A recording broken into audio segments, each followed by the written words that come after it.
Hey guys, welcome to part 11 of What If Naruto Became Serious During Chunin Exam. If you enjoy the video then like, share and subscribe and also comment your thoughts as it inspires me to make more such videos, and remember to check out my playlist section for other interesting stories.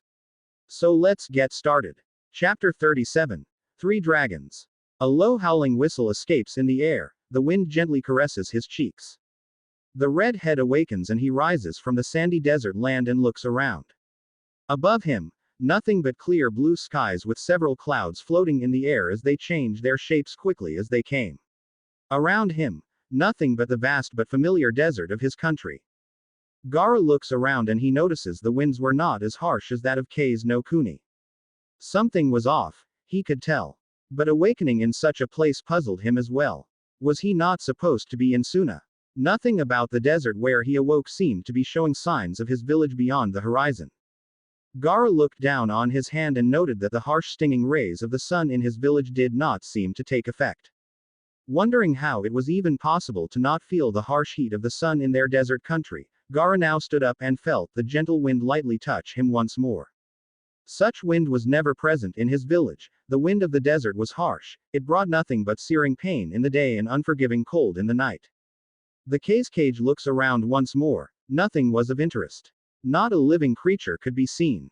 Then, flashes of memories enter his mind. He could picture his battle that lasted until the peak of sunrise, against a member of Akatsuki that could maneuver and fly and evade his sand. Gaara clutched his head, a bit of the pain enters his skull as he remembered how he had protected the village with all his might, costing him a significant amount of chakra. Gaara, my sweet Gaara. A voice brought him out of his thoughts as he looked behind him. There stood a woman, sandy blonde hair, reaching just behind her nape. An uncanny appearance to his dead uncle was present in her features, and a long robe that wrapped around her, as if protecting her from the sun. Who are you? Gaara asked. A slight bit of confusion and dread filled him. The lady before him merely maintained her beatific smile as she walked towards him. Her left hand reaches out to him just enough of a distance for Gaara's shield of sand to activate, but that never came. In this moment of distraction, the lady seizes her opportunity and touched Gaara by his left cheek. My time with you may have been brief, but the moment I saw you, the moment you cried and when my hand reached out to you, to carry you within my arms, that was the moment that I knew that I have loved you, from your very first breath. Tears slowly appeared from Gaara's eyes as the lady smiled warmly and pulled Gaara close to envelop him within her arms. You have suffered much. You have endured so much and in a moment of your weakness, gave in to your hatred. I can tell how much it hurt you. Mother, let me ease your pain, Gaara, my youngest child, even if it is only brief once again. I cannot call out to you again like this. His mother shook his head. Do not be sad any longer, you have earned just this much. You still cannot come to my side. You are still alive. It soon dawned on him, he was on the verge of death. He had lost protecting his village and was whisked away by Akatsuki. But if he was seeing his mother now, then why is he still alive? His mother slightly pushed him away from her but still held him within arm's reach. You have made a connection, Gaara, one that stems from the understanding of your pain. You have come far, forming such a near unbreakable bond. I could not be any happier than I am now. But it's not your time yet. The wind suddenly swirls around them. The sand began acting up as they were swept by the winds, her mother's gentle wind, Gaara supposed. Gaara took note of his mother's sweet smile. Her eyes were filled with tenderness and warmth, but he could not help but weep once more. Sabaku no Karura, that was his mother's name. The one Yoshimaru told him about. It seemed that even with the murkiness of his father's doings, Yoshimaru never lied to him about his mother's love. Go back, Gaara, go back to your country, to your friend, to your siblings. They still need you. Gaara merely gave a wordless nod and Karura gently pushed him once more and away. The jutsu that I gave you, my last blessing before I died, will always be with you, and in a way, I will always be with you. But just remember, Gaara. It was Karura then who shed her tears for her son, one filled with happiness and joy for a brief meet and parting. I will always love you, forever and more. Her form then blurred as the winds began getting stronger and stronger until Gaara's vision could no longer make up the form of his mother. He reached out but found the wind to be so strong that he was stopped. Gaara closes his eyes for a brief second and opens them only to find an endless swarm of Naruto's clones flying high above him and around him. He looked up and saw his captor looking around in panic as the Konoha shinobi had managed to close down all avenues of escape. Bunshin Daibakua. Just before Naruto could detonate all of the clones that were charging at the Mad Bomber, Gaara had managed to slip through the man's watch and rolled sideways to drop into the air.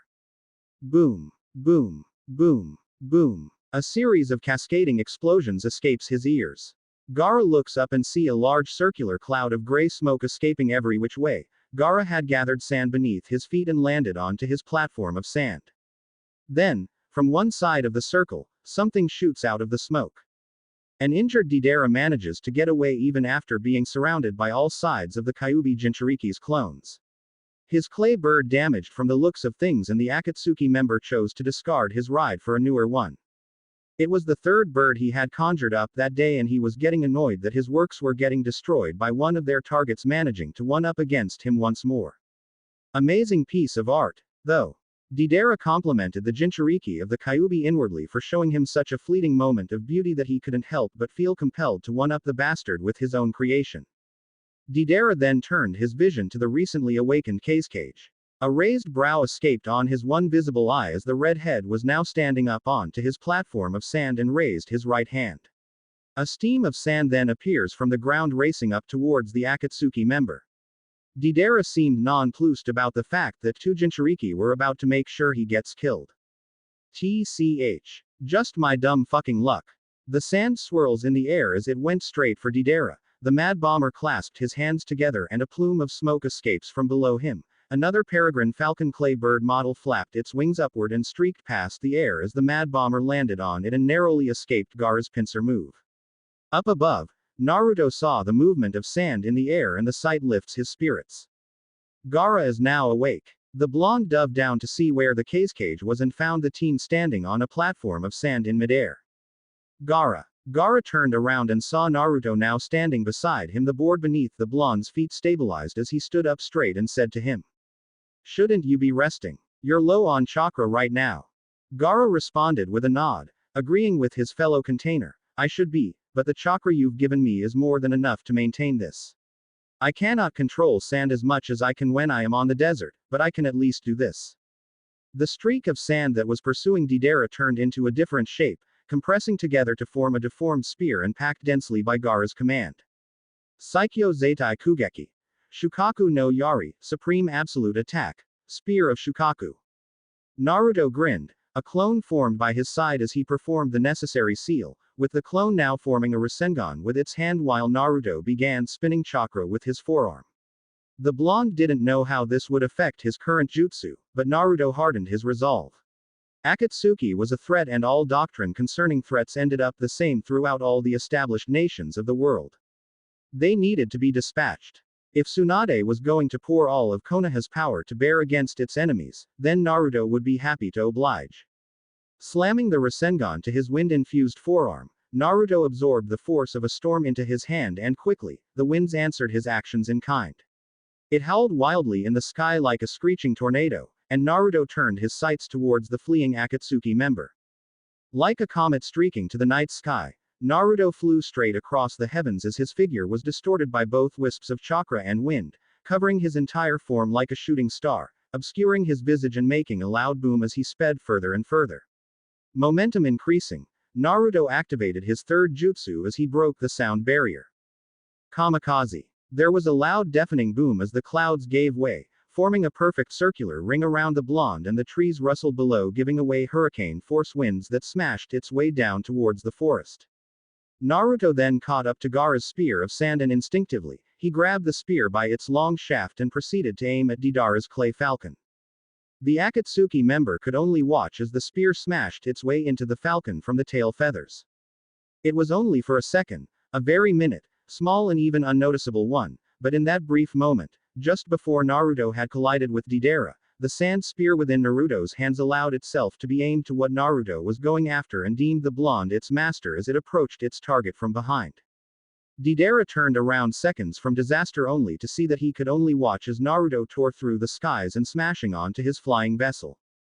Boom. The spear connected and the clay falcon all but destroyed by Naruto and Gaara's attack. The monstrous force created an explosion so loud that the sound of it could be heard miles and miles away, like a volcano exploding in tremendous fashion as grains of sand littered the sky. Naruto, being at the epicenter of the impact, spun uncontrollably in the air, and the blonde adjusted slowed his momentum and honed his eyes in against his opponent. He saw Deidara being blown away from the epicenter, but the mad bomber still had clay in his hands to conjure another one of his damn creations. But Naruto would not let him. "Oh no, you don't!" Naruto shouted and zipped through the air once more, and this time, managing to land a punch on Deidara's right cheek, sending the Akatsuki member to crash onto the forest below. Dust and debris soon rose from the ground as the earth gave in from such a tremendous force that Deidara managed to form a crater beneath him. Destruction lay waste to the lands, but this fight would not go any further. This was over. Akatsuki hideout. It had been some time since Sasori was presented with a challenge. Many of his enemies had crumbled before him with just Hirako alone. The marvel of his puppetry technique was second only to none, and even the great second Kazekage, Shikamatsu, the first puppet master, could not hold a candle with the innovations and the engineering it took in creating his works of art. Hirako alone, a puppet he had painstakingly designed from the ground up without any other models or previous blueprints to base off, was a marvel in the world of puppetry. He had foregone mobility at first in place of a veritable compact fortress of a puppet designed to protect its user from any and all forms of attack, and improved upon them by the time he had acquired a specialized alloy to absorb chakra. He had also designed the puppet now with multiple redundancies to repair his puppet that was unique with his own abilities that came as a puppet master. Self-repairing and constant work on his puppet in case of attacks made it sure that his puppet would remain in fighting condition and protect the puppeteer for a long time. All that was supported by multiple tiny puppets that moved on his command to where the damage was and repair them with multiple mechanisms and formulas he had learned when creating poisons to patch up the damages that his puppet would have to endure. Minimal chakra use, self-repairing redundancies within the puppet, and armed to the teeth with weapons either dipped in poison or explosive armed munitions made Hirako a veritable mobile fortress that would remain unconquerable for most. Granted, by the time Sasori had optimized this creation, the puppet became a much more complex system than what he had intended it to be. But Hirako now was much more difficult to overcome than what he had imagined. The puppet hissed and gave numerous ominous clacks as Hirako's back, to where he had placed majority of those chakra-absorbing alloys, began to seep out smoke from the mouth and the eyes. Neji, Lee and Tenten prepared for what was to come when the eyes of Hirako's back began to glow to a menacing red and popped up from its back slightly from the sockets to supported to what appeared to be multiple tubes and looking right at them. A stream of fire escapes from the right eye, blowing out and fanning outside as Neji, Lee and Tenten had managed to evade the gout of flame, jumping to the sides with Tenten jumping up and called forth her bow and aimed a chakra arrow downwards. Lee and Neji were at the side, their paths curving outwards from the puppet and then making a sharp turn towards their target as the puppet managed to prop up 4 tubes from the sides, 2 aiming at Neji and 2 aimed at Lee, while the tail surprisingly elongated and went straight to the top. The trio were reacted quickly with Neji letting out an air shell to his front, disrupting the trajectory of the projectiles and scattering them away from him, while Lee had accelerated and passed through the projectiles as he had seen his opportunity to strike. Neji responded in kind and flickered close enough that Sasori was caught by surprise. Neji, with a chopping motion of his electrified hand, had made his chakra vibrate as his hand approached the set of legs on the puppet's legs and subsequently cut them down seamlessly, like how a blade can cut through string. The effect of the vibrations increased the effectiveness of Neji's attack. Neji took a page out of Naruto's moves and subsequently applied the nature of lightning chakra to its most offensive tool yet. The effect was instantaneous. Hirako became unbalanced once one side of the legs were severed. It had then exposed the puppet's underbelly. With the first objective done, Neji retreated just as the massive tail was about to hit him. From above, Tenten released the chakra arrow and aimed her weapon at the base of the tail. It would be difficult to aim for an area mostly covered by the giant tail of the puppet, but she had another trick up her sleeve with the chakra arrow. Tilting the bow lightly sideways, she unleashed the chakra arrow in complete sync to her turn of the bow, and the chakra arrow did an unnatural curve in the air as it descended, hitting the base of the tail. What? Sasori was surprised. He had never seen such a person be so skilled with weaponry that her shot could curve in midair and hit something that she couldn't see. Second objective met. Tenten landed on the ground and hid behind one of the stone walls that were in place of the cave. So surprised and astonished of this fact that he could not react fast enough when Lee had closed in, instantly all bulked up with arm reaching back as far as he could and gathered the necessary momentum for one thunderous punch. It was less than a second, but that was all that Lee needed to execute his part, his technique with this one punch. Timing, stance, posture, aim, speed, momentum, range and execution. Lee performed them all flawlessly for this one technique, this 1 second for that one moment to use man's most primitive weapon. He crouched down, gathering more energy from the ground and inhaled as much air as he could. Oxygen powering his entire being, every single cell in his body strengthened further as he closed the distance. Wisps of hot air escape his mouth and nose as he exhaled, signifying how much oxygen his lungs needed to perform this one single strike.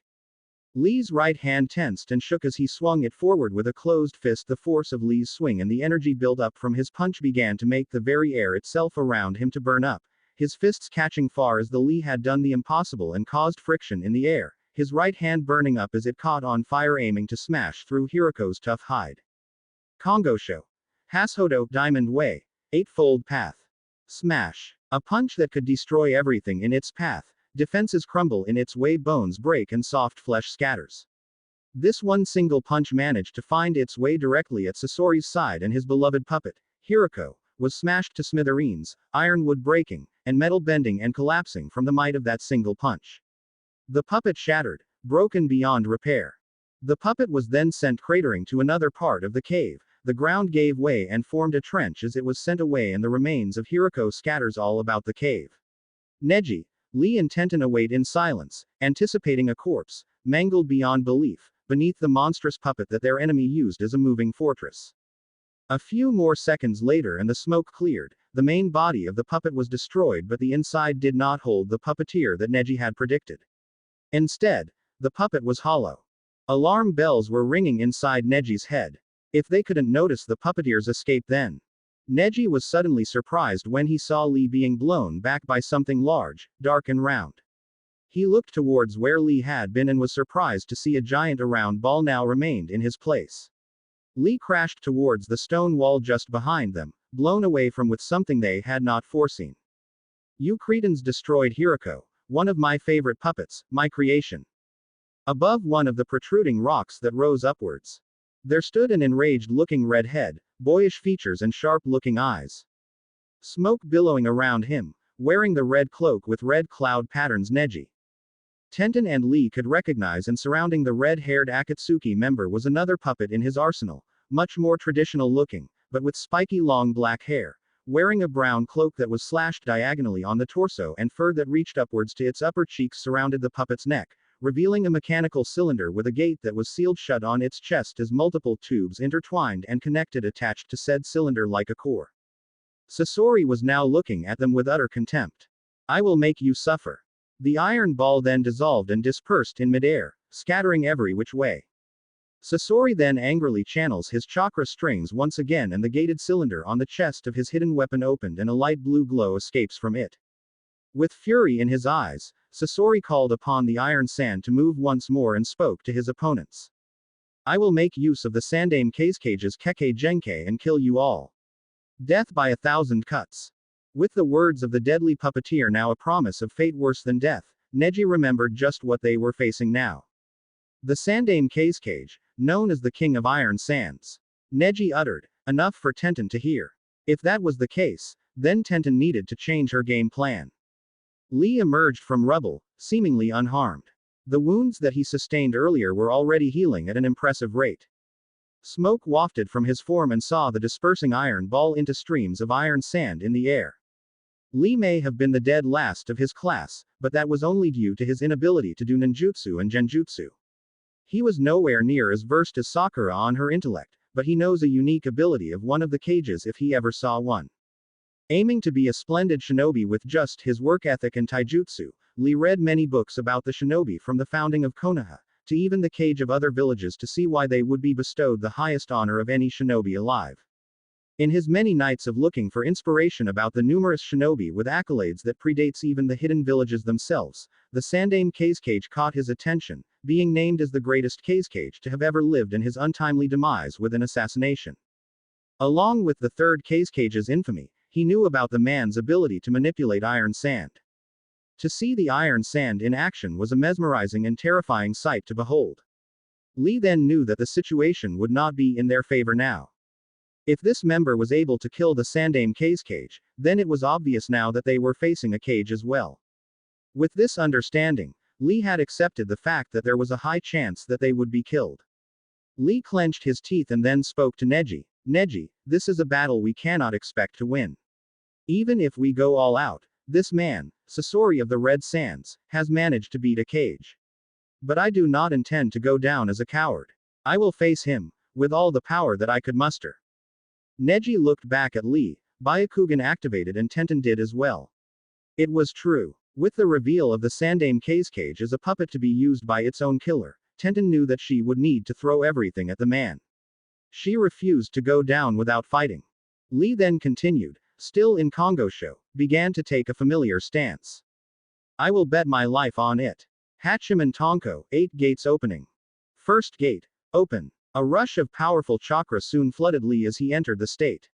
Limits pushed down, overcame with every second as Lee attempted to open the second.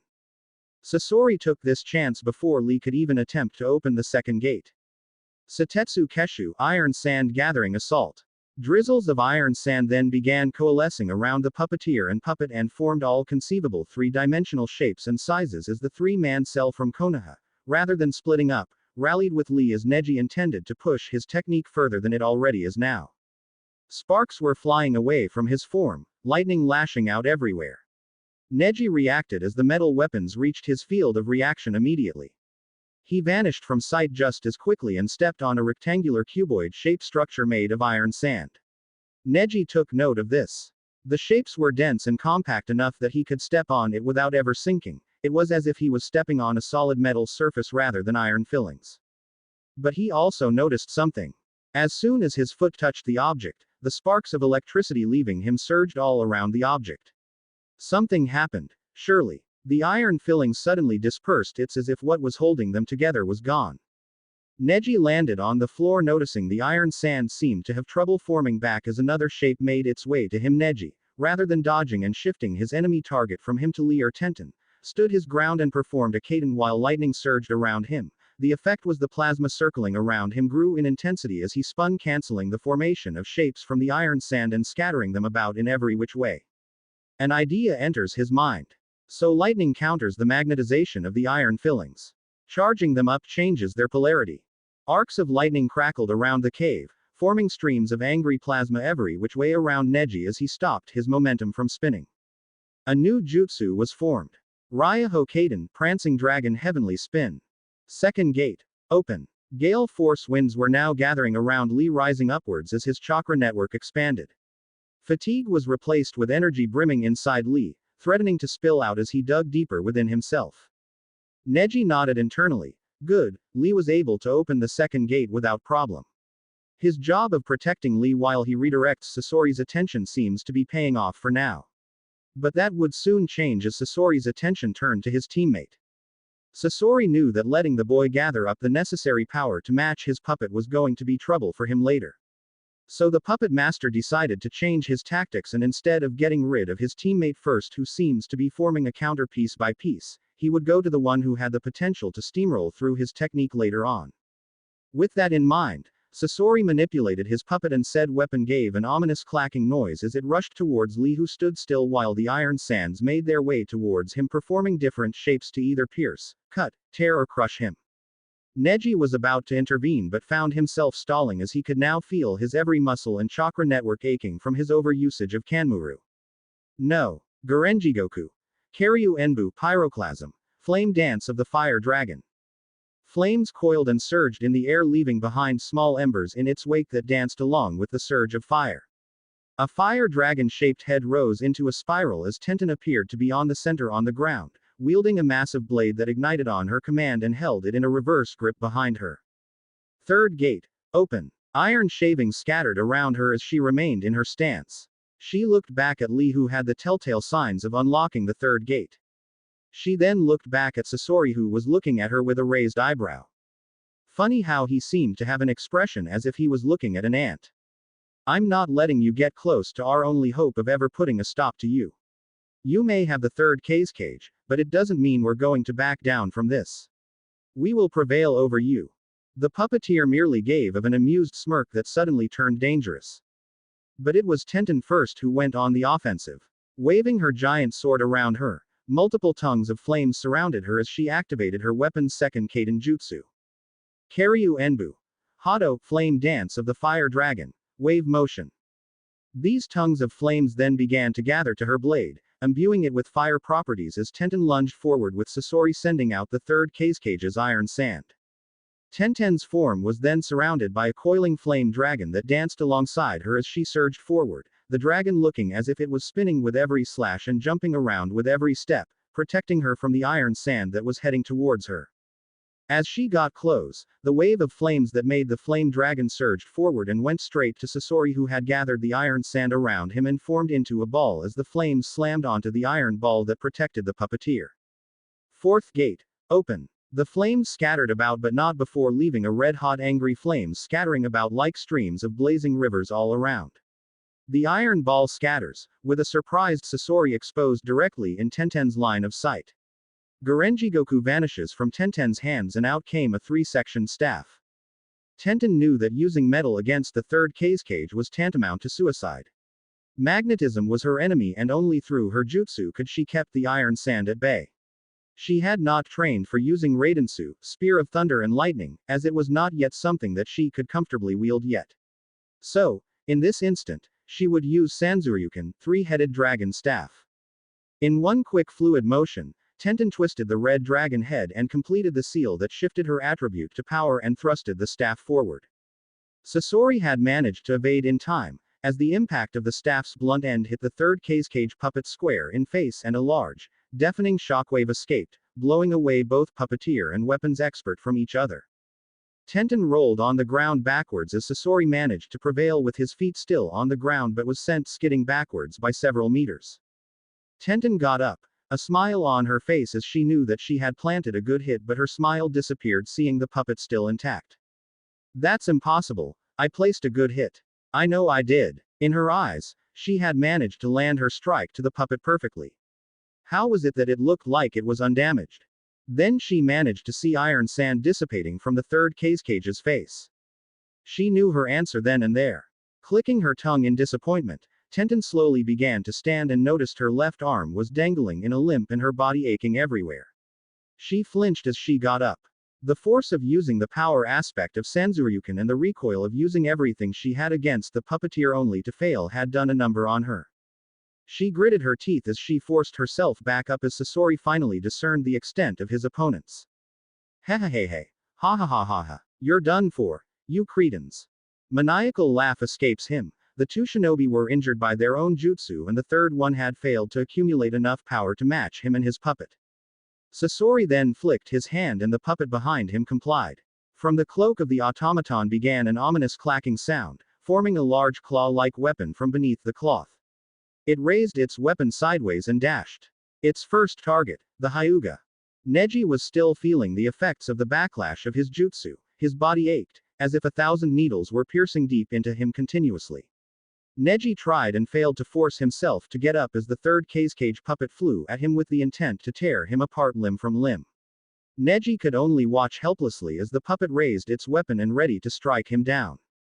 Fifth gate. Open. A gentle breeze. It was quick and unnoticeable. Neji had suddenly noticed that this swaying wind had blown away the weapon that was to come down on him. Sasori was suddenly taken aback at this as he tried once more, only to be met with the same result. His puppet couldn't touch the Hyuga whatever weird updraft was happening. Sasori clenched his teeth and pulled his puppet back as he willed his puppet to control the iron sand once more. Satetsu Kaiho, Iron Sand. World Method. The iron sand began forming into multiple interconnecting branches as it gathered around Sasori and resorted to pulverize his enemies all at once now. Iron sand branches then turned its spread towards Tenten and Neji, who could only watch as the black metal in sand form were about to crush them. Sasori was then met with a powerful gale of wind that blasted him back. Boom. Sasori was sent flying towards the upper wall of the cave, crashing on it and embedding himself there as the third cage puppet crumpled out in one of the elevated earth platforms to where Sasori stood, and out in front, in between Neji and Tenten, stood Lee, now unlocked with the power of 5 of the 8 gates, standing with the recognizable stance of the Goken. What? Was all Sasori could mutter as Lee remained wordless and still out at his front. Sasori growled in contempt as Lee shifted his stance. You will not touch them, Lee declared as he chambered his fist back, gathering as much power in it as he could.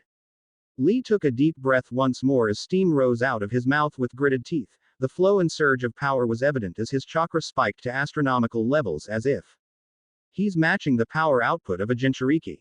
Neji mumbled to himself as he saw his friend shifted in his stance and saw the flow of chakra widen before it gathered at a center point, to Lee's right hand, to where his biggest knuckle was.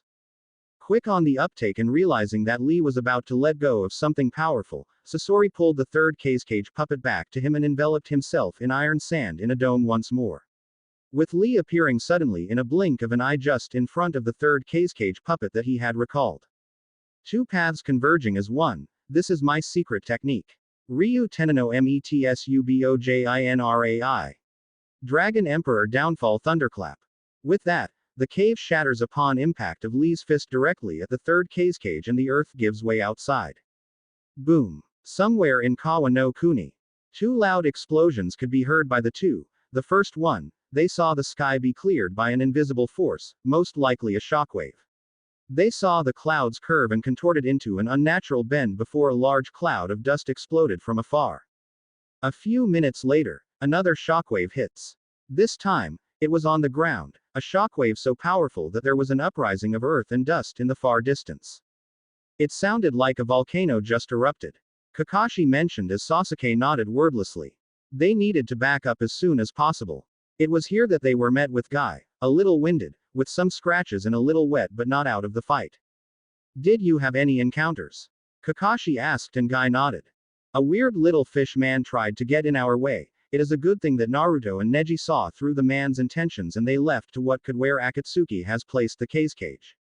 Wait, maybe not a fish man, maybe an imp. Kakashi looked exasperated at this. It was natural for Guy to forget the name and faces of his enemies after he'd beaten them. He was just too quick on the draw to see them properly and he focused more on their movements. Guy would have faced Kisame and won for all he knew, and the man would have forgotten that fact. We're getting close, Sasuke mentioned and asked permission to go ahead. Kakashi acquiesced to Sasuke's decision. With that, Sasuke bit his lip and performed the Kuchio's no jutsu with a giant hawk screeching from the white smoke. Sasuke rode on his summon and flew up, intent on finishing the fight. Kakashi then looked at Guy. I'm surprised you let your students go ahead even if they were helped by Naruto, who is a Chunin, and Neji, your other Chunin. Guy smirked. I've seen their work, Kakashi. With just my students alone, they are enough to face down any threats. They are an assault team, and they carry a lot of power in their belts. Their first objective as their designated assignment is to survive the front lines. Kakashi could not argue with that. His team was built with almost the same principles and designation, but they were more tactical, preferring surgical strikes and mid-range support than close range. Besides, they have a few tricks up their sleeves. These past 3 years have been nothing but fruitful and they have a specific goal in mind to match with that drive. If anything, they are the least to die first on the battlefield now. Kakashi just hoped that Guy's intuition was just as sharp as his. When Sasuke had arrived at the scene where he thought was the epicenter of the first explosion, he was surprised to see a huge amount of sand littered the area below, enveloping the ground, with Naruto landing down and searching for his enemy and Gaara breathing heavily, alive but fatigued if his weakening chakra was to be observed. Sasuke landed down beside the cage and reported, "Have you beaten Akatsuki?" Gaara shook his head. "I am still waiting for confirmation. Naruto is out there trying to find his enemy in his new ability. He calls it Sage Mode. I've never seen anything like it. More than that, Gaara had survived. He had thought he himself had died. But it seemed he still had some unfinished business left in the world. And the fact that Naruto had saved him once more assured him that he wasn't going anywhere anytime soon." Sasuke meanwhile decided to follow up on his teammate by going after him. Deep within the forest was Deidara, his cloak tattered and ripped open from his last battle, ruined after an explosion and further destroyed once the Nine-Tails Jinchuriki had landed his commanding blow. He gritted his teeth in anger. This was supposed to be a manageable mission. He and his partner managed to secure their target, the Ikibi, yet they were surprised when Konoha had gotten word of their activities. Deidara swore to the heavens with just how their intelligence reports were lacking considering that the Kyuubi Jinchuri caught them flat-footed. Somebody in the organization had been doing a terrible job. And Deidara knew who he was going after when the next meeting starts. Two clones of the Nine-Tails Jinchuriki suddenly surprised him as they got the drop on the Mad Bomber. Deidara was surprised when the boy intercepted him once more. Deidara was about to perform a seal when he noticed that his arms were suddenly locked at the shoulder joints and decided to toss him back. Deidara then turned around, and saw another blonde, more likely the real one this time, with hands open and in the middle of a chopping motion. He could see the contortion of the hand's space slightly extending outward as the wind gently whistles. Screw the objective. I'm going to waste you, asshole. Deidara's cheek suddenly swells, and his body suddenly balloons. Naruto increased his speed more and went past the Akatsuki member in one fluid motion and his hand slicing the air between him and Deidara. Naruto then jumped up and saw Deidara fall to the forest floor bisected by the waist with a look of surprise written on the man's face. It was then replaced when the Mad Bomber spoke. You're dead, Kyuubi Jinchuriki. Let me remind you that you haven't beaten me yet. Art is an explosion. A large flash of light then escapes the two parts of Deidara's body as the pent-up energy reached its peak and about to burst. Naruto shielded his eyes and jumped back as far as he could before he could be swallowed by Akatsuki member's last resort. Before he could escape though, he heard the distinct sound of 1,000 birds chirping. Boom. Naruto may have escaped the explosion itself, but he was blasted back by a shockwave and sent him crashing through one of the trees and finally falling on the ground. The blonde groaned in pain and saw only one trail of smoke upwards. He got up, a little worse for wear but ultimately fine. From the distance, he saw Sasuke stabbing the upper half of Deidara's body with a long chakra spear that was crackling madly. Naruto sighed. So this was Sasuke's jutsu, Chidori Iso, chirping of 1,000 birds, true spear. He noted that the explosion must have only been half as powerful, and he was lucky that it could have been worse if not for that last second save. Couldn't finish the job, huh? Naruto merely clicked his tongue. It was a lucky shot. You kissing the ground says otherwise. Whatever. A silence escapes within the two. I've got a lot of things we need to talk about. First we need to get back to Gaara and Bushy Brows, team and support them. Things are going to get worse from here on out. Sasuke pulled Naruto up and before he left, he wanted to make sure that the Akatsuki member was dead. A few seconds later, Sasuke called out to the blonde and Naruto threw the corpse into the flaming pit that the lower half had exploded on. He would not notice that the burning corpse soon later turn gray and melt within the flames. Akatsuki hideout. Too much dust and debris all around them. Neji, Lee and Tenten were all coughing as they were on the ground with Lee plopping down earlier near them with his body in as much pain as with his two other teammates.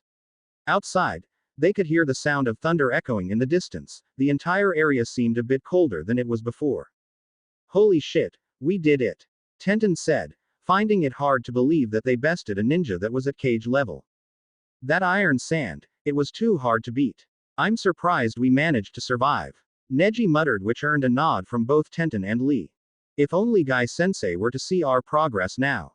That won't be necessary. A familiar voice comes out of the smoke and all three Konoha shinobi turned around to see Sasori, now without his cloak, his whole body now visible to see, a body made of wood and metal. 6 curving pieces of metal then unfurled from behind Sasori, almost resembling legs of a scorpion with his joints now visible as hinges with Sasori's stomach now replaced with a large malleable metallic cable with its needle tip dripping with poison. Another roar of thunder escapes outside as drops of rain started to fall. I congratulate you for managing to scrape your way here. How the hell does that work? Tenten pointed at the puppet with her good arm as Sasori chuckled. I'm much more impressed that you can stare death in the face. I guess it must be a given seeing as you are made into an assault team. The cable then extends upwards before planting itself in the ground, bending slightly as Sasori grabbed a scroll behind him and unfurled it. You three are worthy to be part of my collection. Sasori said hungrily as he tossed the open scroll upwards as 100 puppets materialized into existence with Sasori spreading the metallic curves in his back, more looking like a bat rather than a scorpion as hundreds of chakra strings sprouts from a compartment that Sasori revealed on his right shoulder. For your prize before your death, I present to you my jutsu that fell a country. AKA Higi. Hyaki no Soin, Red Secret Technique. Performance of 100 puppets. Then, lightning strikes, twice in a second with one visible above as it arced from one side to another followed by a loud drum of thunder bellowing from the distance. The visage of Sasori's shadow stretches towards the trio giving off an ominous look about him. The three could only watch, injured, beaten and tired. They did not have the strength to resist. They were going to die. Sasori's expression changed to a manic smile, his pupils constrict in the rush of putting down three shinobi that had not only overwhelmed his first puppet but matched his most powerful. Hirako can be repaired, the cage puppet can be repaired, the main chakra core of the puppet was left intact and he made it sure that it did. But these three would serve as good puppets for him, make him stronger, make him close to perfection as he can get. The puppets all gave menacing clicks and crackles as they pulled their weapons out and lunged at the trio. It was then that lightning struck several of the puppets down, but this time, the color was different. The lightning was purple, and it ripped through 10 puppets in a fraction of a second while it scattered the rest. Raiden. Ryaiki Shiden, Lightning Release. Purple Lightning Domain. Sasori was surprised when support had arrived. Sasori looked down and saw the infamous Hitaki Kakashi now standing in front of his prey, one hand inside his pocket with another crackling with purple lightning. It was as if nature was bending to his will. I'm glad we finally made it. Kaiman Kai, Gate of View open. Guy then jumped beside Kakashi. A flaming aura escapes him as the two faced off against Sasori, who was looking much more concerned now. He heard of tales of a taijutsu practitioner in Konoha that was at the same level as the copy ninja. And to see the man confidently stand by the Hitaki Kakashi while activating 6 gates simultaneously at that, it was a fearsome sight to behold. Good job in holding down the line, my youthful students, but now it is time for you all to fall back. This time, allow us to protect you once more. Guy said, giving a thumbs up to Lee, Neji and Tenten. This didn't amuse Sasori at all. Don't you dare belittle me. With that, Sasori swarmed the area with his remaining 90 puppets as Kakashi outstretched his hand sideways and the purple lightning crackling in his hand turned into the shape of a vicious hound. The lightning hound then pounced and proceeded to destroy all the puppets at once as Guy bent his knees lower and then jumped. Burn, my youth. Asa Kujaku, Morning Peacock. Hundreds of burning fists flew through the air that even the rain could not extinguish, all hitting the swarming puppet army that came before him. Nothing seemed to get past the duo's jutsu as they did their work. Sasori then manipulated the cable planted on the ground and hurled himself upwards before he was swallowed whole by both Guy's and Kakashi's jutsu. Soon, the swarm ended, no puppet left intact as they all scattered on the ground. Sasori was nowhere to be found. The group were still on high alert for a few more minutes until they all calmed down. It seemed like Sasori chose to retreat and fight another day compared to making his last stand. A sigh of relief escapes them as they saw no trace of Sasori left. Only the destruction of his puppet army. Neji, Lee and Tenten survived for another day. Soon, the storm died down, clouds above began clearing away, and clear skies could be seen once again. Naruto, Sasuke and Gaara had all arrived at the once large cave, finding it in complete ruin with countless destroyed puppets around them. Whoa, what happened here? Naruto asked, astonished at the destruction that occurred. Neji and Tenten then looked at each other, then looked and pointed at Lee, battered and beaten, body aching from using 5 of the 8 gates in combat. Seriously, bushy brows. How'd you do that? Lee could only grin. Hard work and dedication, Naruto-kun. Gaara then approached Lee wordlessly, and for the first time in a long while, the redhead smiled once more. You are, indeed, a shinobi to be proud of, Lee. I am glad that I was the one you faced all those years ago. Anything for a friend, Kazekage-sama. Naruto-kun's friend is also my friend, and if he wishes to chase his friends at the ends of the earth, then I too, am willing to do so. And I apologize for what I did to you in that fight. Lee could only give out a thumbs up and said, all water under the bridge, Kazekage-sama. Your battle has only made me stronger for the future. Your fight may have almost ended my career, but I came back stronger than ever. That's not exactly reassuring. Guy couldn't help but weep in tears of joy as he struggled to keep Lee up. To be acknowledged by your rival and a cage no less. Lee, your hard work is recognized. Guy Sensei. Lee, okay guys, you can calm down now. Guy Sensei. Lee, no seriously, stop. We have injuries here. Guy Sensei. Lee, I'm seriously starting to wonder if I should have let myself get torn to shreds by that puppeteer. And leave me behind to put up with them. Really, Tenten. Neji, Lee and Tenten were then sent first to Suna to report their encounter on 3 large hawks as the rest of the team that faced Akatsuki remained behind. Gaara had chosen to walk back to where Sasuke and Kakashi had found his fallen soldiers and said his prayers silently. Naruto watched as Gaara quietly mourned, seeing him kneel and clasped his hands together, knowing that they chose to look for him albeit recklessly. It spoke volumes on how they would trade their lives for him. Naruto resolutely looked on, reminding himself that this was one of the burdens of being a kage. A sorrowful reminder that any situation could lead to a death of his subordinates. There was no sorrow, only deep acceptance that one day, he may do so unknowingly as well. Shinobi traded their lives for their work daily, it was a fact of life. But no matter how much it was commonplace, a death was still a death. Once the dead were buried by sunset, the group settled for a camp near a river now bordering Kase no Kuni. Once everything was settled, Naruto sat by the fire with the rest looking at the flames, possibly exhausted from their whole ordeal earlier. We have a lot to talk about, Naruto declared. The 4 shinobi looked at the blonde as he made his way to the fire. It was here that Guy spoke when Neji reported to him their part of the mission. Neji-kun mentions you reacting badly to that statue. Up until then you were conducting yourself fairly well. What statue was that anyway? Naruto nodded. I recently learned about it. It's not every day that you see the Kyuubi freak out against a colossal statue with 10 eyes. Sasuke's eyes widened and Kakashi leaned in closer. No, it couldn't be. 10 eyes, you say? Kakashi trailed off as he looked to his side to where Sasuke was. Kakashi could recall the Uchiha also reacting badly at the sight of said statue. What did they call it? Sasuke asked. Just one more answer, and he could confirm it. The Kyuubi called it the Geto Mazo, Naruto replied. Sasuke's eyes became focused on the blonde. His Sharingan suddenly flashes and turns into the Mangekyo Sharingan. Interesting. A different voice comes out of Sasuke's lips as he held his hands together and raises it before his face, hiding his lips as Naruto looked at Sasuke in shock. The camp's flames flickered slightly. No, Asura muttered inside the blonde as he recognized the voice. The remaining shinobi were all on alert as the mere presence of Sasuke's chakra seemed to have a cold and chilling effect around him. Geto Mazo, you say? That same statue back in Kusa. Indra. Beneath Sasuke's hands lay a devious smirk. Tell me more. Tsunagaku. Sakura, Shikamaru and Temari all were in the hospital now with the arrival of Guy's team. Temari eyed all of them warily and had asked of their mission status. A sigh of relief finally escapes Temari once Neji had stated, we have successfully rescued the cage. This brought forth many of the staff inside the hospital cheering as shinobi left and right held their hands up in relief and tears of joy as their cage had been rescued. A fate that he defied against all hope. Sakura had whisked them all away and tended to their wounds with Shikamaru now the only person that was standing at Temari's side.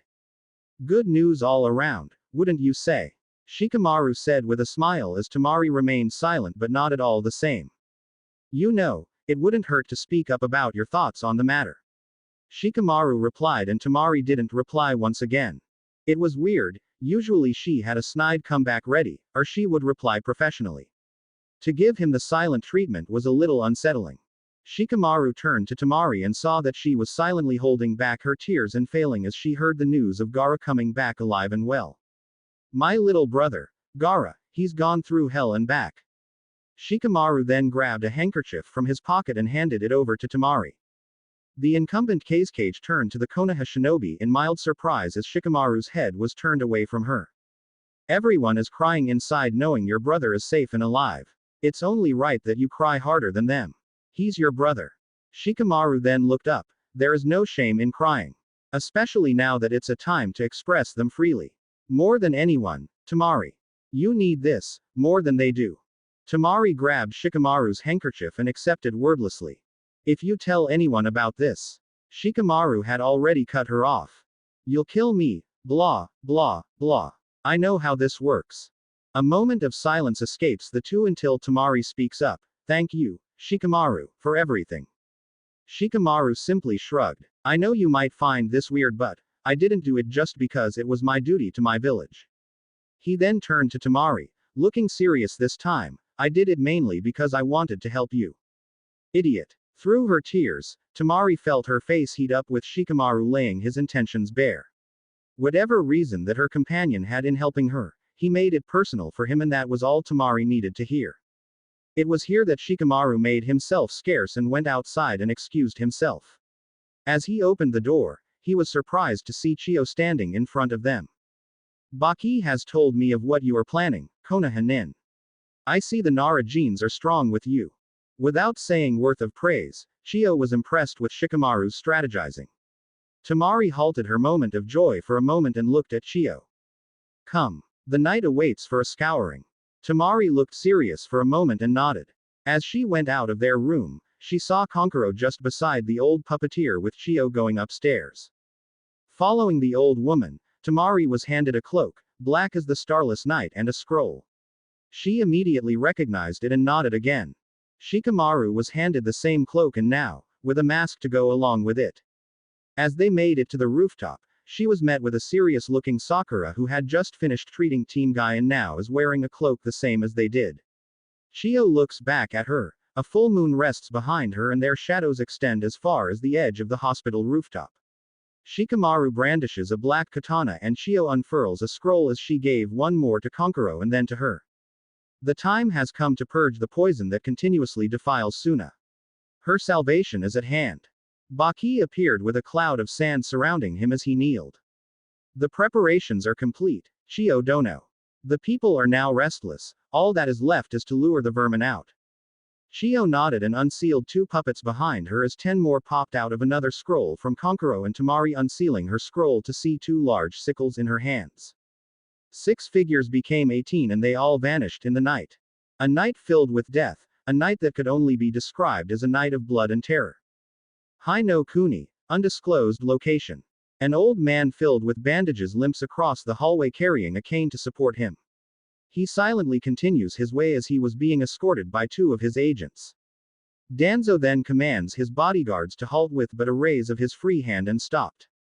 The 2 bodyguards did as they were commanded. What news do you have for me? Danzo asked and another figure slips from the shadows. Orochimaru has acquiesced to your negotiations, Danzo-sama. In exchange for his research on the cursed seal, we are to deliver the profiles of the Hokage's top-level Anbu members. Danzo nodded as he was handed over a scroll and briefly read through it. The seal encrypted within the scroll was very thorough. It was an offshoot of the cursed seal that he had wanted for his soldiers, something that would strengthen them without the biggest weakness that the cursed seal had, nature chakra users, also known as sages. Orochimaru still had his obsession of destroying the leaf. The man did not know when to give up with his ambitions. It didn't matter to Danzo. He was going to make sure that only the surface burns. What lied beneath was what was important. The Hokage's special units were far out of his reach, a factor that he did not like.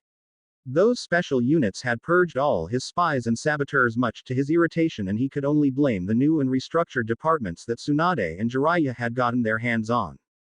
The 2 of the 3 Sannin were much more formidable than he thought. With Jiraiya integrating his own spy network with the intelligence and research departments, Danzo could have foreseen that the redundancies he had in place were going to be exposed. His teams had bailed out before being even found out. But he once again remained in the dark, unknowing of the plans that the Hokage had for the future of the village. Then we must act quickly. How is our agent within Konoha? He is aware, and his skill set has been changed to avoid being traced back to you, Danzo-sama. Danzo nodded and walked further towards a new room. Once he opened the door, he was greeted with an agent, now donned with a tattered brown cloak, light but sturdy armor hidden underneath the cloak with his hands covered by a pair of black gloves with his right arm now adorned with a tattoo of a scorpion tail spiraling from his shoulder with the tip just behind his palms while his left shoulder was painted with a black eagle. The agent looked not beyond 15 with a mask that hid his features. Agent Sai, here are your orders. Danzo stepped forward and stamped his cane just in front of the agent. Your mission is to deter the intelligence division and infiltrate it. The Yamanaka clan has been meddling with our internal affairs. Make an example out of their heiress. By that, Danzo meant that he wanted Yamanaka Ino, the child of Yamanaka Inoichi, dead. And to make sure that he was clean from the mess, Danzo held out the scroll he had obtained earlier from his agent who contacted Sarutobi's wayward pupil. This is a new seal that Orochimaru developed. It mentions the ability to increase the parameters of one's physical ability to an extreme amount by imbuing enough natural energy to forcibly open 3 of the 8 gates. This forces the user to act indiscriminately and in doing so, cause enough havoc that no trace can be left back to root. Danzo then looks at the seal, the kanji of consciousness. From the notes that he had skimmed through, it forcibly pushes the human consciousness, or the ego inside of the mind, only allowing the id to take control. Storing one's own consciousness, so this is what it truly does. Danzo laid the scroll to the floor and in front of Sai as Danzo raised his walking cane and slammed it to the center of the seal that was inscribed. The seal glowed in a red light as the sealing matrix encompassed the kneeling agent. Sai flinched for a moment as Danzo named this new seal Fuinjutsu. Arayashiki, sealing technique. Alaya Vijnana. Sai screamed for a moment before he could hear a howl piercing his ears. His body was shaking terribly as the seal began to form in the middle of his chest, tongues of chakra flames gathering and forcibly making a mark that his chakra system became hot like burning quicksilver. His eyes changed color for a moment beneath his mask and it glowed an ominous red. Chapter 38. The Long Night. Tell me more. Naruto eyed Sasuke or whoever this is wearily. Inside himself, Asura was looking intently, as did Kurama. Naruto looked back at the two before he stared back at Sasuke. Something was not right here. There was a certain uneasiness that was coming from his best friend. He didn't like the Uchiha's posture for one bit. Asura then turned to his transcendent and instructed him, "Whatever you do, don't reveal me right now. We wait. All of your peers are in no condition to fight." Who on earth is Indra? Naruto asked. A stain on the old man's memory. Kurama replied. Naruto noted that Kurama had a visible dislike of the man. Naruto had never seen Kurama this hostile. He wasn't even that hostile to him before, but just by looking at this man, he could feel Kurama's urge to kill better than it had been before. Then what on earth is the Gedo Mazo? Naruto asked once more. This time, Kurama looked down on him and said, "It is absolutely imperative that you conceal Asura in my name. I will guide you through what you are about to say. Repeat after me outside." The Gedo Mazo is a husk. It's an empty vessel that was stripped all of its chakra by the Sage of Six Paths and his brother. This husk was then concealed to an undisclosed location, never meant to be seen again from the eyes of the people. A husk? Of what creature, exactly? Gaara asked and Naruto answered, of what was supposed to be the entirety of the tailed beasts, the Jubi. Guy raised an eyebrow at this, the Jubi. There's a 10th tailed beast. That's ridiculous, Naruto-kun. There has been no recording of the 10 tails even during the time of the Sage of Six Paths or what these sources claim to be. There has only been one record of it, but it was labeled as a fairy tale meant to glorify Ninshu. That is to be expected. The 10-tailed beast is a monster that does not need to be remembered. Its chakra was divided to what we are now, tailed beasts. Sasuke looked at Guy with a calculating gaze and asked, and what of these texts that were proven false? Who wrote them? Indra may have been forsaken by his father, but he took many of his lessons to heart still. Guy was scratching his head at this. It was common sense that a fantastically monstrous being such as the 10-tailed beast did not have proof of its existence. If it did, the world would have been a different landscape than it was now. Far, far from what they had come to know. Kakashi was raising his visible eyebrow at this. Sasuke was not the type to be interested in legends and fables or monsters or what have you. The boy preferred something more realistic than reading anything labeled fiction. And Naruto even more so. For him to have this kind of information was baffling. What on earth was happening with his two students? Inside the sacred grounds, Kurama spoke to Naruto. Ask your mate. Those spirits of hers worked alongside her mother's clan as record keepers. They were the most detailed historians since the creation of Ninshu. Keep talking. The truth about the Gedo Mazo is that it shouldn't have come out in the first place. What Akatsuki is doing is essentially reviving the 10 tails at this state. Reviving the 10 tails seems counterproductive for them, don't you think, Naruto? Kakashi asked. This time the attention was on him. The Junin began to think as he was piecing this information.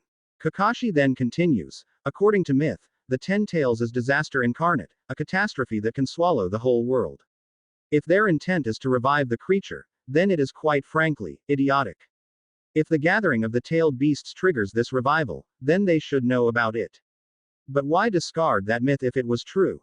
Sasuke remained silent as he too began to think. That is true. The 10 tails is a being that is impossible to control. Father's teachings did say that. So then, what changed?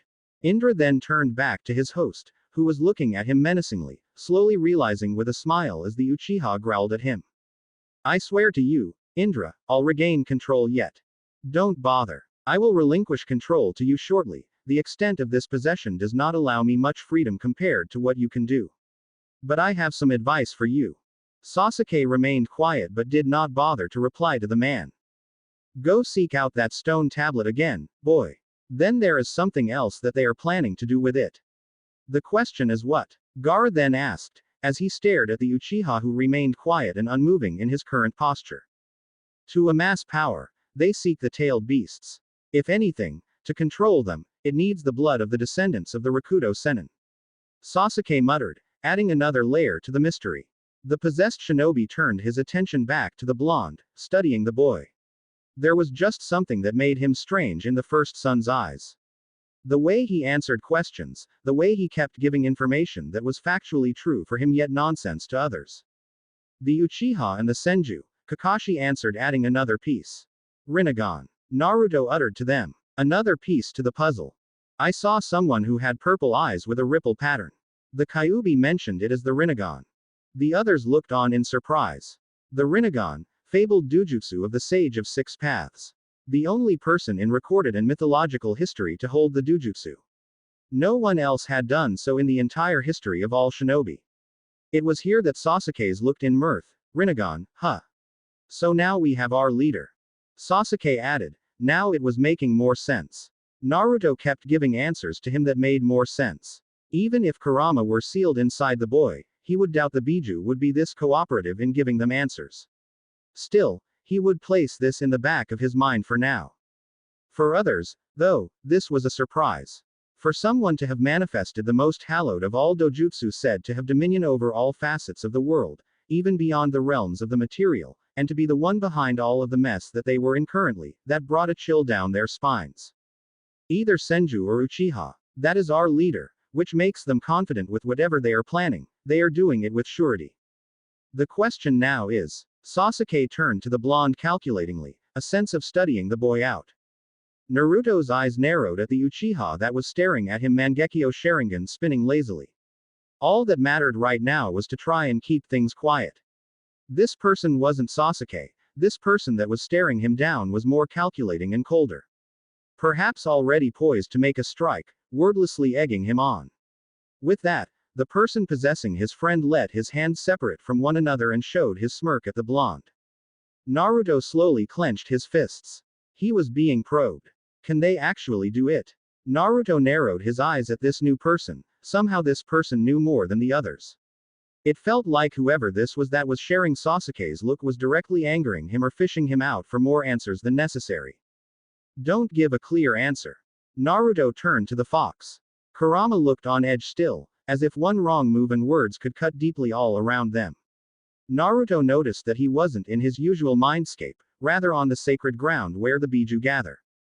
Indra is trying something. He's expecting an answer that would trigger him to take action. That's my friend you're talking about, Kurama.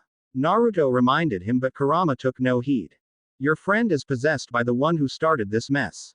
Whatever he plans, you are not ready to face off yet. If you indeed are the transcendent of Asura, then Sasuke is now the transcendent of Asura's violent older brother, Indra. This brought a chill to Naruto's spine. He looked at Asura who looked away from him. We are cursed eternally in the cycle of reincarnation to face off any time as our chakras and will were so strong that our souls lived on time and time again. And every time we are reborn, a violent end comes for both of our transcendent. It is my hope that we finally break this cycle. I am tired of this curse. Father would not wish us to fight like this. Naruto turned to Kurama who merely remained silent. Another difficult decision had to be made. Naruto closed his eyes in contemplation and then turned back to outside.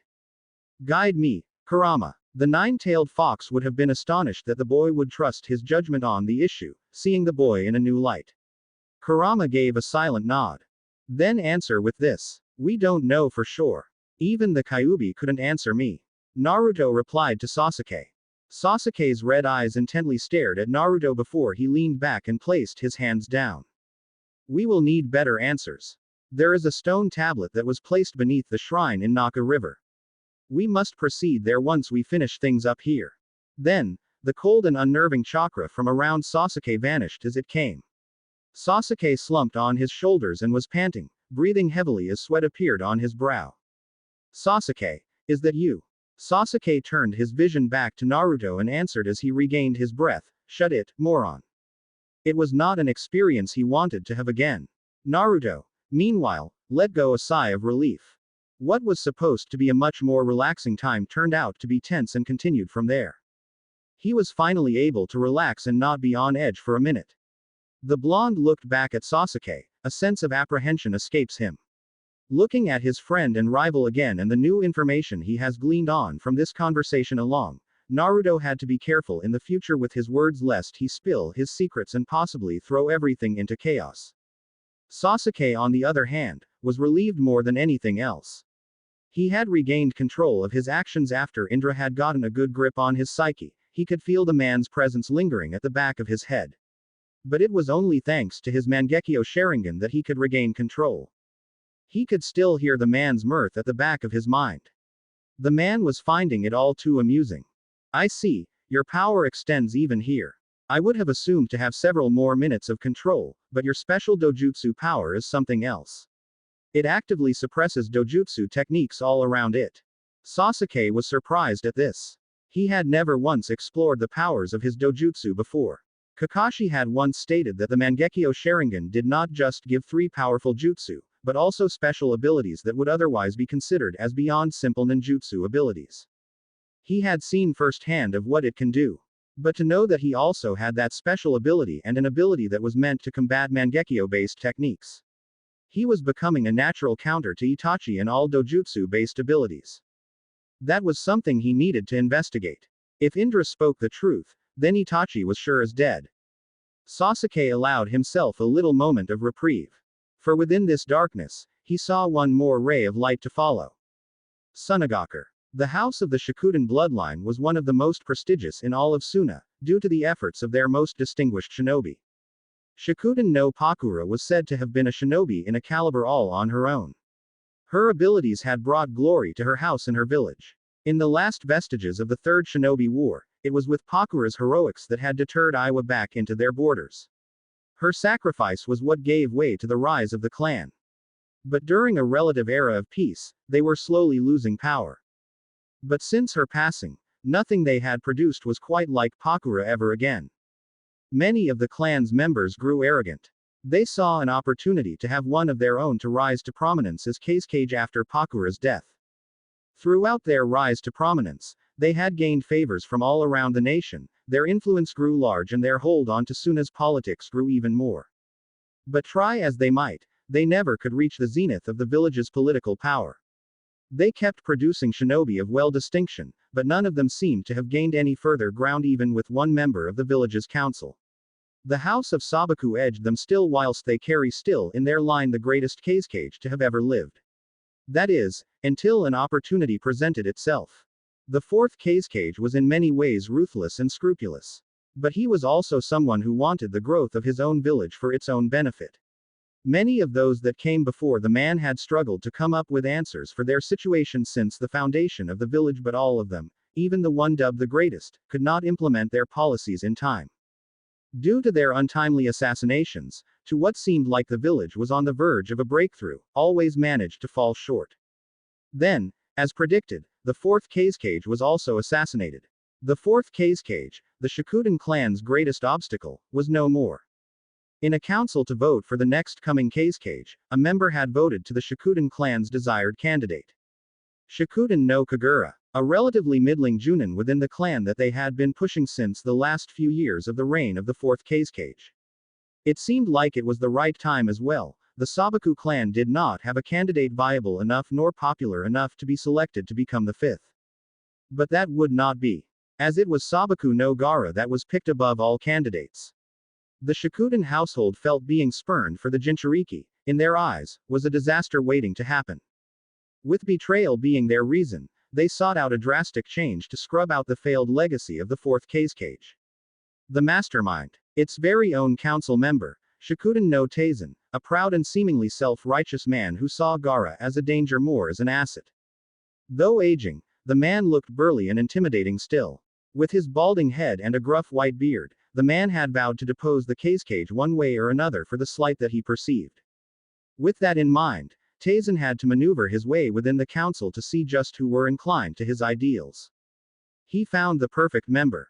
A member who had a loathing hatred of the current Kazekage, a member whose family had lost one of their own after an attempted assassination on their Kazekage elect in just a few years before, his daughter at the birth of her third child.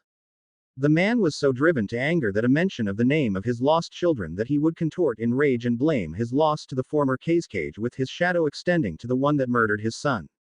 It was only a matter of a few suggestions that he was open with the idea. Being the more vocal between them, he would be the one who would take the blame if there was a fallout. Finally, the last member that had been open to the idea was a simpleton. The man would believe any and every word Taisen spoke of. A young upstart in the council looking for clout for his family. Taisen unofficially took him under his wing and as luck would have it, was one of the former Kazecage's trusted men. He was the one who had stumbled upon contact with Akatsuki, a mercenary group that did missions at a reasonable price. With that in mind, Taisen had his pieces and he executed them all perfectly. What he did not foresee, however, was the citizens' reaction to Gaara's supposed assassination. He did not foresee them celebrating in the streets, instead, they mourned.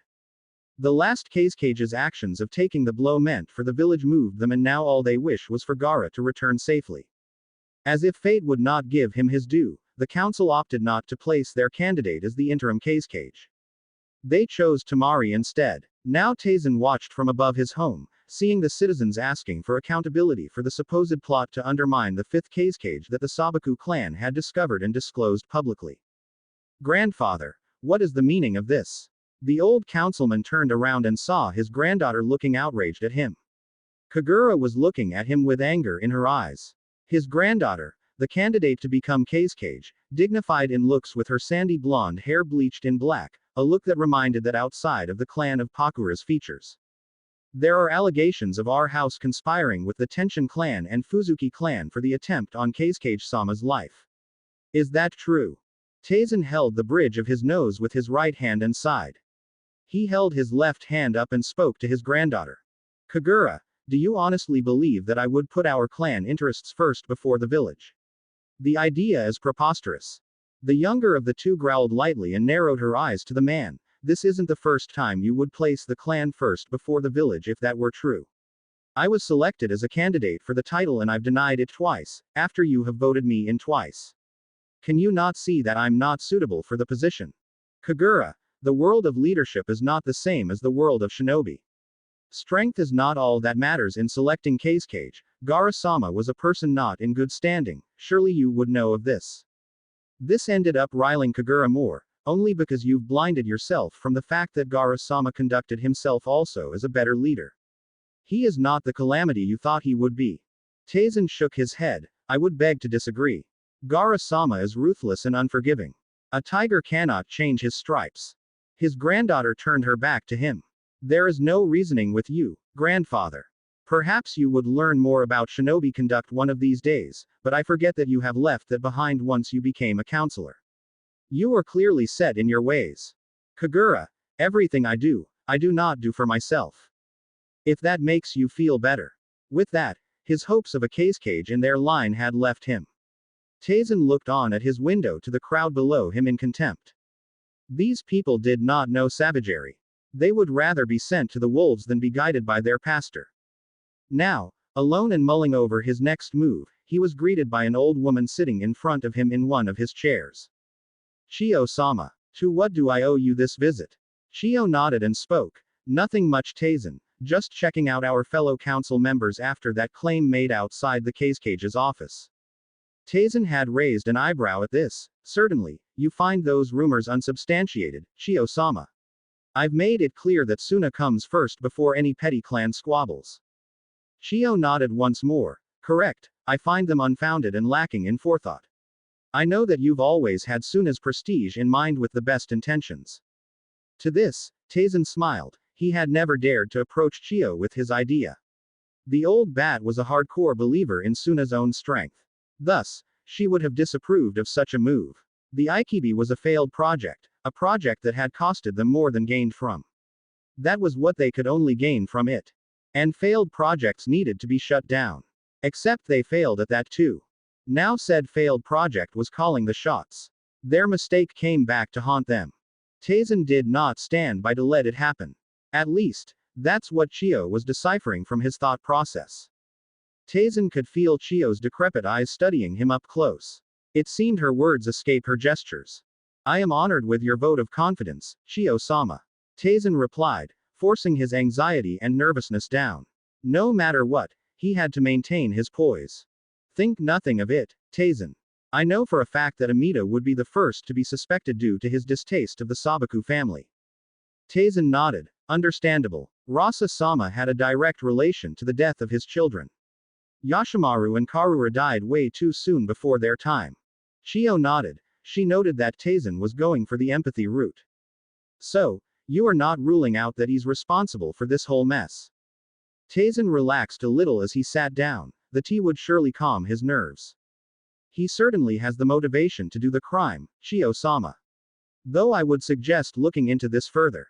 We cannot have a council that would murder each other in front of the masses, that would make us look weak and disunited to outside forces, especially with Konoha snooping inside our walls. Shio leaned back a little as she too took her tea. Perhaps. Now he was giving credence to her ideals. Taisen knew when to suck up. But Shio continued to let him talk. Have you considered asking Amida if any of these allegations were true, then? Shio remained silent, drinking her tea slowly before setting it on the table. A dead man tells no tales. Was Shio's only choice of words. This seemed to put Taisen in relief.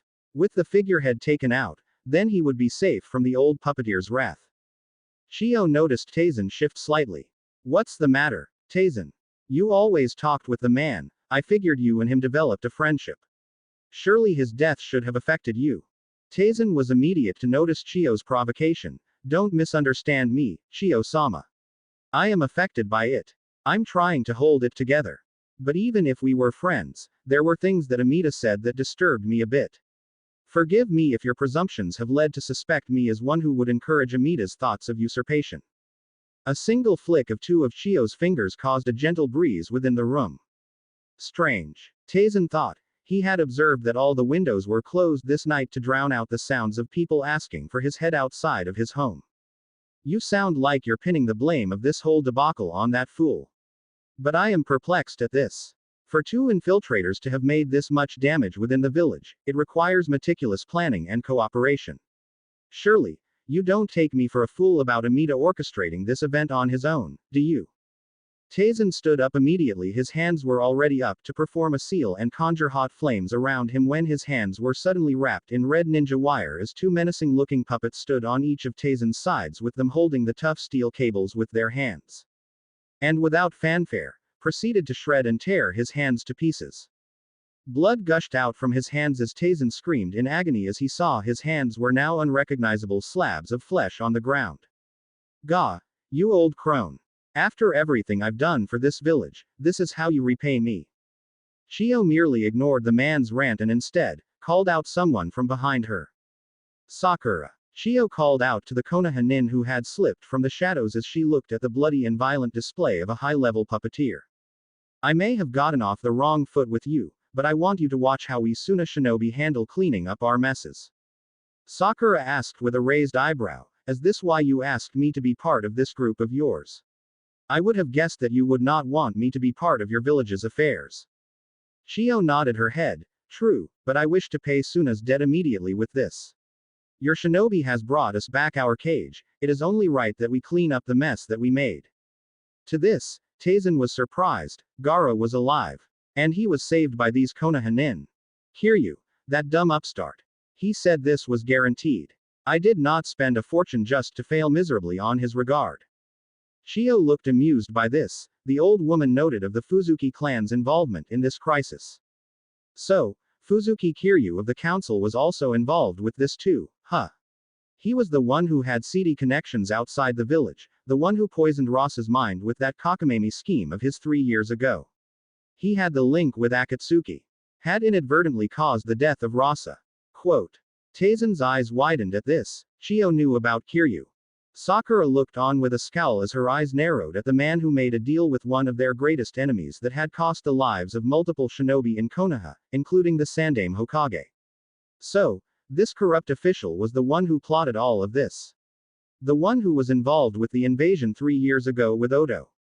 So you're the one. Sakura stalked her prey, drawing the twin blades on her back and glowing an iridescent blue, chakra flowing through her blades, she aimed her swords towards the man's shoulders. Intending to deliver much more pain before death. It's people like you that make everyone suffer. You were one of the reasons why the Sandaime was killed. Your hands are washed with the blood of my comrades, you did this. You and your colleagues. You sought after a war. A war to benefit my village, girl. No stepping stone is too great for the prosperity of my village. Sakura tilted her head to the side slightly. Is that how it is? A low hymn escaped her right blade as she flicked it to her side, creating a gash to Taizen's left knee, forcing him down as the man winced in pain. Other people are just something you step on to your path to power, huh? You would willingly trample on people just to get what you want. The village. Only an idiot would believe that. You wanted the fourth Kazekage dead. Sakura gritted her teeth in seething rage as anger roared within herself. She couldn't stand this man any longer. You willingly tried to destroy another country just for your security. You would treat people like objects, like pieces on a board. You surrounded yourself with the necessary tools for them to do your dirty work, yet here you are. Like a cornered rat. Taizen, heaving between bouts of pain, looked up and gave the girl a haughty grin that showed he had no remorse for his actions. Rats tend to bite back when cornered, girl. Chiyo gave a humorous chuckle at this. Too bad for you, rat. I tore away your teeth. To this, Taizen turned to Chiyo. She did not have an idea of just how deep his connections were. But that smug of the old bat seemed to unnerve him. What are you talking about? It was here that Sakura gave the man a rhetorical question. Who do you think let us in? Eyes turning into pinpricks, the man soon realized what or who gave him away. Before he could come up with another sentence, red steel wire suddenly laced around his neck and started choking him. Chiyo merely moved her fingers slightly as the two puppets raised the councilman upwards, hanging him just above his feet as the councilman began gasping for air. Too bad he couldn't loosen his bindings, his arms were all over the place. Shikuden no Taizen, even before you entered the council, I had already known that you had the hallmarks of ambition in your veins. You pretended to suck up to Rasa. You pushed for the war with Konoha, which left our forces in shambles. Your decisions along with Tenshin no Amida and Fuzuki no Kiryu were amongst the most idiotic blunders this village has ever seen. I warned you that the monkey was too wily and cunning for his age, yet you refused to see reason. Loath as I hate to admit it, Suna can't project the power that you so willingly want to. But like all fools who couldn't see grains of sand slipping through their fingers, you subjected this village to a war that it was not ready for. Your actions cost the life of the Kazekage and the numerous men and women of this village believing in its ideals. 2 Kazekage have come and gone as we almost lost our current one because of your scheming. You cannot be left alive. With that, more red ninja wires began to wrap itself around Taizen's head and squeezing further and further as it began draw more and more blood. The whole matter was slow and painful, until finally, Taizen's skull gave way and was sliced into pieces as his carcass fell to the ground. No scream was ever heard from the room for a second time as Taizen's windpipe was crushed and torn to several pieces before his face ever could. Both Chiyo and Sakura remained silent as they stared down at the body that dropped lifelessly before them. I suppose that is debt repaid for our transgressions against your village. Sakura stared wordlessly at the corpse before she turned her back against the old woman. This doesn't change anything. This man's death can never change the fact that the inner circle of this village is rife with corruption and with some of them making deals with unsavory criminals. Until Gaara comes back here safe, Suna won't be a place where it will prosper. Scheming for the position of Kage shouldn't be this dirty. Chiyo raised her eyebrow at this. Why do you care so much about this village's people? You're from Konoha. You have your own problems to deal with. Sakura only looked outside towards the night sky within the village. She was reminded how Naruto explained his reasoning for his desperation to save Gaara. The monster made by their village's own making. Because Gaara, your Kazekage, is my teammate's friend. He shares his pain. He sees himself in Gaara's struggles. And between the losses that they both had, their emptiness and their sadness, no hatred can exist between them. If your Kazekage died, Naruto would have been devastated. And though he has his faults, Naruto is someone worth following. He will be our Hokage, make no mistake. We just don't want him to suffer again. Naruto, you say? Chiyo asked. She had heard Gaara a couple of times asking himself about what this Naruto person would do in decisions that would require his input. And though inexperienced and young, Chiyo found Gaara's decision sensible if sometimes disagreeable and somehow worked in the Kage's favor. Maybe she would need to meet this person. A person who has followers inside and outside the village. Someone who can be vouched on even by outsiders. Chiyo had seen many come and go within the harsh world, but she has never met a person that would build and sustain bridges across everyone he met. Sakura looked on questioningly when she heard her teammate's name but chose to ignore that as she walked away, without saying another word to the old woman. In another part of the village, inside another house, there silently sat Tenshin no Amida. An old man with a growing white beard with a burly appearance remained hidden with his head wrapped in a cloth to protect himself from the heat outside for the day and serve as a warmer when the desert winds punished the village by night. He remained silent within his home as he sat. He had contemplated many things about his life as he sat there, thinking if his decision to side with Taisen being the right thing.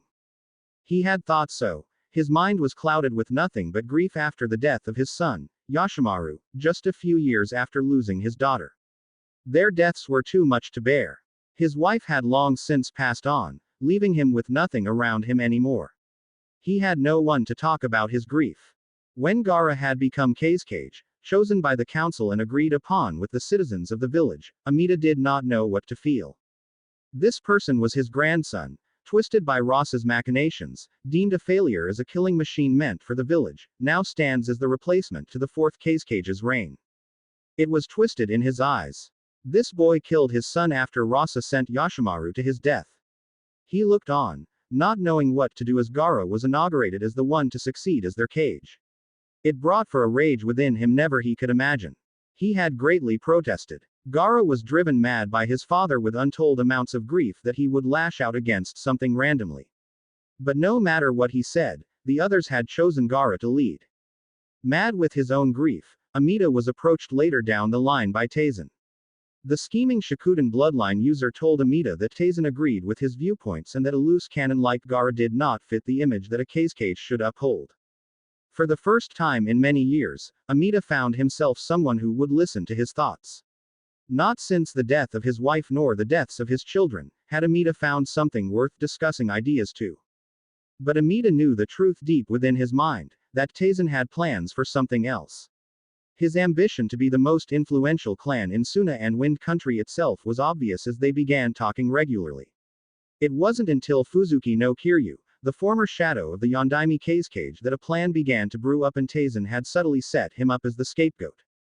With his disagreements with the Kazekage made known throughout all their discussions, it was Taisen that egged him on, let him continue to speak and now recognized as the face that opposed Gaara. When the attack happened and when they were saved by the Kazekage with an attack that was meant for the village, it was here that Amida finally understood. Though he had despised Rasa and his methods, Amida had realized that he was no better. He had let his pain rule him and had let Taisen propagate his pain of loss, not relieved it. He had done nothing but do the same horrible actions that Rasa had done in the past, and it horrified him as he finally accepted the fact that Gaara, his grandson, was just a victim of Rasa's machinations as he was when Karura and Yoshimaru died. He had planned to commit suicide for atonement. But he knew that nothing would change even if he did. Now he sat there in his home, surrounded with nothing but the pictures of his family as he had come to accept his fate. Tamari, I know you're there. You can come out, I am prepared. Tamari came out of the shadows followed by a Konoha shinobi. He didn't recognize the face, but the beady eyes and the hairstyle would be reminiscent of a Nara clan shinobi. Amida was surprised at this. Konoha involved itself with this culling. Grandfather, you allowed yourself to be involved with Taizen's schemes. Silence escaped between them and Amida nodded. I was. The grief that I had when your mother died, when your uncle died, it clouded my mind and lingered throughout the years. I hated your father. He took away your mother, and when she died, asked for your uncle to give his life for the village in assassinating Gaara. It drove me to despair. It made me the same as your father. But you had us. Even Gaara, you could have talked to us. Told us what you really felt. We could have worked with these issues, but you pushed us away. Amida nodded as he looked down. He grabbed a photograph placed neatly inside a frame and looked at it. His gaze lingered on with his children as he closed his eyes. That I did. And it had cost me the remaining family I had left. I should have never allowed myself to be consumed with my loss. Amida then looked at his granddaughter in the eye and smiled, looking at you, and then your brothers, you three resemble my children, especially you, Temari, you took after Karura. Don't make this any more painful than it has to be, grandfather. Temari said as she grabbed the scroll that Chio had given her and unfurled it. Amida smiled and leaned back in his chair as he looked up. I am sorry, Temari. A plume of smoke then escapes Temari's visage, and when it cleared, 2 scythes had appeared within her hands, each about as long as a pole staff and with the blades curved in the shape of the crescent moon. The Shodaime Keisage's weapons, one that had given him the name Sumatai Kei's no Shinigami, Reaper of the Cold Winds, said to swing without resistance in the air, humming a silent melody as it beheaded or killed its victims, was entrusted to her by Chio. This was his weapon now bequeathed to her, Yakumo Tatsu, 8 Clouds Rising. Shikamaru looked on and reached out to his partner. Temari, you don't have to do this. Your grandfather can go to prison and answer for his crimes, it doesn't have to be this way. Temari shook her head, forcing her hesitation down within herself, steeling herself for what was to come. No, it has to be done. He may be my grandfather, but my brother was hurt. He chose to drown himself in his sorrow. There is no other way. Everyone grieves. Temari, not just you, not just him. Don't do something that you'll eventually regret. Shikamaru was suddenly cut off when the old man spoke. Your name is Shikamaru, huh? The two then turned to the man that was about to be cut down, but he looked assured or somewhat relieved at that. The man then turned to the Konoha nin and said, thank you for looking after my granddaughter, but be at ease, she is a strong girl. Shouldering the job to kill your family member for transgressions done against you was heavy. Something Shikamaru didn't wish on anybody. He had tried talking Temari out of this decision multiple times. But Temari had already thought of it now as a foregone conclusion. She was not going to change her mind. Grandfather no. Tenshin no Amida, for your crime of conspiracy against the village, you are hereby guilty along with your co-conspirators, Shikuden no Taizen and Fuzuki no Kiryu, for an assassination attempt against the Keiskage, you are hereby sentenced to death. With that, Temari swung one of her scythes towards her enemy and cleaved of a part of the old man's chair, and along with it, his head rolled onto the floor. Temari closed her eyes and paid her respects as Shikamaru watched silently and placed a hand on her shoulder. He could only lend her this much. He had no words to say as Temari slew her kin. Within the streets of Suna, one man stumbled over a trash can as he evaded the growing anxious populace. This man looked like at the twilight of his youth, possessing stress lines on his face with his graying set of hair slicked back, sporting a goatee and wearing his robes signifying his status within Suna's inner circles. This was Fuzuki no Kiryu. Fuzuki no Kiryu had been found out. Someone snooped enough to get him implicated in the assassination attempt of the Shodaime Keiskage. He had, for all intents and purposes, been partial to the idea at first. Unlike that rat Taizen, Kiryu was loyal to Rasa and his vision for the village. Kiryu had to ally himself with Taizen for the sole fact that he viewed Gaara as a stain on Rasa's memory. Gaara was dangerous, a failure of Rasa's decisions, one that, he viewed, needed to be scrubbed out.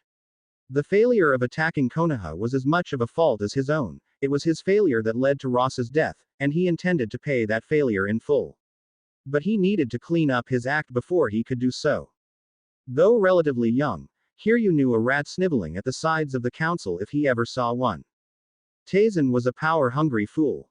He saw the man as an ambitious schemer that had plans of his own within the council. Rasa had warned him of the plans between mice and men, as one of the late Kage's last acts was to give him a seat on the council.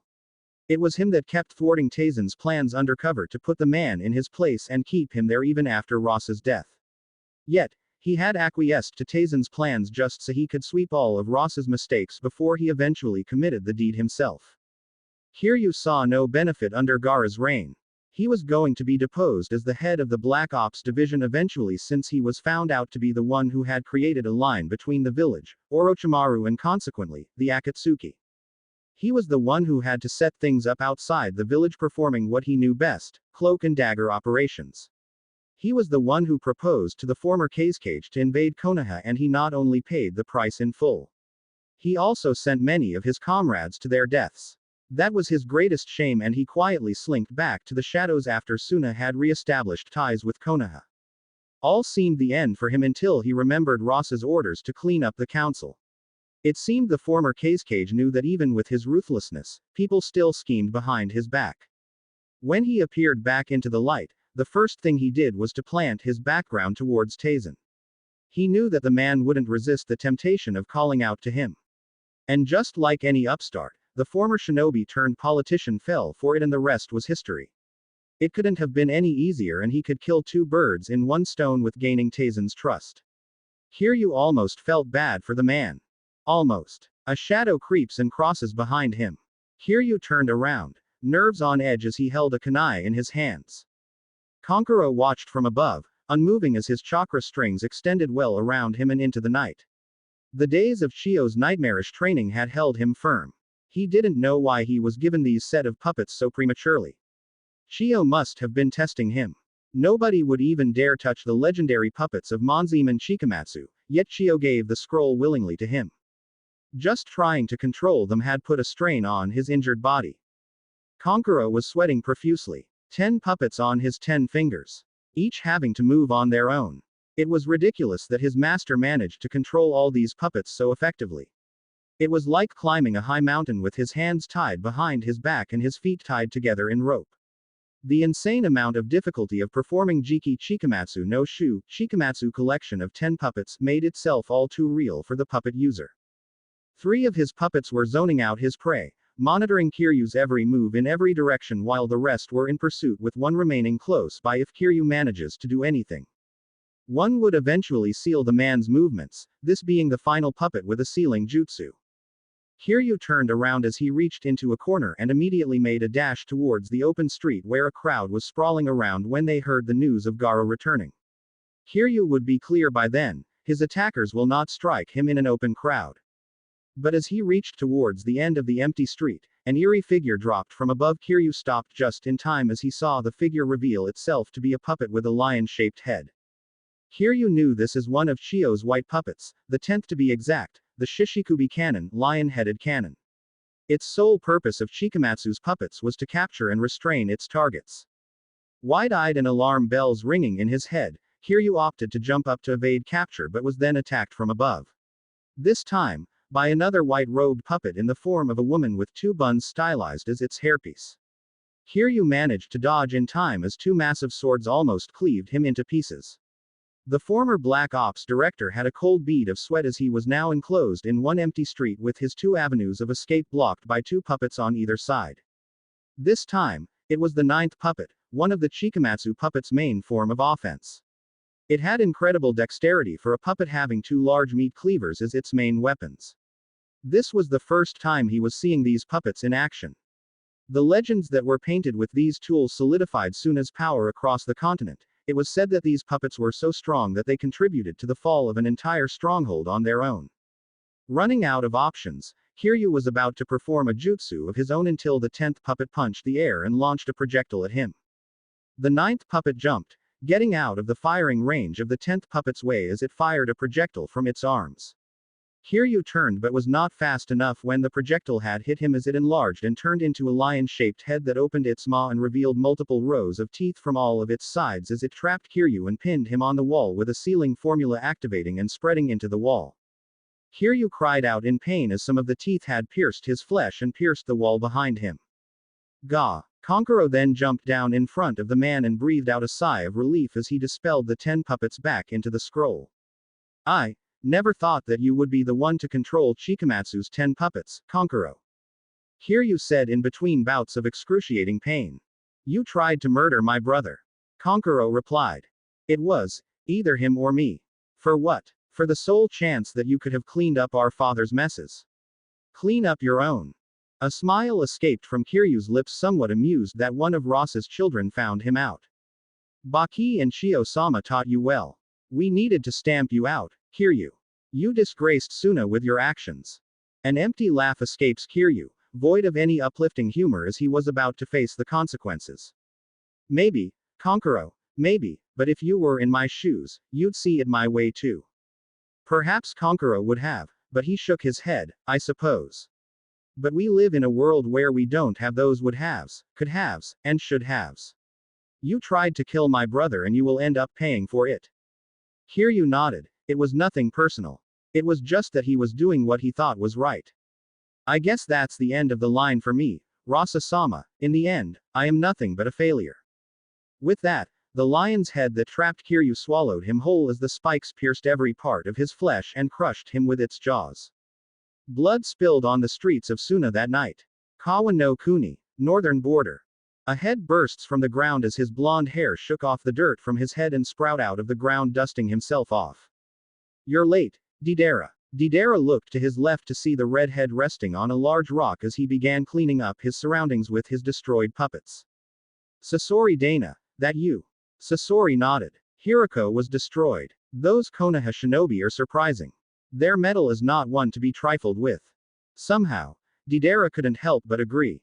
By Hirako, you meant that humpback puppet that you were supposed to be. Deidara never once was curious about the appearance of the other members of the organization, but seeing Akasuna no Sasori out of his puppet surprised him. The reputation of the puppeteer spread far and wide even through foreign soil.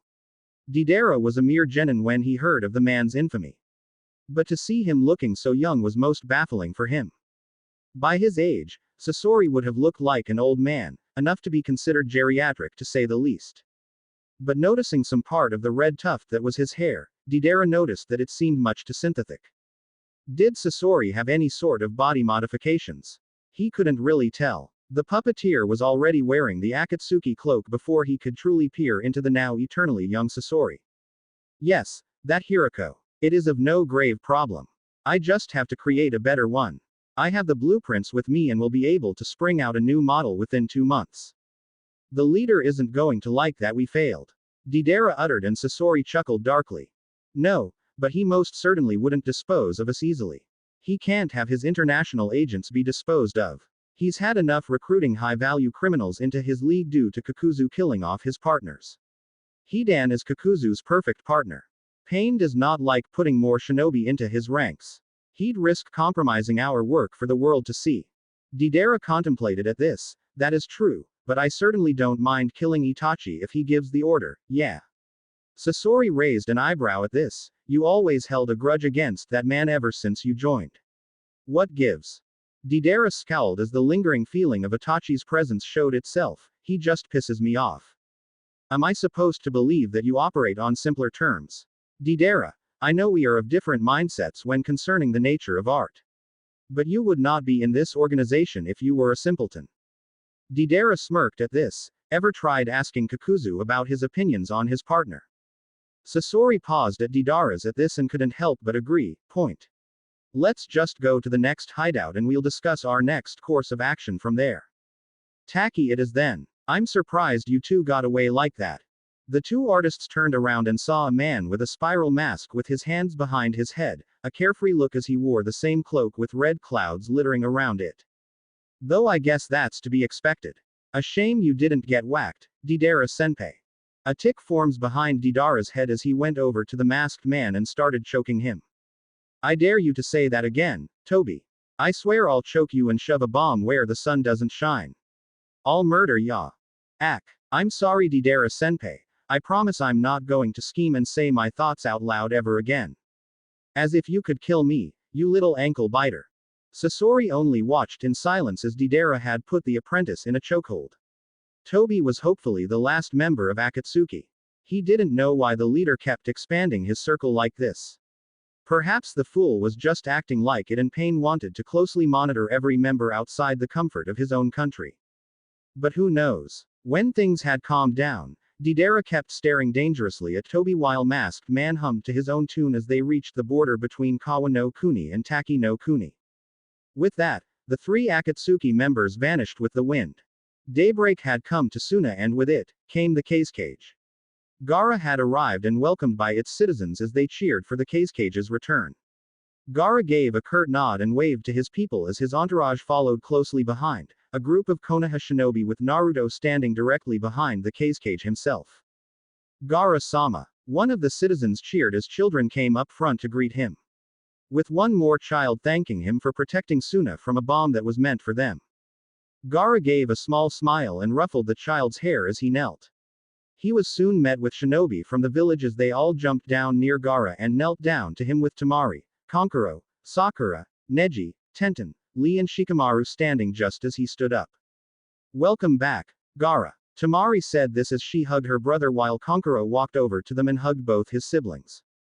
We were worried, so worried. Temari mumbled and Gaara couldn't help but compel himself to hug back his siblings. It is only thanks to my friends that I could be saved. They made it possible for us to meet again. There it was, when the people of Suna heard of Gaara call those of Konoha his friends, they felt a sense of connection between their cage and the shinobi that brought him back. It was here that Gaara ushered Naruto to come to his side as much as he did so for Lee. Standing beside their cage, the people of Suna saw these two shinobi and thought of them in reverence as their cage spoke. Allies is not an appropriate word for me to describe the service that they did for Suna, for what they did for me. They fought Akatsuki and risked their lives in getting me back. I stand before you, as testament to the friends that have inspired me to become cage. They are the ones who thought better of me. And with this connection, our ties and our strength shall be stronger than ever. Suna will always be Konoha's friend. They are my saviors and I thank them for their kindness and the extension of their friendship enough that I can stand here to be as your cage. Many of the shinobi, seeing as their cage spoke highly of the shinobi from Konoha, bowed themselves and kneeled in gratitude with their citizens following suit. Naruto watched. The reverence the people of Suna had for their cage was something else. This was the first time he saw a whole crowd of people kneeling around them. Naruto couldn't help but feel happy for Gaara. The others looked on the same as Naruto. They were given thanks for their time in helping Gaara. Those of Gaara's age would have done so no questions asked, but to see foreign shinobi being respected the way they were looked quite a sight for Chio. In the past, they were looked on in distrust. But seeing the cage alive and spoke truthfully of his ordeal, breaking the curse of the cage of those in the past, overwhelmed her. Her sentiments that had been forged ironclad in time were discarded with this new era. And the cage had paved the way for it. It was here that Temari spoke. As interim cage, I turn my position back to the god I'm cage. I hereby step down and resume my duties as the ambassador for Konohagakure. Kankuro approached Sakura and muttered, she's only saying that to get closer to Shikamaru. Sakura merely chuckled, maybe the puppeteer was right. So, what are you going to do about it? Kankuro grinned as he replied, as any good and annoying sibling should do, I intend to embarrass the hell out of her for it. That sounds like a plan. Tenten said as she laughed while holding her brace. Sakura had fixed them up well enough that the pain had subsided. Meanwhile, Gaara looked serious once again and turned to Naruto as he said, we will need to discuss more about what we learned in these past few days. For the moment, I ask that you take a break here in the village before heading back. I am sure you and your friends are all tired after what just happened. The Konoha shinobi then nodded and had taken Gaara's invitation to relax once more. They would need to discuss things rather privately as a way forward now. 2 days later, the Konoha shinobi stood before the entrance of Suna. All of them were ready to embark on their way back to Konoha. There, standing just beside the entrance, stood the three siblings with Gaara in the center ready to see them off. Are we in accord of what we must do next? Gaara asked and the Konoha shinobi had nodded their heads. Seek out the truth about the Jubi, find out who possesses the Rinnegan and seek out the other Jinchuriki or if possible, keep the other Biju away from them.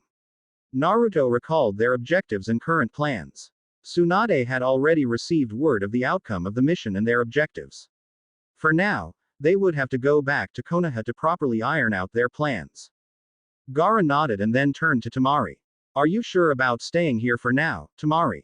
I would wager that you would choose to go to Konoha to continue your work. I'm sure you can continue training there, for all intents and purposes. I thought you would be happy there. Temari raised an eyebrow at this. What are you talking about? It was here that Kankuro grinned. Temari didn't like that expression her younger brother had. Would you like me to spell it out for you? It's about what we talked about yesterday. Temari recalled that Gaara talked to her about strengthening the friendship between Konoha and Suna with a political marriage that favored her. She blushed and told him off even when she said no denial on her part. Kankuro was laughing so hard, it could be heard 3 houses over. Would you cut that out? Gaara looked puzzled at this. I never heard you say no about it either. So, I don't know if you want this or not. It was here that Kankuro was laughing and said in between bouts of giggling, oh trust me, bro, our older sister wants it. She wants it bad. Then why would she want to stay here, then? I swear Kankuro, I'm going to gut you like a fish. The Konoha shinobi tilted their heads at the interaction between the siblings. It was like the trio were talking about an inside joke that they should be aware of. Wait a minute. Naruto turned to Shikamaru who was looking quite bored as he stared towards the desert and yawned, then back to Temari who was yelling at her siblings, sputtering about the indignity of it all. To this, a devious smile escapes his lips as he turned to Sakura and told him to come over and whisper to her. You think Shikamaru and Temari are dating? As the Hokage a drunk? She replied, and the 2 teammates were chuckling mischievously with Sasuke looking at them with a deadpan expression. What are you 2 on about? Sakura then pointed subtly at Shikamaru who Sasuke looked at, and then Sakura then turned to Temari who Sasuke also looked at. Oh, Sasuke could only mention as Kakashi thought about it. It makes sense, though, what better way to strengthen this alliance than a? Don't you dare say it. Temari shouted as Shikamaru kept staring at the clouds, ignoring the whispers and chatter all around him. Not that it mattered. Naruto, Sakura and now Tenten were looking at Temari with those same playful and teasing eyes as they wiggled their eyebrows. You think we should buy a white kimono for the wedding? Sakura asked, and Tenten giggled. Only if the theme is appropriate. Would a theme about weightlifting be appropriate? Lee asked out of nowhere, and the 3 of them looked at Lee weirdly. A beat. Lee, that is a great idea. What is a more youthful wedding than a wedding about bodybuilding? Shikamaru seemed to choke at that one while Neji palmed his face and shook his head. Tenten, however, looked horrified. If something happens between him and Yakumo, then I feel absolutely sorry for her. Temari though, Temari felt like the world was collapsing around her. Ah, Shikamaru regained his composure and pretended not to hear anything. Ah, a few seconds later, several Suna shinobi were standing by the village walls when they heard that loud scream, only to find the Sand siblings with Kankuro on a chokehold by Temari while the rest of the Konoha shinobi were trying to stop her from killing Gaara's brother. Throughout all of this, Gaara was smiling a little. Konoha Research and Development Department. Konohamaru sighed as he put away another knickknack that was strewn on the ground. Boring genin missions again was their reward after Ebisu slipped on a bar of soap and almost broke his back. The poor guy had to straighten his posture in the hospital in excruciating pain. But the fact that Ebisu was unashamedly ogling at the nurses brought out any sympathy he and his team had to begin with. Now they were stuck with D-rank missions again. Hanabi's team were also in the same boat, and they were working together again throughout this whole ordeal. At least their sensei didn't embarrass them like Ebisu did. He turned around to place the item, trash or whatever it was, on a basket as Shiho came in and told them that Ryugamine-san had offered them snacks in exchange for their help again. Well, at least there's free food aside from the pay. He looked at his team and then at Hanabi's team, who all shrugged. They seemed to find it amenable too. He looked at their current team leader. It was one of his uncle's students, Yamanaka Ino to be exact. Now, normally Konohamaru wouldn't think about the fairer sex so much like his sensei, but Ino was stunningly beautiful. She had a good personality to boot.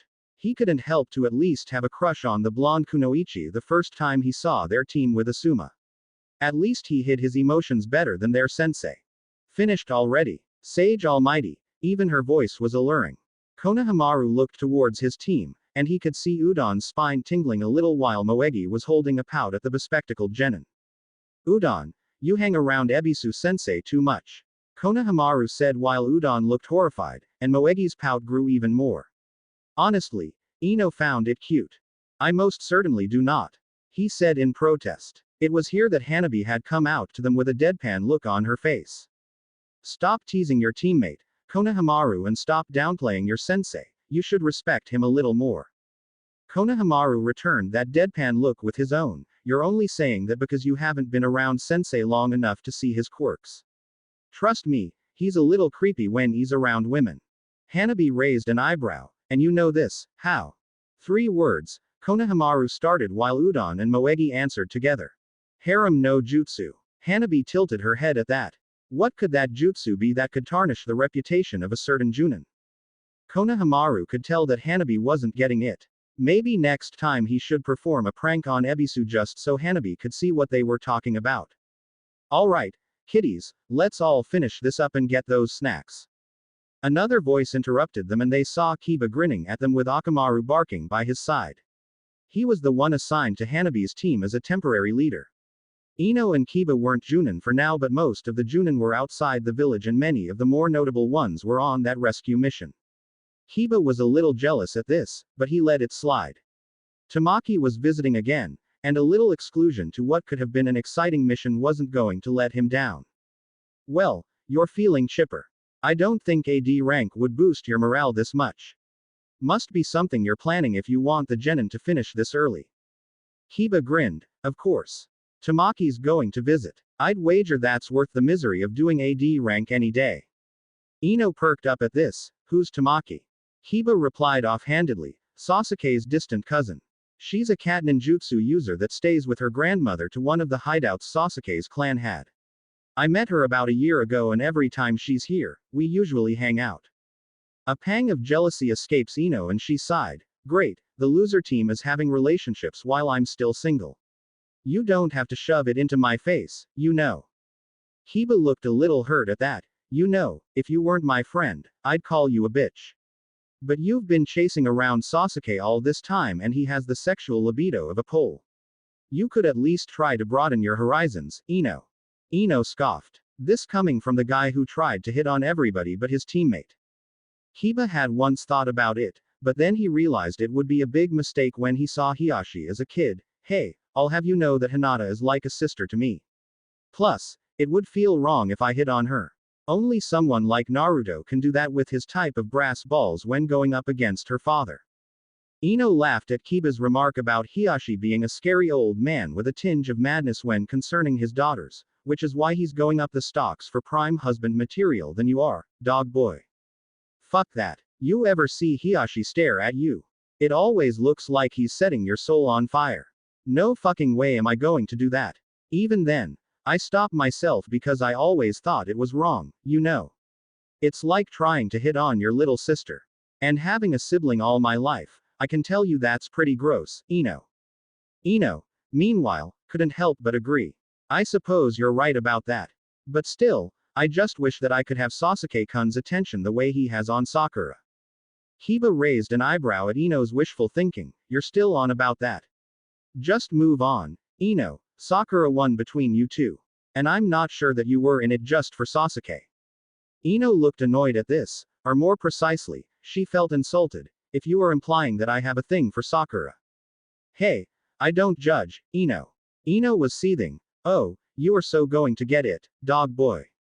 A cough interrupted their talk, only to see a girl with shoulder-length brown hair and a cat resting on her shoulder calling out to them. Tamaki. You made it. Kiba grinned from ear to ear as he approached the brunette at top speed and high-fiving her cat who returned the gesture. Well, the guys said you were cleaning up this place, so I had to go here. So, who's your friend? She looked a little too expectantly at Ino who merely waved at her. Kiba felt like a cold wind just entered the room and could tell that Tamaki was a little intimidated with Ino's looks. Hi Tamaki, Kiba's told me all about you recently. You're Sasuke-kun's cousin. Tamaki nodded her head, somewhat unsure why she was feeling intimidated by her distant cousin. I usually come here to visit him just to make sure he isn't lonely, and I get to hang with Kiba all day so it's not much of a hassle. Ino smiled at the girl and clapped her hands together. That's wonderful. At least you're thoughtful person. You said you were going to hang out today. Well, you could go now. I'm sure I can handle the mission report. It's only AD rank, anyway. If that's okay with you, then I'll oblige to that. Kiba suddenly stopped. his nose picking up a scent that was approaching them quickly. His sudden change of gesture suddenly put the two kunoichi on alert as they noticed Kiba looking to his side, far away from Tamaki. Akamaru growled while Tama's hair stood on end. With burst of smoke, the cat had brought forth Tamaki's Tekko Kage as the kunoichi gripped it firm within her grasp. Ino scowled and activated the seal from her coat as she brought out a katana. Now that Ino's attention was on high alert, she gripped the base of the katana's tsuba and pushed the blade out with her left thumb, her right hand hovering over the grip of her blade. Wait. Please don't. I'm only here because Ryuugamine sensei said to call you. Kiba maintained his guard as a bespectacled teen wearing the white uniform typical of an R&D grunt had approached them, carrying with him a scroll. My name is Katasuke. I recently joined the R&D department. I came here to call you and give you a scroll that Inoichi-san had ordered. Papa? Ino asked as she calmed down as she holstered her blade. Kiba and Tamaki didn't though, and they maintained their guard up as the teen, Katasuke, handed over his scroll. Yes, Inoichi-san had seen something that fascinated him. He had it ordered to be sent to him today. I'm sorry if I came off as a threat. I usually feel a little anxious in meeting new people. Ino grabbed the scroll from Katasuke's hands and looked at the ornate design curiously. Her father ordered it. What for? But before she could check the contents of the scroll, she heard a loud whistle from Kiba and Akamaru had immediately dashed forward and tackled Ino to the ground and Kiba immediately grabbed Tamaki and Tama and pushed them to the ground as well. Tamaki didn't notice it at first, until she saw a black large stinger coiling and stretching itself as it almost hit Kiba with it missing Ino by mere centimeters were it not for Akamaru and Kiba's intuition kicking in. What? Tamaki asked as she looked at the stinger recoiled back and vanished to the shadows. He's not there. Kiba whispered to Tamaki's ears as he motioned for Tamaki to look upward. There, up on the ceiling was a boy their age, standing upside down with the large black stinger retracting back to him as he made it bounce on the wall and purposely angled it so that it would hit Ino in her blind spot. Ino's sensing kicking in, she rolled on the ground and looked up as she saw her masked assailant, with no defining features.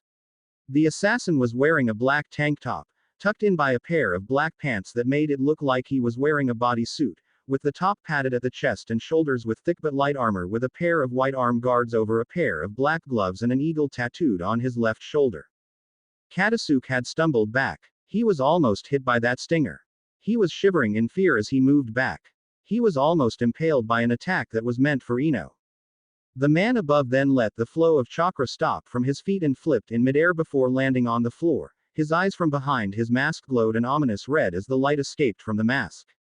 He then brought out a small item in his hand, ashen gray in color with a jewel at the base of one end with the kanji of water on it while the opposite end was triangular. A black substance soon gathered at the triangular tip and the black substance solidified. The eagle tattoo on his left shoulder soon came to life, black in color as the tattoo and spread its wings on the teen's shoulders as it gave out a powerful squawk into the building.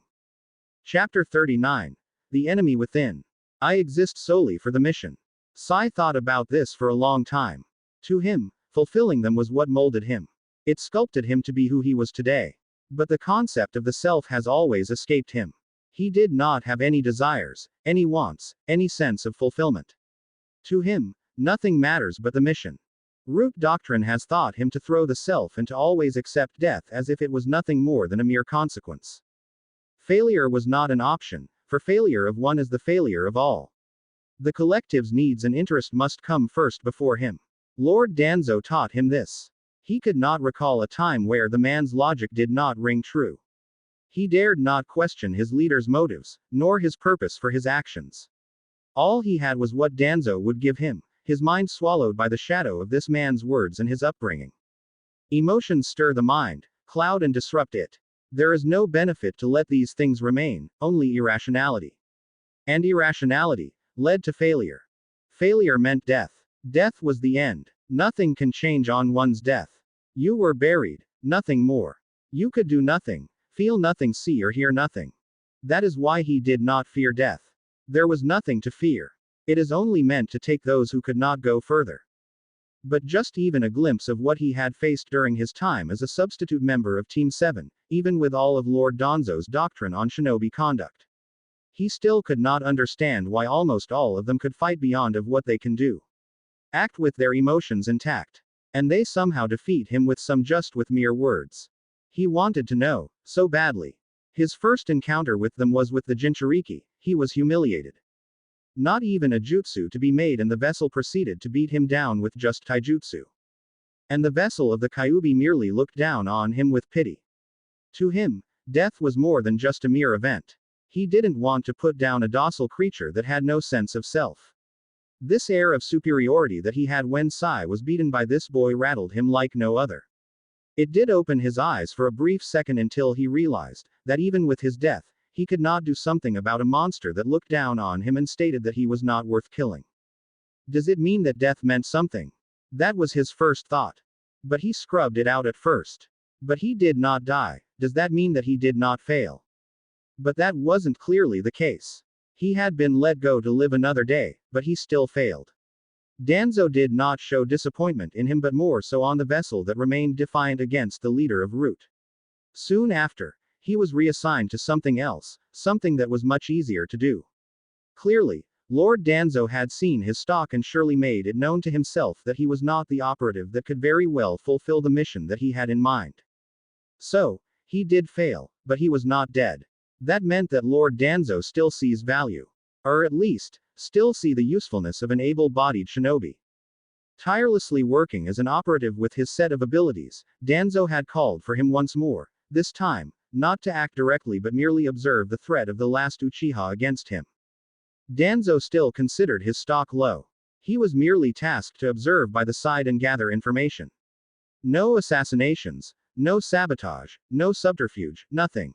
Still, he performed as he had been asked to, but he was still a failure. He had been found out by the last Uchiha and he was threatened. The boy knew about Root, and he spoke about them more as a nuisance rather than a threat. Danzo would have merely ignored this boy's warning. But even he, the man who had promised to kill him should he cross the line, did not act on his threat. Merely mimicking what the Jinchuriki of the Kyuubi had said that he was not worth the effort to kill. Both looked down on him, one with pity, the other in disgust. To them, he was nothing more than a lowly creature. For what is there to kill for a man who has never truly lived? But it matters not, anyway. He had given his all for Root, and for Root, shall he give his life. Even if it meant consuming him whole. Sai could not feel anything, could not see anything, could not hear anything. He let the darkness come to him, his consciousness remained while the leader of Root used his very being as he pleased. Oudesty himself, Kiba, Tamaki, and Ino were all facing him from different sides.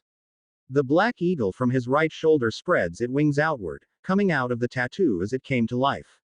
It squawked loud and powerful. But no plumage could ever be seen. It was as if the creature was made of nothing more than the ink on the man's body. But still, it behaved like a real eagle and with a flap of its wings once more. Only this time, the raptor took flight. Kiba looked surprised at this as he dodged quickly, seeing the sudden speed of the creature before it went up again and had decided to bite his thumb. Kiba rolled up his sleeves. Tamaki noticed immediately another kanji tattooed on Kiba's left arm. Quick to act, Kiba wiped a drop of his blood on the kanji. Hidate no Heiki. Sokyu, left arm armament. Crossbow. A puff of smoke from Kiba's left arm later, a crossbow appeared atop his forearm, attached to it. This new weapon for his arms were from one of the more seasoned Inagami summons from Yaba's pack. Sokumaru had granted him this weapon only a scant few weeks ago. Kiba only knew enough of the basics for it to work, but he was by no means a master of the weapon. There was a problem though, the crossbow was not loaded with an arrow. Tamaki noticed this immediately and was about to warn Kiba when the Inuzuka grinned. No one in his group knew about Chikuseki no Buso, the final creation of the Kinzoku Sennin, the Sage of Metal. Said person created such a wondrous feat of jutsu that it remained in perpetual activation for a span of at least thousands of years. Including, according to Sokumaru, for a crossbow that will never run out of ammunition. Kiba could hear the coiling of the string back as a small arrow appeared on the groove and soon heard the tension of the string snap as it let loose the arrow and aimed it at the eagle. The arrow flew straight, much faster than what a regular bow would fly as the eagle managed to dodge by a hair's breadth just under the talons and embedded itself on the wall. Kiba growled at this and went on all fours, chakra swirling around him as he activated the Shikyaku no Jutsu, four legs technique, and ran towards their assailant. Taking cue of what Kiba was doing, Akamaru left Ino and Katasuke's side as the dog increased his speed to keep up with Kiba as Tamaki went in his backup.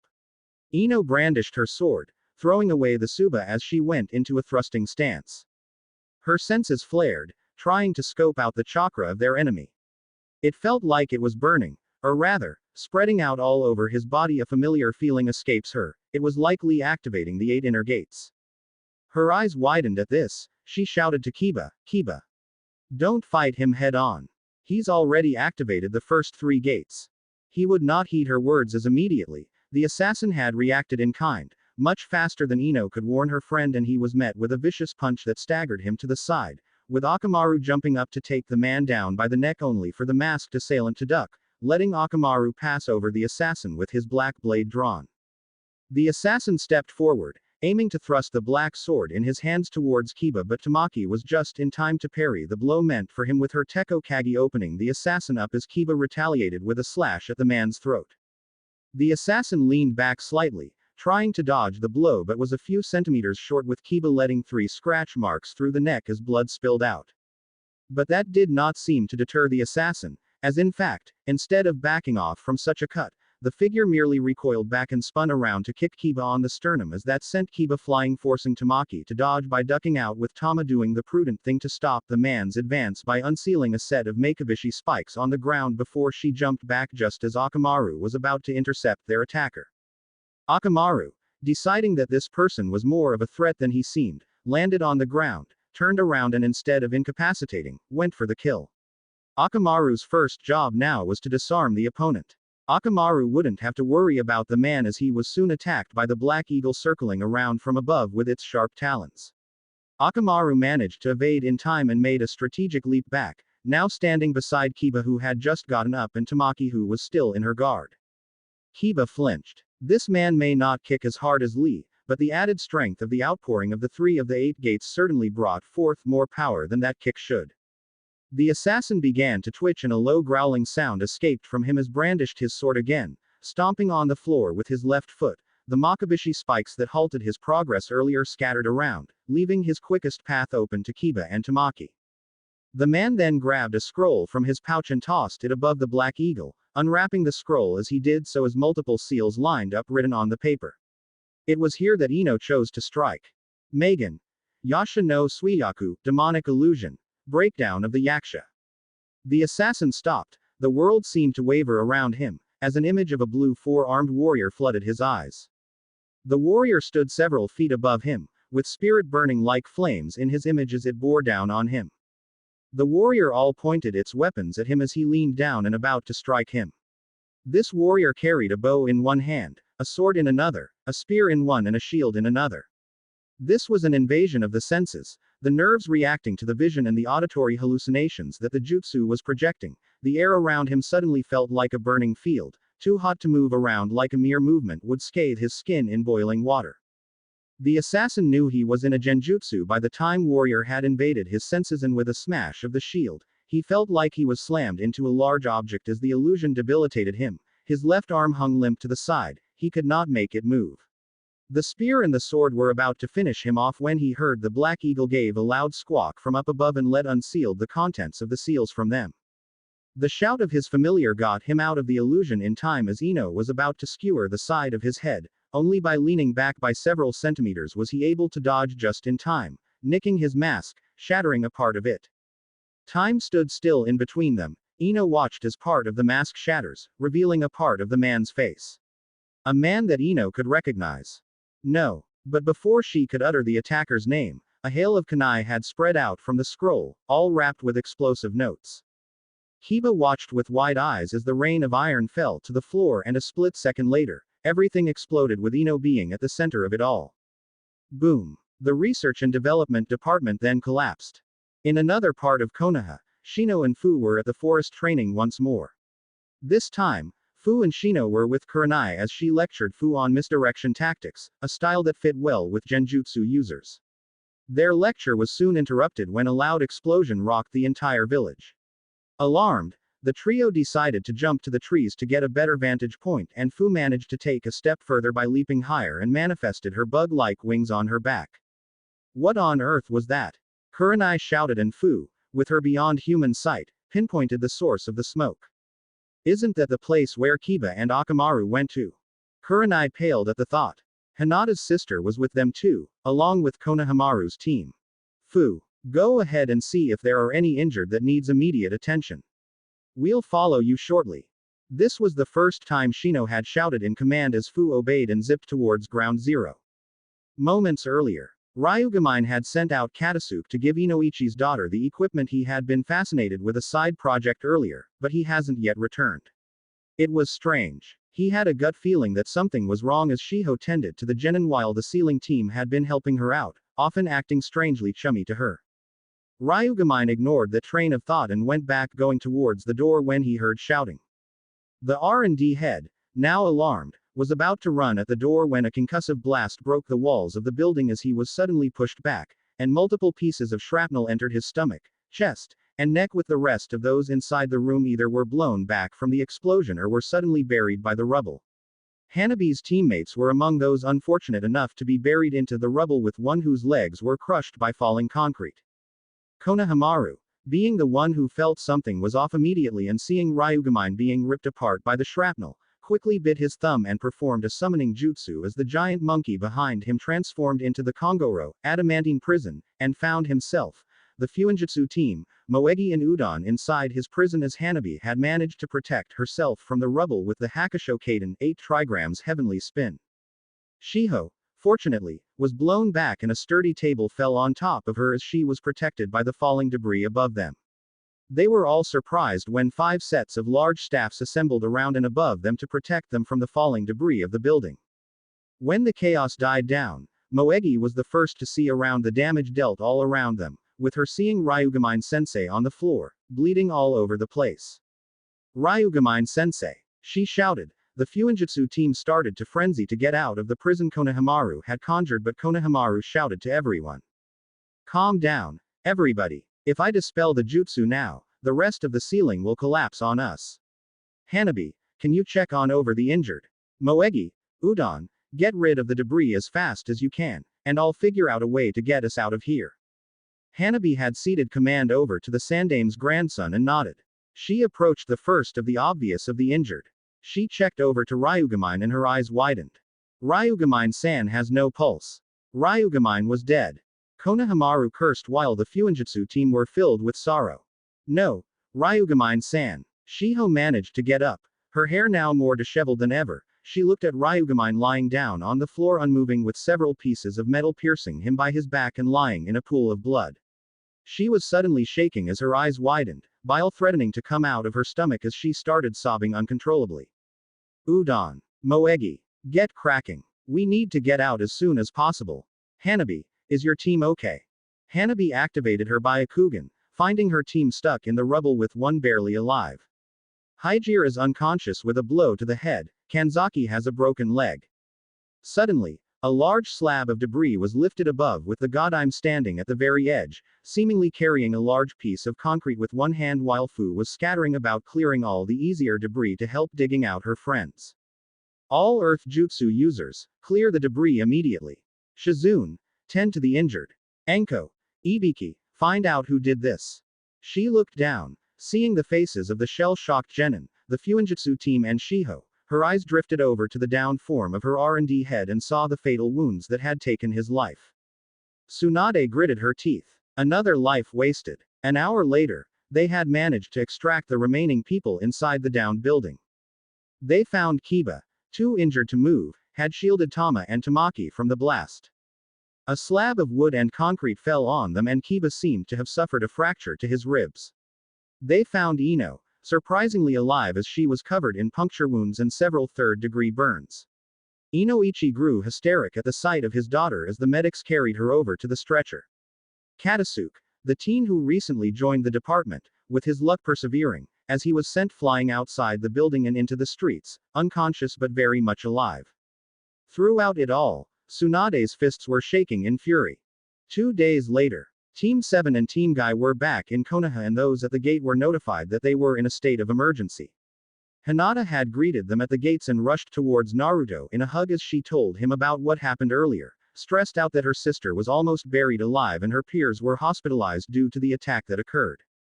The feeling of dread escaping them, Sakura was the first to rush to the hospital with Sasuke following suit as Team Guy had to remain at a much more sedate pace due to their injuries. Naruto decided to walk with Hinata briskly towards the hospital, asking her more about what occurred. At the hospital, Sakura was the first to arrive, tired and possibly running on fumes. The girl's adrenaline kicked in and rushed towards the familiar halls of the building and ending up in the ICU. In one of the holding areas, she saw Ino's parents sitting there, asleep and supporting each other with a blanket surrounding them. She could feel the temperature drop, confirming her suspicions as she approached them. Every step she took felt heavy, as only the sound of her sandals were escaping now within the hallway. When she entered the holding room, Inoichi and his wife awoke. Sakura closed the door behind her and Sasuke watched behind the glass windows as Ino's mother broke down in front of Sakura while Inoichi looked down as he held a scroll in his hand. Sasuke quietly left the ICU area to look for his cousin. In another part of the hospital, Naruto accompanied Hinata to one of the rooms as they saw Kiba sitting on his bed while Orochimaru sat beside his bed. Didn't know they allow pets here. Naruto trailed off as Kiba nodded. Special Inuzuka privilege, we can't be separated with our partners for long. Deciding to lighten up the place, Naruto had jokingly added, I was talking about you. Har, very funny, Naruto. Naruto-kun. Hinata had warned with a stern voice and Naruto raised his hands playfully with a smile. I was only joking. You know we're chummy, right Kiba? Yeah, this is just banter. You should see us when we were kids, Hinata. Kiba replied with a smile of his own. By this time, Naruto looked serious. I heard from Hinata what happened. You say that this assassin was targeting Ino. Kiba nodded once more. Yeah, he was definitely going for Ino back there. His intentions were clear with that first attack. They didn't find the body of the guy, so I'm assuming he got away. From that, Naruto asked, looking incredulous that an assassin had managed to slip away from a village filled with shinobi. I was sure that Ino got him, but unfortunately, he managed to dodge just in time before he let loose all those paper bombs from his jutsu. Katasuka's lucky to be alive, but Hanabi's team and Ryugamine-san. Naruto remained silent as he sat down on one of the chairs in the room followed by Hinata. Did you see what this guy looked like? Before Kiba could answer, Sasuke walked in the room. The Uchiha looked at Kiba, who looked back at Sasuke curiously.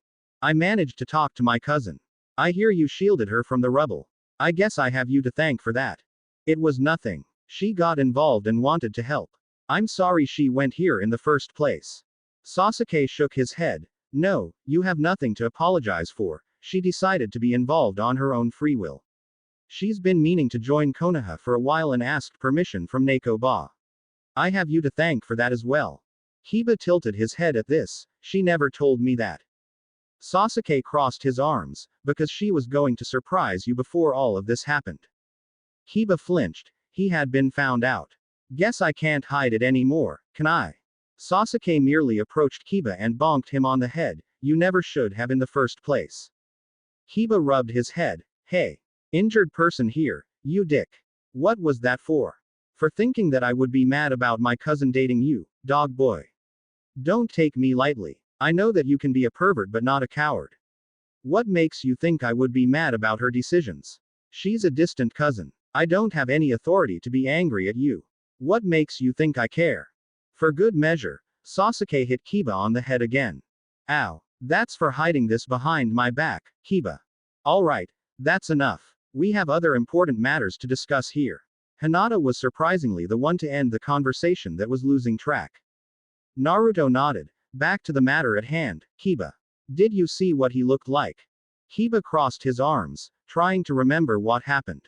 He recalled Ino almost impaling the guy to the head when the mask shattered. I couldn't, but before the explosion, I saw Ino's posture changed a little. She was looking surprised and stopped her follow-up. It looked like she knew him. The three people to his front all looked at each other, then back at Kiba. So, the one who can answer all our questions then, Sasuke trailed off as Hinata nodded. It will be Ino. She most likely did recognize her attacker. Do you remember the guy's scent, Kiba? Naruto asked and Kiba nodded. Yeah, I wanted to track him down as soon as I woke up, but the scent has all but disappeared. I didn't expect him to be able to hide his scent. But he's really good in keeping his tracks hidden. Naruto leaned back and began to think. If his job was to kill Ino and he failed, then my best bet is that he'll come back to finish the job. Sasuke and Kiba looked at Naruto with his insight, surprised to see the blonde be so thoughtful of what might happen next. Naruto then continued. But that would be out of the question. The intelligence division would have thought of that would be the most obvious choice. So, he's probably still prowling. With that, Naruto remained still, letting the natural energy enter into his system as he activated Sage Mode. Inside Sasuke, Indra was looking at the blonde intently. Naruto entered Sage Mode to note if there were any disturbances around the hospital, trying to get the feel that something might be off. Sensing Sakura, it must mean that she was with Ino currently. Naruto then added, although it's the most obvious choice, I think our assassin here is surveying the rotations and ins and outs of the hospital on how to do the deed and looking at exit points. He'll be back, huh? Kiba leaned back as he looked up at the ceiling and clutching his sheets tightly. He remembered being outclassed so easily by this assassin not just in the power department but in skill as well. Naruto nodded, he most likely will. He hasn't done his job yet. Naruto then turned to Sasuke. Sakura just visited Ino. She's alone with her right now trying to get through Ino. There are 6 Anbu members currently stationed above the hospital with 2 with direct connection to Ino's room. Sasuke, you need to go there. I'm not confident about the protection being offered. Either way, finding our attacker is our top priority. I don't need to remind everyone else of that problem. With that, Naruto stood up and left the room bidding his farewells to Kiba and Sasuke as Hinata followed suit. He's taking this uncharacteristically calm, even for him. Kiba commented on Naruto's posture as Sasuke nodded. Perhaps he was. Naruto may have only known the head of the research and development head for a few weeks, but he had come to know the man favorably since he's knew Ryugamine. His death may have affected him badly. When he got out of the hospital along with Hinata, Naruto was suddenly met with the Fuinjutsu team who all were patched up at the hospital. One of them gave Naruto a poorly kept notebook filled with notes that Naruto could tell from Ryugamine's writing. Naruto looked down at the notebook and then looked at the ceiling team. Why are you giving this to me? Naruto asked and the team nodded as one of them spoke. Ryugamine-san always did love his experiments, Naruto-san. He always kept notes on what he did and kept his unique sealing formulations there. His last notes were all about the sealing techniques you sent him. He never managed to complete his work. Naruto opened the notebook and found countless notes on seals that Ryugamine had been working on and researching. All of them led to countless discoveries that Ryugamine had been making, with one last weapon design that he would give to Tenten and another seal that his team had been toiling for weeks. Still, there were missing notes, formulas that didn't add up. At least half of the sealing formula remained unsolved, but Ryugamine had paved the way to a seal that Naruto could suddenly see a roadmap to where it led. He had found his power source. He had to go to the Hokage's office. With that, he said his thanks to the group and bid them farewell. He looked at Hinata, asked her, "We need to go to the Hokage." Hinata looked at Naruto and noticed his determined expression as if he had found something serious. When they reached the Hokage tower, he was met with Tsunade talking to an unfamiliar face to Naruto. The Godime looked serious and seemed to be showing no signs of stopping. "Katasuke, I know this may be sudden, but I want you to be the new head of the R&D group. Ryugamine did a fine job and has left casting a shadow on the department, but his work remains undone. The Fuinjutsu team there will be able to help you in some way, but for the others, I'll patch up a team for you to get you up to snuff. One of my shinobi has a forge with her family as the owners and smiths, they'll help you there. But Godime-sama, you can't just give me the position. My tenure has only been a few weeks and Ryugamine-sensei still only gave me a fraction of what he knew. Aside from that, my best field is on engineering. I am far below than a novice on other fields like Ryugamine-san was. Ryugamine was a true scientist compared to me. I can't replace him. This village can't replace him." Tsunade nodded. "I know exactly how you feel. The Sandame was like that to me too, yet I was chosen for this job. In many aspects, compared to Sarutobi-sensei, he was a lot more well-rounded. He knew almost all the jutsu within this village and has learned all that he needed to learn in his life.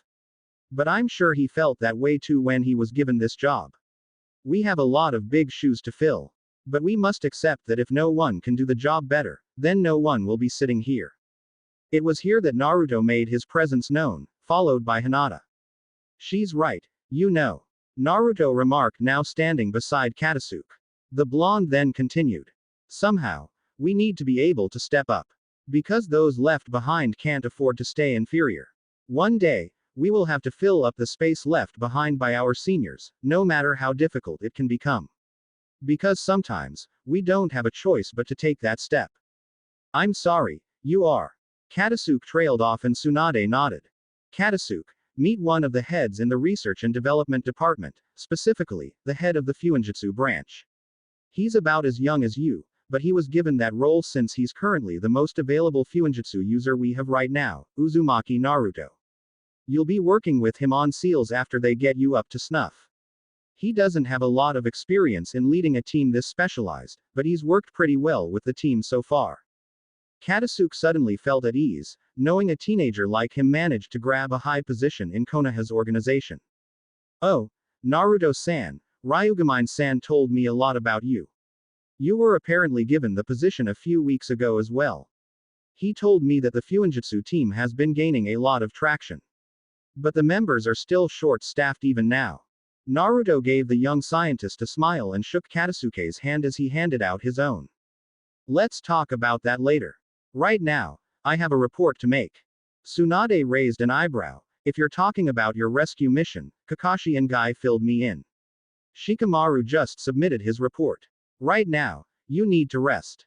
Naruto shook his head and handed Tsunade a used and unkempt notebook with a lot of page clips for references on the side. I didn't come here for that. Naruto then motioned to dismiss Katasuke for now and Tsunade nodded, thinking that the matter was sensitive. Then what did you come here for? Naruto then motioned to the notebook and placed his hand on top of the cover. This has Ryugamine-san's notes here with reviews and seal specifications for what I think is the solution to Takamagahara's power source. He's already completed at least half of the work needed to be done. Tsunade raised an eyebrow at this. She had indeed authorized the R&D section with the project that Naruto and Jiraiya wanted to finish. This was the first time she had received an update ever since she greenlit it. Tsunade was fascinated on the notes left behind by her late scientist.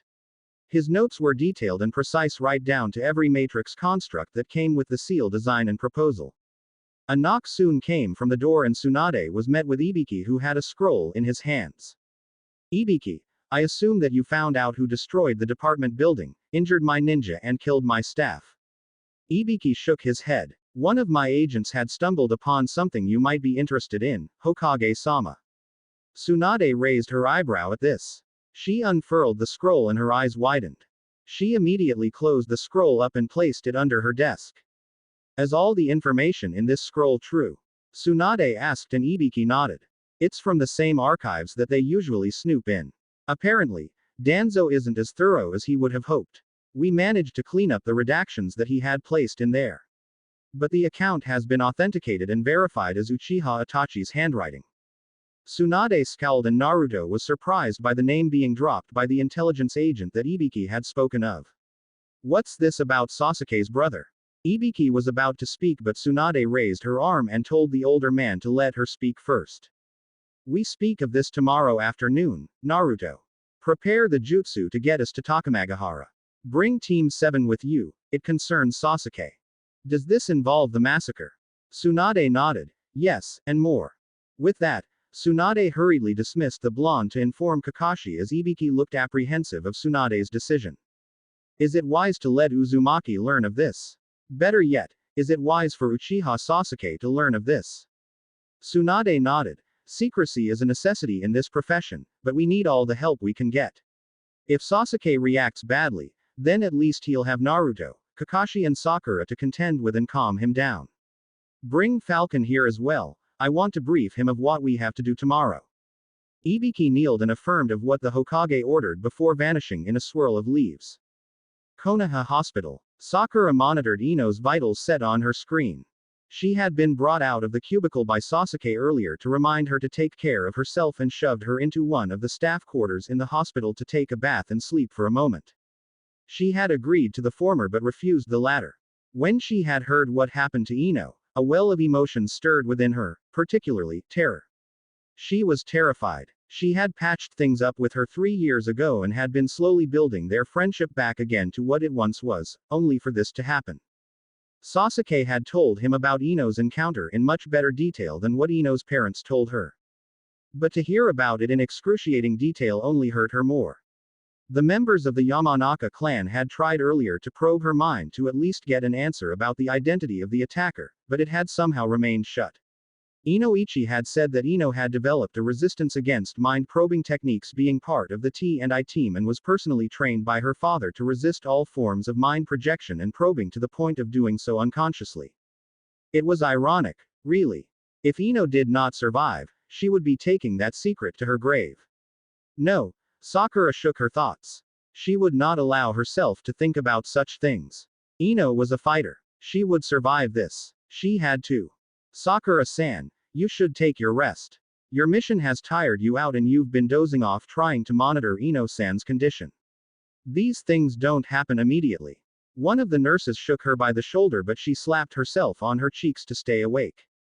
No, Ino, I need to help her. I need to make sure she wakes up.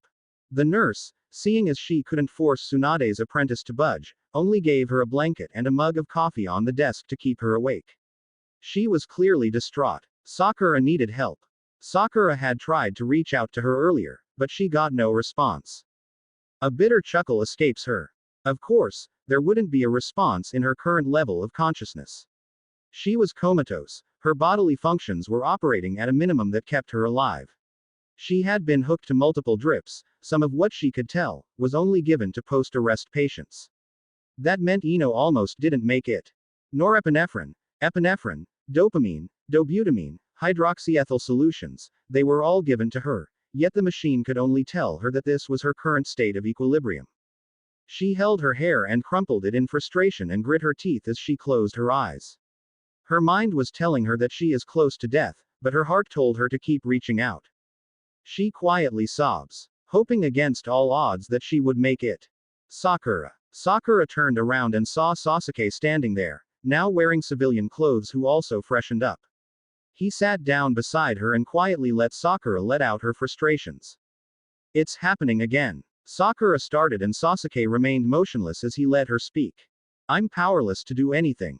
I've tried reviewing her chart, see if they missed anything, see if there was any other solution to help. But it said the trauma Ino suffered isn't just the burns, the wounds, the broken bones, there was also head trauma. Her brain was rattled, multiple bleeding points, she lost a lot of blood, she went into shock almost immediately, she was handled as best as they could.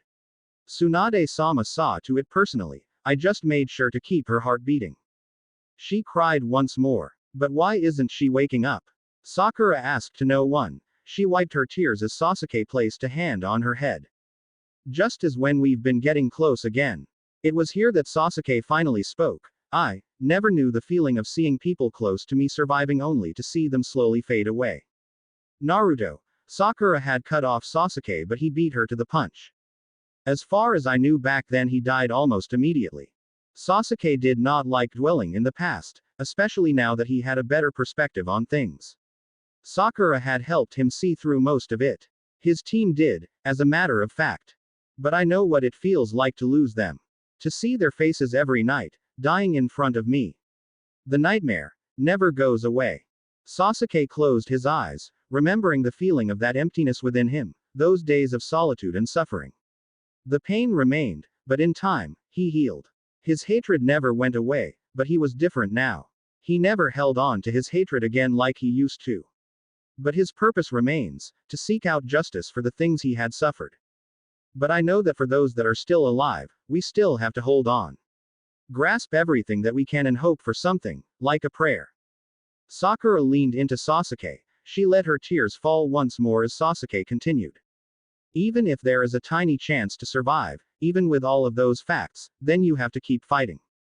It was here that Sakura nodded. She hid her face again once more from Sasuke and throughout her sobs, she could finally smile. She had to fight for Ino's life. She can't wallow in despair again. Not now. She had to give everything she has for her friend.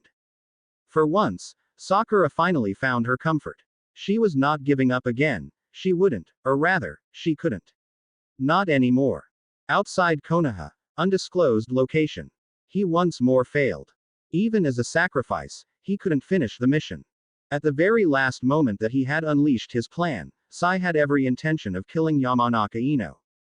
But none of the explosive notes managed a direct hit, only Kunai, as Ino, not only was mindful of her position even if it was sudden and managed to deflect away some of the explosive notes around him with a natural grace of an Anbu armed with a blade.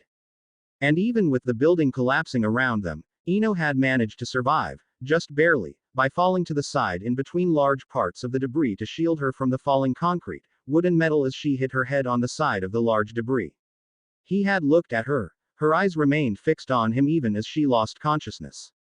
Sai sat by a tree, near the roots as he looked up. He had his left arm broken or so he thought. He couldn't feel it, it could barely move, and the pain was quite unbearable. Probably due to a strike that he had not seen under the influence of Ino's genjutsu. Sai was breathing heavily. The injuries he had sustained had left his body on the brink of its limits. The forced opening of the gates brought him more pain, and his body was catching up to the abuse that he had subjected himself into. Sai felt his neck and his head. It was hot, he was suffering from a fever. He had to rest. He was so close to the base. He was debating with himself if he should fulfill his mission or report his failure. Sai grabbed a pill from his back pocket. Danzo had given them supplements to act as first aid just for contingency purposes. The man had managed to glean in on the medicinal pills that the Akamichi clan purposely used aside from the 3 pills he knew.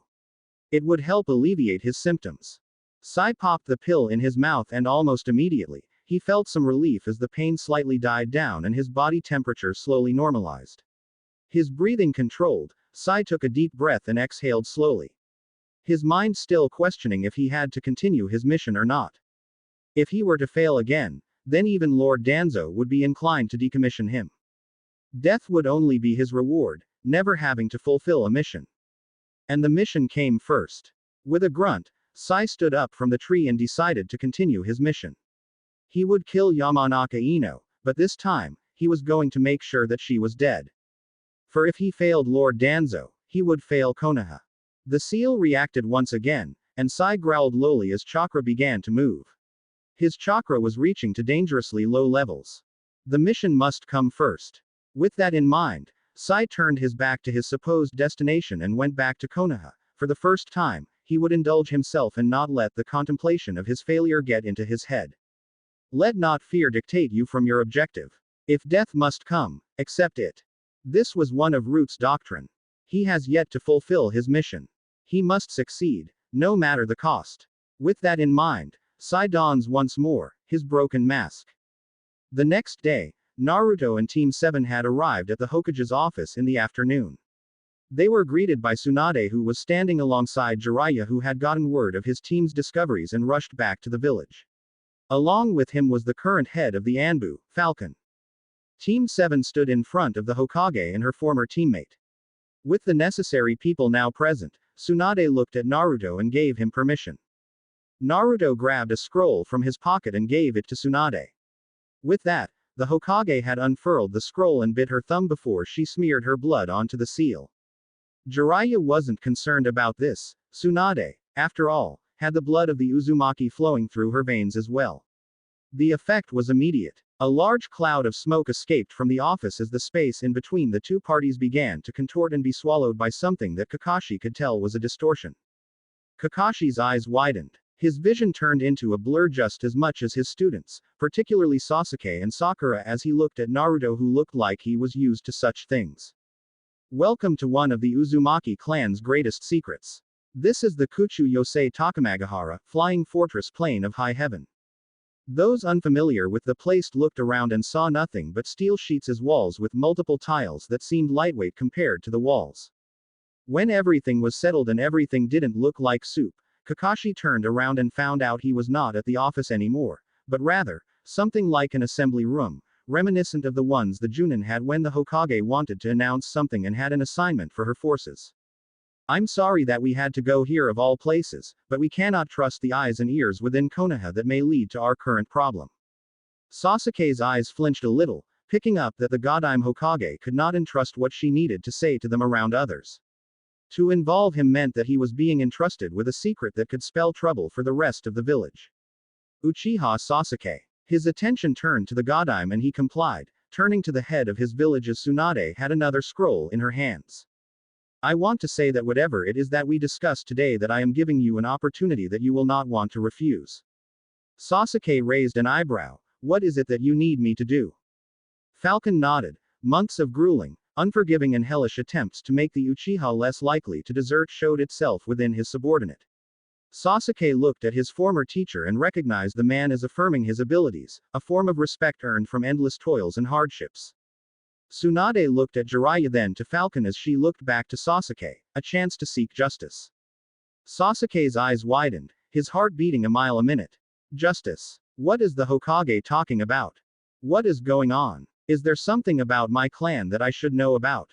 Jiraiya nodded. It actually concerns all three of you members of Kakashi's squad. But hear out the Hokage first. Tsunade graciously and silently thanked her teammate. I'm sure you're all familiar with Sarutobi-sensei's old teammate and rival, Danzo, correct?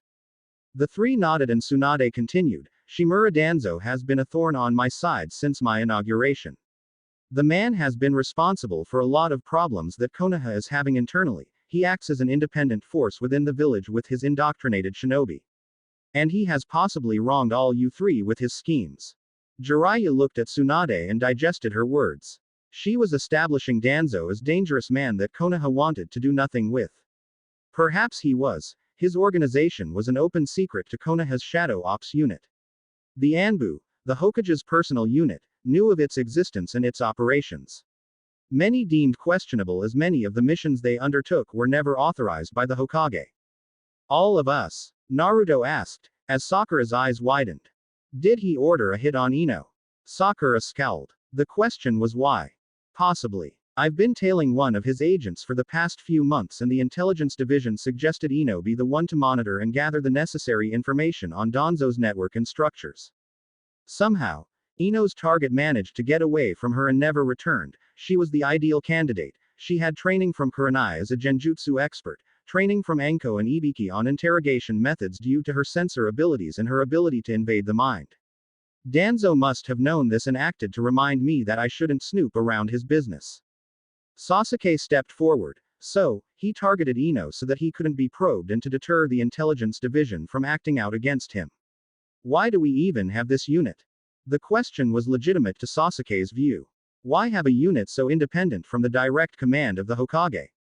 It sounded ridiculous to him. Someone with that kind of force would be considered a threat, for it would turn around and will bite the hand that feeds. It was Kakashi who answered Sasuke. We're supposed to not have them. Sandaime Sama disbanded them years ago in his reign. But complacency and that old war hawk's stubbornness and ideals simply did not stop the man from indoctrinating children to his program. By his return to continue his reign after Yondaime Sama, Root had become far too large to simply be brought down by diplomatic means. Danzo had usurped some power over Sandaime Sama. Falcon stepped forward. Correct. Danzo has grown far too powerful with his division that stopping him meant imposing a large enough conflict that would be considered as an open civil war. Jiraiya then continued, so Sarutobi-sensei had to make concessions. Danzo gets to keep his unit, but the Sandaime would not allow Danzo to be involved in policies concerning the village, as an act that would be considered as mutually assured destruction should one violate the rules imposed by the other. But that ended with the Sandaime's death. Which leads us to what we suspect as his hand when Naruto was taken away. Naruto's eyes narrowed. You mean this bastard was the one who placed me in that hellhole for months? Naruto's voice was on edge, his knuckles turning white with how tight he had closed his fists. Sasuke was slowly piecing the puzzle from what he could gather with this meeting. Jiraiya nodded grimly. Possibly. The man was bold and confident enough to have struck amidst all that chaos 3 years ago. He had a replacement prepared just to delay us enough and put you in his hands. It would have worked too. I shudder to think what would have happened if we didn't find you there, Naruto. Tsunade sighed. We were lucky. And as a bonus, Naruto destroyed one of their bases as a consequence of letting the Kyuubi out in such a fashion. Tsunade then turned to Sasuke looking down and contemplating what he just heard. If this man could scheme to this extent, even to the point of getting under the nose of the Sandaime Hokage. I'm sure I won't have to spell it out for you, Sasuke. What this could mean and his involvement to that day. Sasuke was shaking in fury, trying to control his own rage at this point. The question remains, though, why? He had asked and Tsunade gave another sigh and replied, yesterday, there was new information concerning what our people at the intelligence department dug up in the Anbu archives. It concerns your clan, Sasuke. Falcon then continued, they were planning a coup, Sasuke. The Uchiha clan decided to usurp the reigning Hokage in order to install a new that was under the Uchiha. We don't know the exact reasons why they were scheming to remove the Hokage, but certain actions had to be done. The Sandaime chose to act and had wanted to act diplomatically and was planning to place either Uchiha Shisui or your brother as Hokage, but before those concessions were done, Danzo had most likely meddled and had your brother do the extermination. Sandaime Sama's plan was hatched a tad bit too late. Appeasing the Uchiha through his method would have possibly resolved the conflict. In fact, he was planning to train either your brother or Shisui to take the mantle once they were ready. Unfortunately, Danzo chose to strike first. By now Sasuke's was blinking, the haze on his mind about revenge, justice and retribution all seemed to run in his mind in a blur. With that in mind, Sasuke, we have come to a conclusion now. Jiraiya added as Tsunade was now the one to step forward and placed a palm on Sasuke's right shoulder. Danzo meddled in Sarutobi-sensei's affairs. What my teacher couldn't do, I will correct that mistake. Sasuke, we are about to perform an extermination ourselves. That are considerably weaken Danzo's power base and give you the opportunity you longed for. Sasuke now knew what the Hokage wanted from him. He felt as if a road had been paved a way for him. A chance to finally seek retribution. We want you and your team to be part of this assault we're planning and remove Danzo, permanently. It was an offer that fizzled out his current state of anger. His rage suddenly went out and doused by ice water. He was shaking in anticipation, mind going blank at the realization that internal politics ruined his clan out of the multitude of reasons that involved something black and white. 0. 0. 0. Nothing in it made sense to Sasuke. Nothing gave him an answer. But Sasuke knew what must be done. Sasuke, without question, wholeheartedly agreed with a nod. Naruto looked down, his fists still clenched in anger. This only reminded him that as Hokage, he would be making decisions far too difficult than anyone in the village would decide on themselves. The burden of Hokage was indeed too heavy for lesser men. The hospital. The shadow is your ally, therefore the night is your ally. Do not be seen and you can perform your duty with less trouble.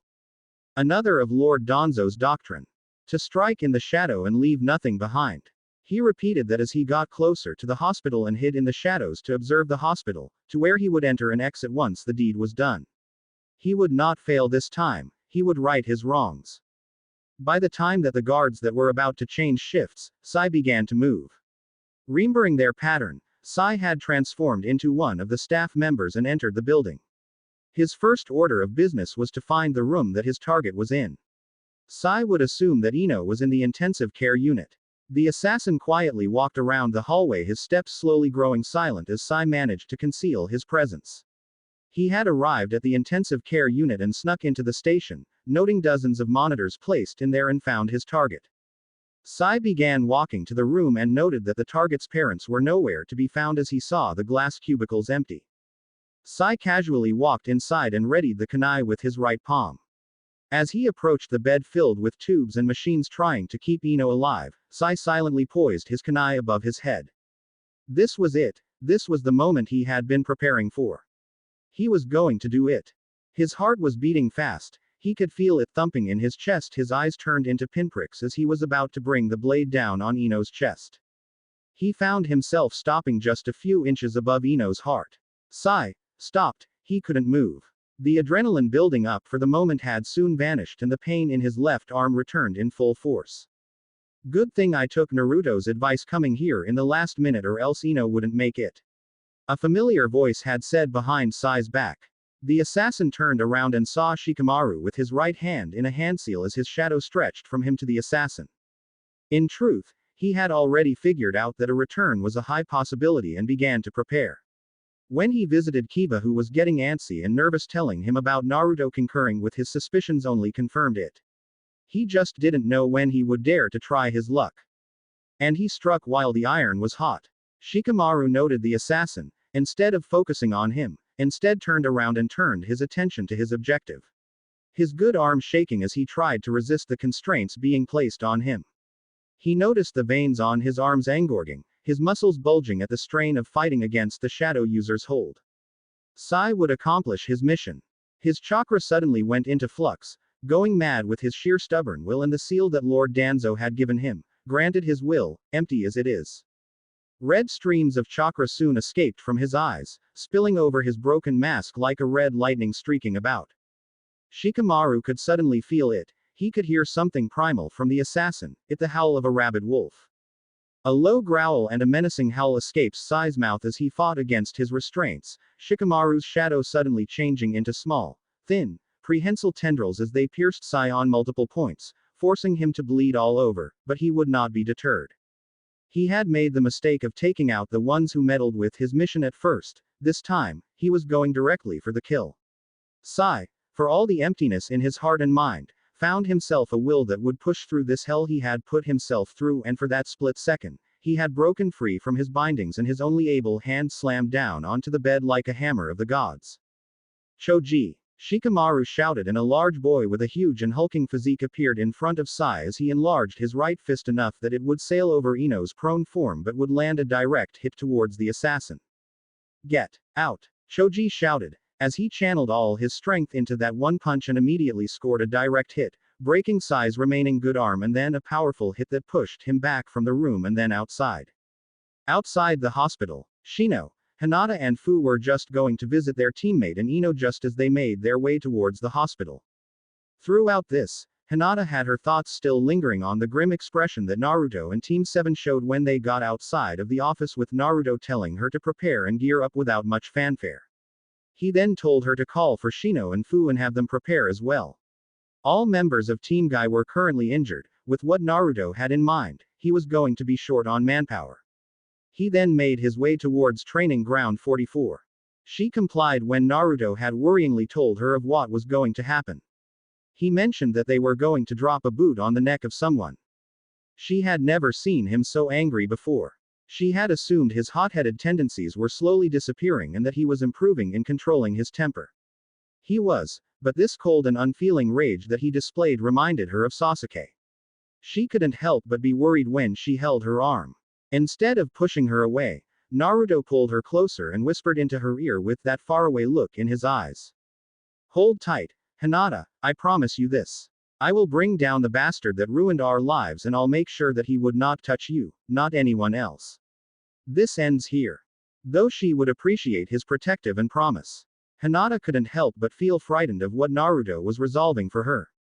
A sudden burst from the window had drove her out of her thoughts as she saw the window near to the ICU unit shatter with the wall surrounding it, with someone being thrown out of the window, landing on another roof, destroying it before hitting a water tanker and destroying it as well, and hitting the ground, causing dust clouds flying upwards and cratering the road this person landed on. From the smoke of the window of the ICU unit, Shikamaru and Choji stood. Shikamaru brandished his black katana strapped on his back while Choji brought out his staff. Sai's world was spinning, his vision blurred, and as he forced himself to get up, rolling on the ground and forcing his whole body to get up. Pain was everywhere, everything hurt. But the haze of the Arayashiki overtook him as if pain was a mere afterthought. He growled once more and the tattoos imprinted on his body came to life once more. Fu was about to charge in, but Shino held her back. Get Kiba. He is not as injured as he seems. Get him and Tamaki. Fu slowly nodded and flew into the hospital and looked back as she noticed Shino was letting his insects crawl out of his body while Hinata activated the Byakugan. Shikamaru and Choji landed beside Shino as the four of them faced off against their assassin, who now had his black eagle encircling above him with a scroll in its talons as it dropped it directly below its master, and Sai forcefully used his broken arms and removed his mask, biting the scroll with his mouth. Shikamaru scowled. So it was you, Sai. You're the one that did this, you're the one that killed Ryugamine. I assume you work for that bastard Danzo. Sai did not give a reply. Instead he forced his broken arms into a handseal as he grit his teeth from the pain, almost destroying the scroll in his mouth. He could not outrun them anymore and escape, it was far too late for that, but he had succeeded. Pain is a hindrance, the mind is the caster of the jutsu, not the hands.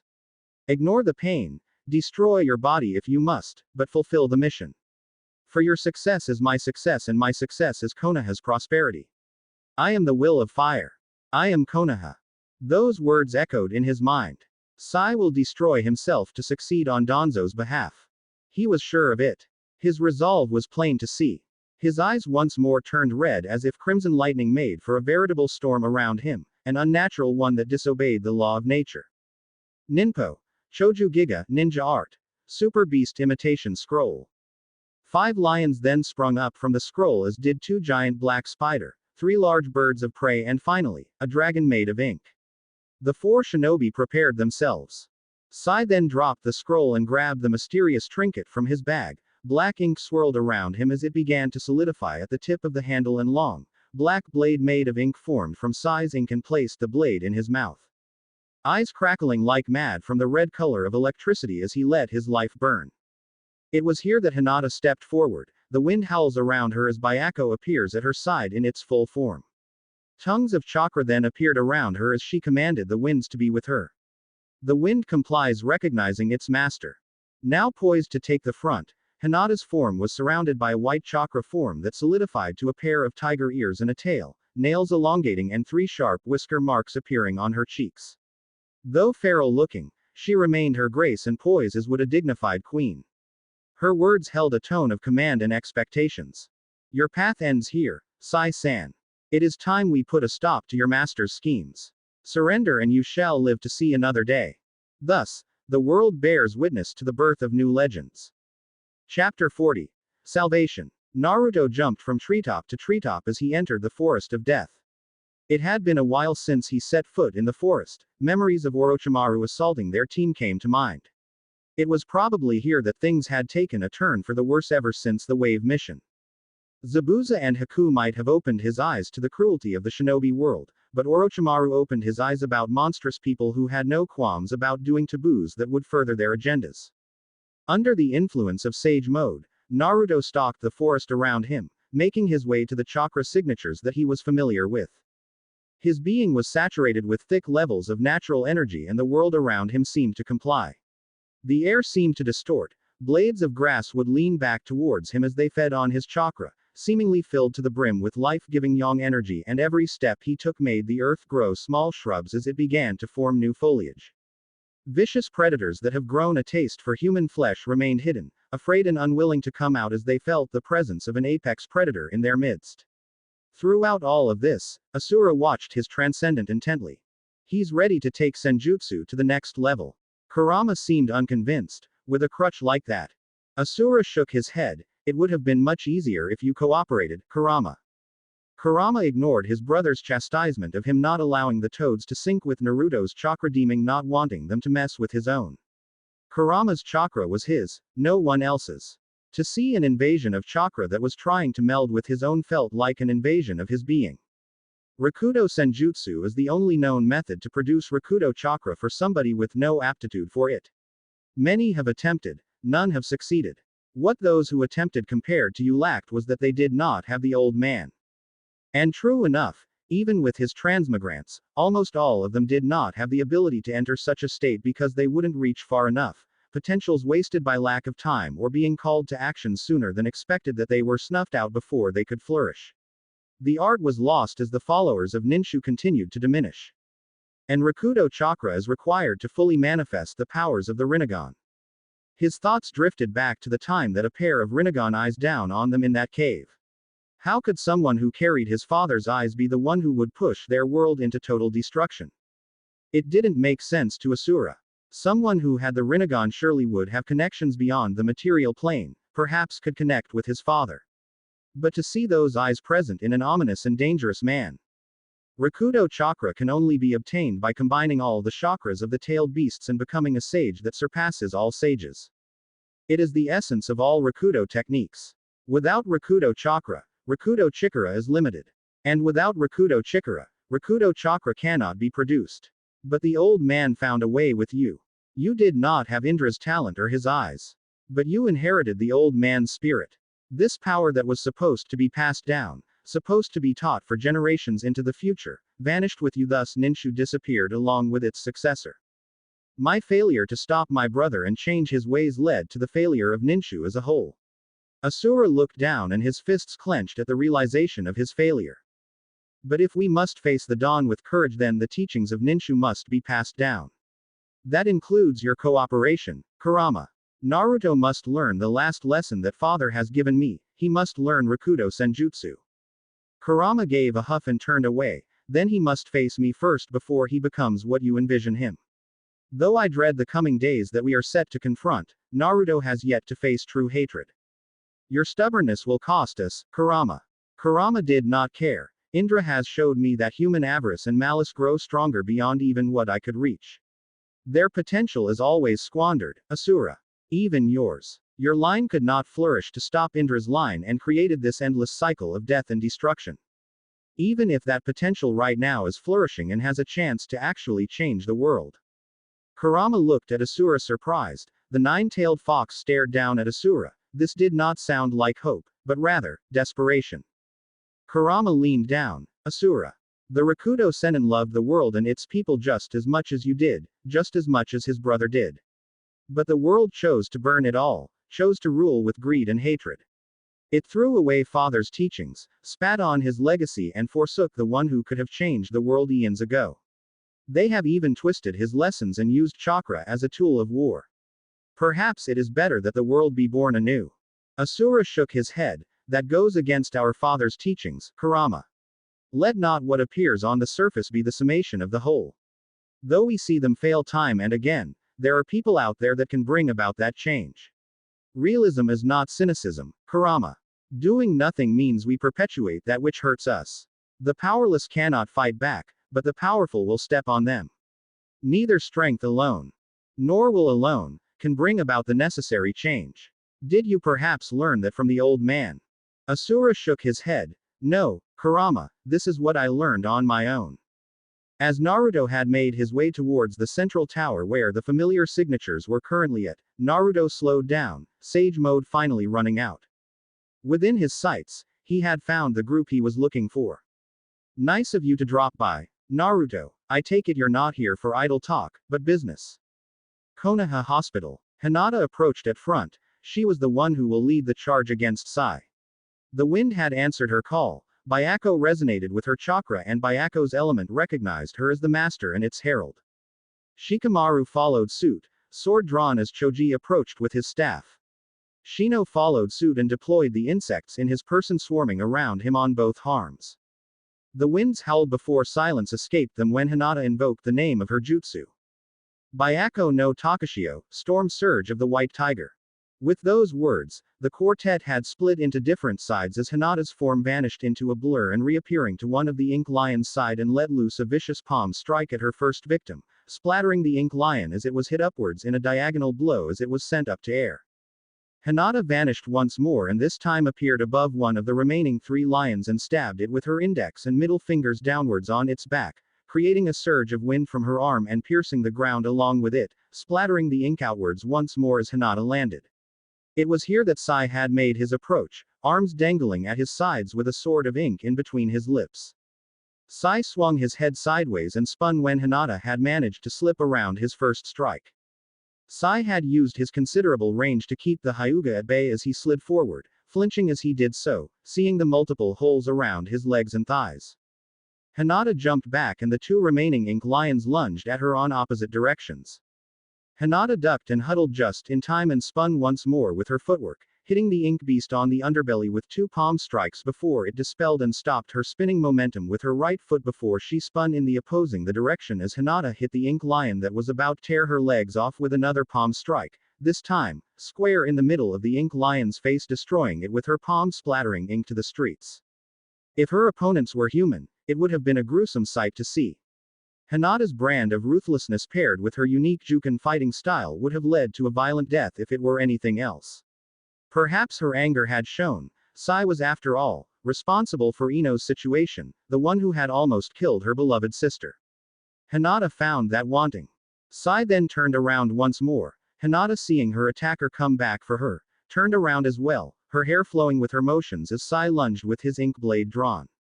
Hinata reacted quickly, seeing the attack with her Byakugan from so far away as she spun to the side just in time, putting her in direct position to Sai's opening. When Hinata elegantly evaded Sai's attack, it was here that she gathered her momentum. Her open right palm roared to live with chakra as she braced her rear leg for her strike. A lion's head manifested, made of chakra, as she leaned forward and directed her palm strike direct at Sai's back. Shishishugeki, lion palm strike. Sai, enhanced with the power of the Arayashiki seal, turned around, his reflexes going beyond than what he could do at base form. Sai tilted his head slightly, forming low diagonal position of his blade. The blade then changed shape into that of a mace as the angry chakra lion met with a club made of ink that was reinforced far better than any metal it could think of. The force was instantaneous. Boom. A shockwave escaped between the two of them as Sai's mace shattered upon a powerful shockwave. Trees swayed away from the center of the clash, windows shattered upon impact, and the nearest walls around them shuddered with some of the metal scaffolding groaning from the immense pressure. The force was strong enough that the contained area of their fight became concentrated, sending both Hinata and Sai away from each other by the force of the blow. Above the roof, Shikamaru stared up at the gigantic ink dragon that floated above him. It coiled upwards before it turned to Shikamaru to lunge at the young strategist. Shikamaru evaded in time just as the dragon crashed to the rooftop below him, destroying part of the building as it rose up and curved into the sky in an arc before it lunged again, this time, taking its opportunity to strike at Shikamaru while he was still in midair. Shikamaru quickly looked at his surroundings, eyes darting back and forth until he noticed his shadow appearing just as he was about to land. With a hand seal, his shadow materialized from below and raced upwards as countless shadow tendrils shot upwards and spiraled into his free right like cling wrap. Shikamaru saw his right hand be covered with his shadow and shot it out of his right hand as it zipped through the air and managed to grab onto a concrete pole, pulling himself away from the dragon's attack just in time. Kage Sum no Jutsu, Shadow Claw Technique. Shikamaru felt it was a close call. He adjusted himself and flipped in midair as he landed. He noticed the dragon arching in midair once more before it turned to him and lunged yet again. This time, the dragon knew for sure of its mark. Shikamaru would not get away. That was, until Shikamaru decided to dispel his current jutsu and with finesse that he learned with Ino, flipped in midair and landed on a rooftop and slid back. Shikamaru turned his head for a second and saw a water tank behind him. Seeing the dragon diving towards him, Shikamaru grabbed 3 smoke bombs from his pouch and dropped them around him. Smoke covered his form as the dragon effectively rushed towards the smokescreen. And subsequently crashed into the water tanker behind it, flooding an entire street with water as confused and panicking citizens were being escorted out of the way by Shino and Choji. It was here that a giant spider began to rush at them, and Shino quickly deployed his insect and formed several walls to hold the spider back just as Choji shooed away the bystanders. Choji then deflected a strike coming from above with his staff and twirled it above his head before stamping one of its end to his side as he asked the more seasoned Chunin in between them. Plan of attack. Shino nodded as he approached the giant spider. Let us assume that this interloper knows of our clan jutsu, knows of our tactics. I suggest we approach this differently. Choji nodded at this. I have to agree. I'll hold those birds of prey back. Don't let that spider get to our position. Shino nodded as he walked towards the giant spider, right hand drawn. Chakra gathered around his arm and enveloped itself around said arm as it glowed an incandescent blue. Wisps of chakra scattered, blowing ever which way. Then, veins started bulging out of his arm, engorged and hyperactive as they received blood more than usual. The gigantic black spider weaved in molded black silk that it used to shoot at Shino, who merely swiped away with his right arm sideways, scattering the silk all around him. Konshu no Gitai. Kamakiri, insect mimicry, mantis. Another string of webbing was fired, but cut down all the same. As Shino gained more land to close the gap, the spider took one more step back, but Shino would prevail as he took each step with precise movement of his arm. This movement of taijutsu to him came about as inspiration of taking cues from his teammates.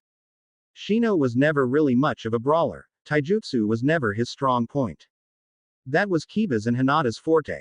He relegated himself to be as the one to do the support role of his squad. Whereas Kiba could strike swiftly overwhelm foes in multiple directions with Akamaru by his side, Hinata would be the one to deal finishing and deadly strikes in one blow and get in between Kiba's line of attacks and walk away from them unscathed with the aid of her Byakugan. Shino, however, preferred to do things in a much more controlled environment, where he sees the bigger picture and then build a strategy upon observing the opponent. In comparison, his preferred way of dealing with combat was much like Shikamaru's, but his arsenal was perhaps more flexible and less tricky compared to the premier strategist of their generation. Swarms of insects then began escaping from Shino's left sleeve. These creatures made a dark cloud-like appearance as they encircled around Shino.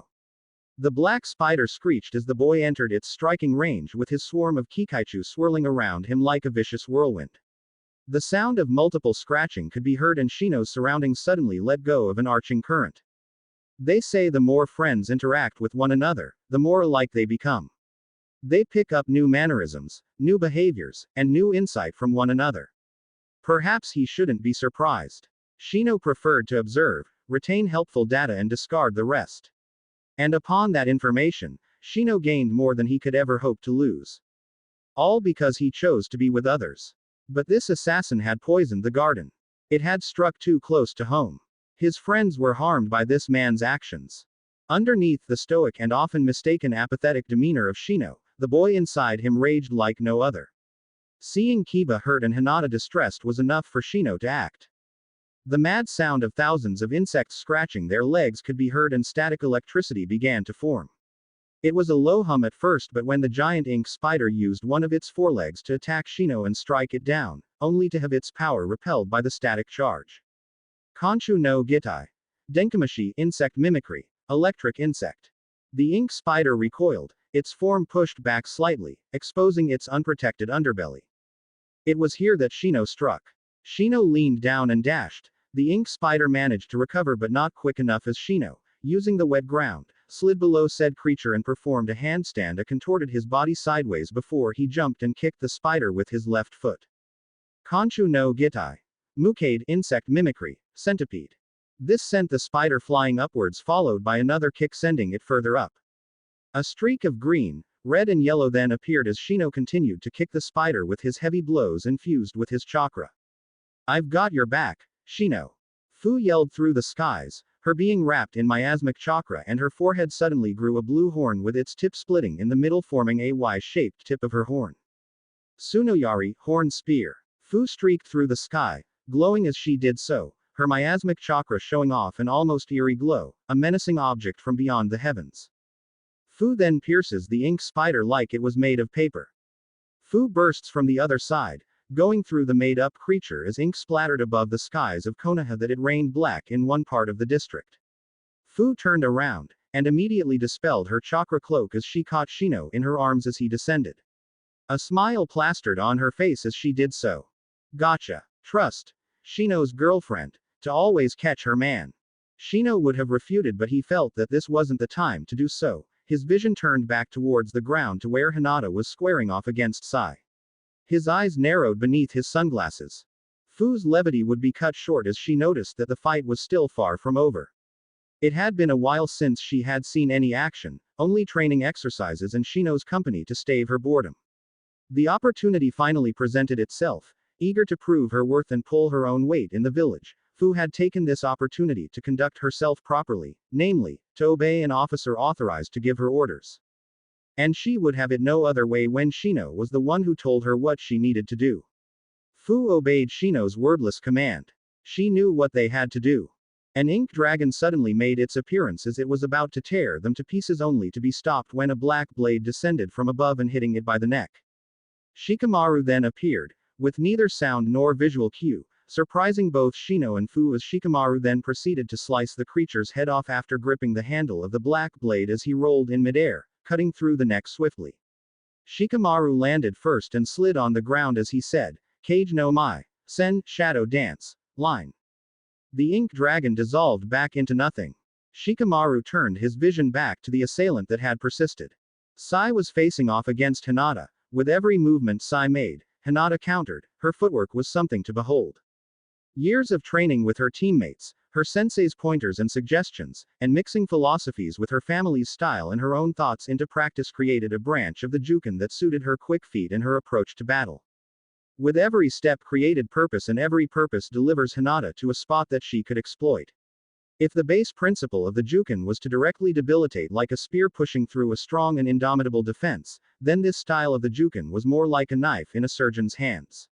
Clean, sterile and precise cuts that slashed away at layers of the skin, or rather, the defense one can manage to put up. But something had bothered Shikamaru. This man was not letting up. Sai could have backed down with his injuries. There was in no way, shape or form, could ever keep up with the Hyuga concerning taijutsu. So why is Sai, despite his 2 broken arms? The answer that Shikamaru came to, was something he did not wish to dwell on.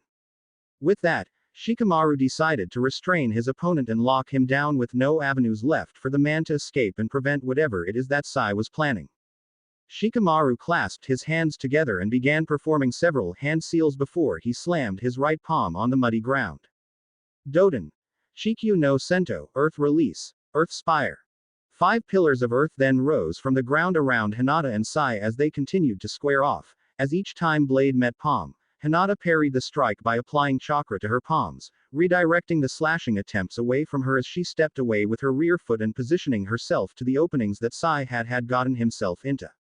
She would then strike with her other palm while Sai was forced to evade, expending more and more of his stamina just to get away from Hinata's range.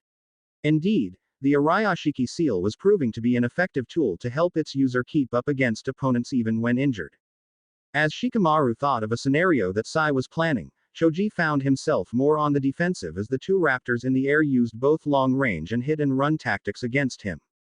The Black Eagle would use a scroll it had hidden in its plumage to let loose an arsenal that could make Tenten's eyes gleam in excitement and preferred to use it that way, while the White Hawk dived in between bombardments to strike at Choji's unguarded sides. Choji was able to stave off the rain of kunai by deflecting them all away with his staff while using the edge of his staff to deflect the White Hawk's attacks away from him. As the hawk would recover to the air to gather more momentum for another attack run, Choji noticed that no more civilians were vulnerable and had been sent to a safe shelter. The large Chunin decided to stamp his staff on the ground, its tip digging through the road as it gave way from Choji's impressive strength.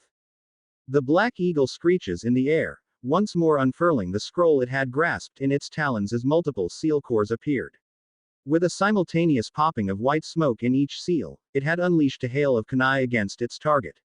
This time, they were all laden with paper bombs. Choji thought that this was the jutsu that had destroyed the research and development building 2 days ago. The one that had put Ino on death's door. The Akamichi heir then gathered his hands to his chest, making a prayer stance on his right hand, with his left palm turned upwards underneath the right palm on the level of the shoman, the gate of pain, just in front of his sternum. Strict, unrelenting training of the monks in the fire temple rewarded them with the special chakra that was passed on with the ascetic practitioners of the art. Asuma showed this to him once, and although he would have liked to pass on that gift to all his students, both Ino and Shikamaru did not have the fortitude to endure rigorous training that involved patience as that of a saint. Senzoku no Sai, wisdom gift of the sages. According to Chiraku, this special chakra was much more of a mimicry of observing phenomena rather than something almost supernatural. Chiraku had lectured him about the origin of the chakra itself. Senzoku no Sai was a mimicry of what Chiraku had learned about the legends of humans able to surpass and ascend to a higher state of being. In reading old texts, the founder of the fire monks had come across a man who once lived in the mountains, proclaiming himself as a student of Ninshu, a student of the mythical sage of 6 paths. The founder observed the man's ascetic lifestyle, living off the land, training to punishing extremes and attaining enlightenment through the harshness of his daily routine. Chiraku described the founder's view of the man to be sublime. A man who lived on his lonesome in the mountains, taking great care of the forest as he became one with it. The founder tried to mimic the man, and in the process of years of training of asceticism as much as the sage had shown him, he had created something that was unlike that of the sages, but it somewhat had a resemblance. The founder of the fire monks had deemed it so, for his inspiration of the sage's way of life, for the new strength that he found, thus, it was named as a gift. Now, with Chiraku thus claiming him worthy to learn of acceptance of the gift, Choji remained standing still, chakra boils within himself, raging continuously within as it threatened to spill out. The image of an enlightened one seemingly began to take form behind him as the rain of steel and fire was about to fall down on Konoha's streets, threatening one part of it to be swallowed by flames and destruction. Choji looked up and saw the kunai coming down on him fast. His being now empowered in this special state of chakra within, Choji pointed an open palm forward and then up. The earth rumbled beneath his feet. Chakra had gathered to the gathered open palm and proceeded to let out a powerful shockwave of force that went straight up, piercing through the heavens and scattering away clouds from up above, showing the sunshine widely above them. Behind him, the image of a Buddha had its palm open and facing at front, mimicking Choji's movements. Futsu Yashi no Kabe, Buddha palm wall. The hail of kunai scattered then swallowed up by the vicious vacuum pressure as it harmlessly swallowed by the sky, and the explosive notes detonated in the air above Konoha in every which way, showing a spectacle far from the battlefield. The two winged raptors encircled above the air, avoiding the powerful blast of chakra and air that had sucked up the kunai upwards into the skies. The chakra Choji emitted was so dense that its pressure could even be felt above him. The two birds of prey screeched as the black eagle had emptied its arsenal earlier. The black eagle threw away the scroll and dived towards its target, the white hawk doing the same as it went on the opposite direction. The black eagle flapped its wings, a wild tempest of wind escapes with a mere shake, and it readied its talons to strike at Choji. The white eagle, doing the same, and closed its wings with its beak first, aiming to take on down Choji as broke the sound barrier, surrounding itself with a cloak of wind that could destroy its opponents with its touch. Choji thus switched into a different stance, his hands now clasped into a prayer, the image of the Buddha behind him mimicking his movements.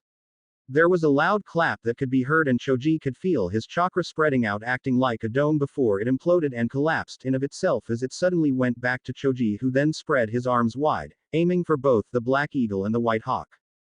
Futsu Yashi no Kakoi, Buddha palm enclosure. It was here that the image of the Buddha separated its praying hands, laying out its palms open and then suddenly closing it. Chakra ebbed and flowed. The two raptors were suddenly caught up in a massive surge of chakra that seemed to push them down with the pressure. The closure of the hands of the enlightened one did not maim or kill but rather imprison. As the first technique of this special chakra, it did not have the capability of doing so. That was reserved to the more powerful stances that the technique had. Asuma had warned him that the special chakra he used was not meant for prolonged battles. The first technique was only meant to be used as punishment for followers that would stray from the path. He would not have to endure much, however, as two shadows bounded off from the rooftop. One had managed to get past Choji, cutting down the black eagle before three arrow bolts were lodged on to the raptor, and multiple strings of ninja wire suddenly began wrapping around the white hawk. A small cat then held the wires with its teeth as it bounded to the roof, with Tamaki suddenly appearing beside Choji and swiping the raptor with her Tekokage. Both creatures splattered as black ink, with the eagle merely dissolving into nothing. "Where is he? Where's that bastard?" Kiba shouted in fury. His eyes turned to the sights of Choji, then back to the earthen makeshift prison that Shikamaru had formed as he saw Sai get hit by a Juken palm strike courtesy of Hinata. Kiba growled in righteous fury and malicious anger. Tamaki had walked over to Kiba and held him back. "Kiba, no. He struck down Ino and came to finish the job. He has to pay." Kiba struggled as Tamaki held him back. Choji, however, looked horrified at what Kiba was implying. He and Shikamaru did manage to stop him at the very last second, but right before he struck Sai, Choji noticed that for a brief second, he could see Sai breaking out of his hold and managed to plant the kunai down. Choji slowly turned to where Sai was fighting Hinata, and his vision began to contort. Ino, his childhood friend and teammate, the person who he once thought of as a meddling busybody, was helplessly murdered. Despair escaped him as it was now Choji who had suddenly sprinted towards the assassin, speed surprising most who have known Choji. His eyes held a deep and bottomless despair. Chakra escaped him, butterfly wings manifested, and the only thing left was to turn Sai into paste. Chakra gathered to his right hand, blaring to life as he thought about the death of their teammate. Nothing seemed to matter anymore. Kiba broke free and chased after Choji, knife in hand. He was going to kill Sai first. It was here that Sai had noticed that everyone was gunning for him, concentrating to one point. To where he had expected them to be. His entire being ached, right down to his very inner self, only pain existed. His mind now slowly surfacing again, Sai noted that the Arayashiki seal had slowly faded, his chakra depleting to near zero. As they all gathered around him, Sai's mask breaks and shatters to multiple pieces, revealing a hollow smile. He had won. A contingency plan was in place should he be captured by enemy forces. This was their last resort. He was going to die. But death, he freely accepted. If it meant the success of Lord Danzo, then he will take with him all of the dangerous elements whose fangs could reach the true Hokage. As they all approached him with Shikamaru on one of the spires with his hands in a seal that stretched his shadows widely, Sai maintained his smile, despite the blood falling on his forehead and lips, his right eye soaked red with blood, but he did not care. Everything was for the good of Konoha. It was here that Sai activated the seal in his mouth. Black substance began to pool beneath his feet, pain spiked to tenfold, but Sai maintained that smile. Despite the excruciating pain, he had finally found his one true purpose. The black ooze then started to swirl around him and surrounded him. It started to shrink, letting the jutsu take effect as he was about to crush his own body with it. The pull became so strong that those near it couldn't even move. They were going to be swallowed whole. Minamoto no Banbutsu. Fuinkai, gathering of all creation. Unseal. The effect was immediate. The sealing jutsu that Sai had activated suddenly stopped as multiple sealing matrices appeared on the ground. Just a few meters across from them was Naruto, his wakizashi in hand pointing at Sai, as 5 circles of sealing lines rotated in opposite directions and stopping one by one. As the final matrix stopped, Naruto turned the blade counterclockwise as if he had just turned a key, and the flow of sealing matrices around him stopped, as did the jutsu that Sai was about to activate. Sai looked up in surprise, his fictitious smile escaped him, a look of bewilderment. He looked around and saw the very first person to have humiliated him show himself once more as the jailer of the Kyuubi looked down on him once more. This time, again, with pity. Sai was on his knees as he felt unimaginable pain course through his veins. The shock of pain was far too much that he could tolerate. Even with his training, the surge of such a thing was comparably bigger than what he had experienced. Sai looked up into the heavens and let the darkness claim him. Once Sai had collapsed, Naruto gave a sigh of relief as the others regained their composures. Hinata looked back to see Naruto putting the wakizashi back to its tsuba as she saw him being flanked by his cousin Karen and her team, with one of them plastering a satisfied smirk on his face. Took your time, Naruto, what kept you? Shikamaru asked, and Naruto pointed with his thumb towards his back to Karen and her team. Had to make some arrangements. And we found one more of Danzo's lackeys hiding somewhere and had to take care of it. It was rather mind-opening how he saw Karen, Suigetsu and Jugo worked. While Jugo acted like the team's muscle and frontline specialist, Karen was the team's censor, medic and sweeper, while Suigetsu acted as the infiltrator, spy and assassin of the group. Watching Suigetsu work was like how Zabuza had worked. He struck silently and quick. With that new sword of his, he managed to take down a black ops specialist in one stroke. Naruto approached his peers before looking down at Sai as he was knocked out. The assassin's breathing was shallow, ragged, and looked like his body was about to give up. Choji and Kiba were about to deal the killing blow but were stopped when Naruto raised his hand, quickly motioning them to stop. I understand what you both are going through, but I have to stop you here. This guy was as much as a victim as Ino is. Calm down. This was such a jarring change of pace for those that knew Naruto. Normally, it was they who had to hold the blonde's temper back when they were younger. But Naruto was the calmest of them now, with Shikamaru slightly looking quite vexed at the blonde's stance. Naruto, this guy managed to kill Ino. Don't think you can stop us just because you think you can. Naruto silently looked back at Kiba and Choji. They were upset, they were hurt. To see someone get killed close to you in front of their eyes was not something anyone can forget. Naruto could empathize with that. Sasuke had been in such a pain as well. But in order for them not to succumb to the vengeful thirst for blood and then striking that hate at the wrong person, Naruto chose to stop them. Even if Sai was the one who had killed Ryugamine. Ino's not dead yet. Sasuke and I worked out a plan. To this, Choji and Kiba looked on in surprise and Shikamaru gave a sigh. I had it mostly figured out, but you had Ino transfer to somewhere else within the hospital. Naruto nodded. Were you thinking the same thing? Shikamaru answered with a nod, and he cleared things out. It was the natural thing to do. Assassins like him can and will attack to finish the job. The only time they do back off is when they know they've been outmatched. The mindset this guy had wasn't really hard to figure out. The question was when. The intelligence division probably knew that it would happen again. That's why they probably went with what you and Sasuke had in mind. We had her moved to some place much more intimate and secure than the ICU. From what I recall, it's in one of the operating rooms. Naruto then picked up Sai and had him placed in a stretcher by one of the medics. He was immediately dragged away, followed by a team of Anbu escorts. Was it necessary to keep him alive? Shikamaru asked that question. Naruto knew what Shikamaru was inferring to. Shikamaru had come to know that this assassin was a mere pawn.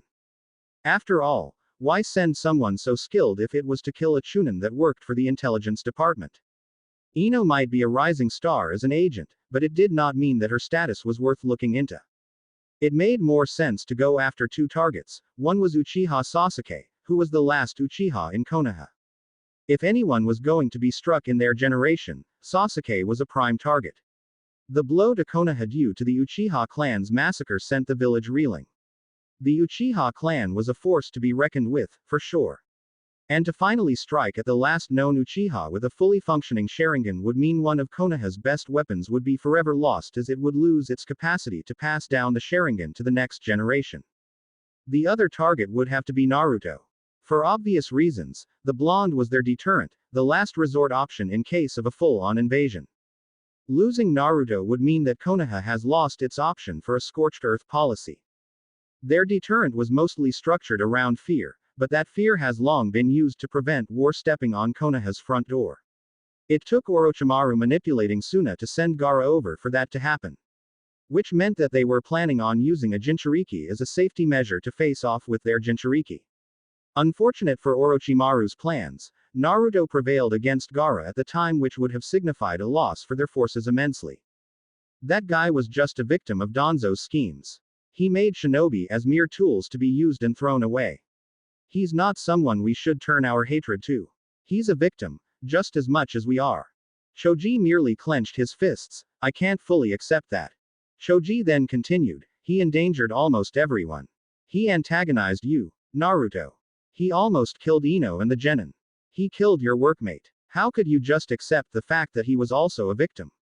He may have been brainwashed, but he killed someone in our village. Naruto let Choji talk. It was the first time he had heard his friend talk so much in scorn of someone else. Choji never spoke ill of someone even if that someone came to insult him. He would seek retribution, but Choji never badmouthed anyone. Not even the one who insulted Shikamaru. Kiba added, his hands in his pockets. Choji's right, Naruto. Ryugamine sensei was a nice person. He helped us out a lot, especially Sakura and Tenten. He never killed anyone. He didn't deserve to die. Kiba, one of his friends and playmates when he was younger, the four of them usually caused trouble for Iruka. They were a boisterous group who caused havoc in class back then, and it involved Shikamaru too. The four of them were not thick as thieves, but they at least enjoyed each other's company. They knew each other in and out when they were children. But now, on the cusp of adulthood, they also began maturing in their own ways. It was here that Shino spoke. You are right, Kiba. Ryugamine-san didn't deserve to die, but are you willing to strike that hammer as well to someone who was manipulated and broken by an entity that we don't fully understand? Shino. Kiba turned to his teammate as Shino continued, I have a cousin in their ranks. His name is Torun, an Aburame who was absorbed into Danzo's fold for my sake. But what if he was me, Kiba? Would you judge me the same?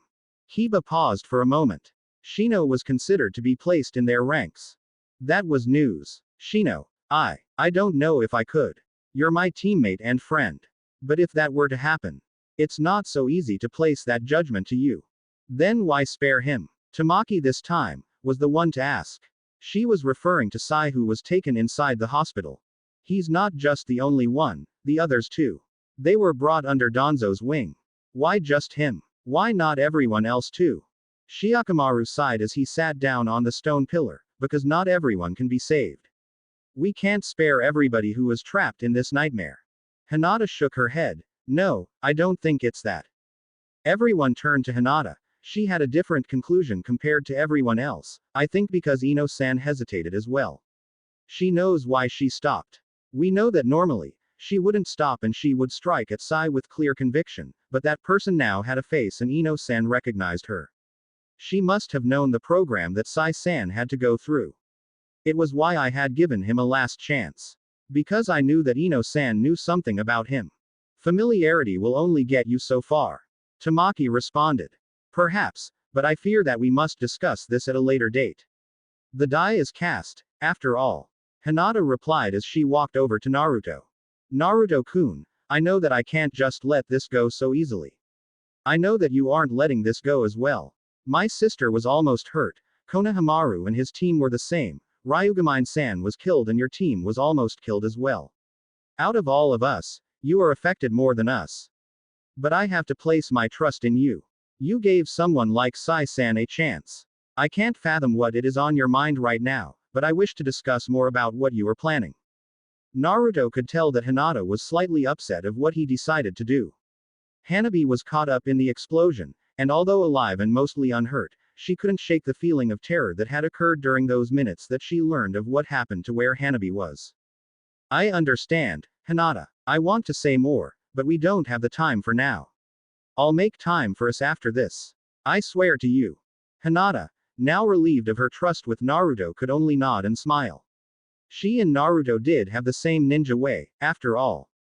Just then, the alarm of the hospital's PA system blared. Naruto and the others looked towards the hospital door as numerous staff halted whatever they were doing as a voice had shouted, Code Blue, at the operating room, Code Blue, operating room. The staff then began to scramble as they saw nurses and doctors running towards the operating room. A few minutes before, with the fighting raging outside, Sakura had made her way towards the operating room along with Sasuke and Tsunade. Naruto had informed them of recruiting more people into the fold as he told Sasuke to wait patiently for a chance to strike. Sasuke was about to protest, but Naruto had told him that they were going to clear the path for him to sink his fangs at the man who had decided to drive the Uchiha to extinction. Before they could even begin to put on a large task force to strike down Danzo and his group, they had to plan it all out smoothly that nothing short of Sasuke delivering the final blow was going to be the end result. So now, Sasuke waits, rather impatiently at that, as Naruto and Sakura had forced him to calm down. Sakura was inside the operating room with Tsunade for now, trying to figure out a way to wake Ino up. Sasuke sat down to one of the benches at the OR's waiting room. The thoughts of his clansmen being cut down when the village had an option for a more peaceful solution could have taken place. Was their village so corrupt too that a genocide became a justifiable solution? Then just for that, the village needed to change. So why still hold on? Because the winds of change started blowing, and that wind was his teammate, who he looked at as just as indignant of the cause of so much death. Sasuke didn't need to know what Naruto felt. His fury was plain to see. Circumstantial as it was, justified as it was, Naruto did not like what happened to his beloved village. For now, Sasuke stood in his seat, letting his thoughts simmer on what change had to be done in order to not let the tragedy of his clan to repeat itself again. Look for an answer, he told himself. Perhaps he will find an answer once he meets Itachi again. But that will have to wait until he can grasp his new goal into his hands. He had never seen the shadowy figure of Danzo before, but his comrades will help him carve out a path towards that goal.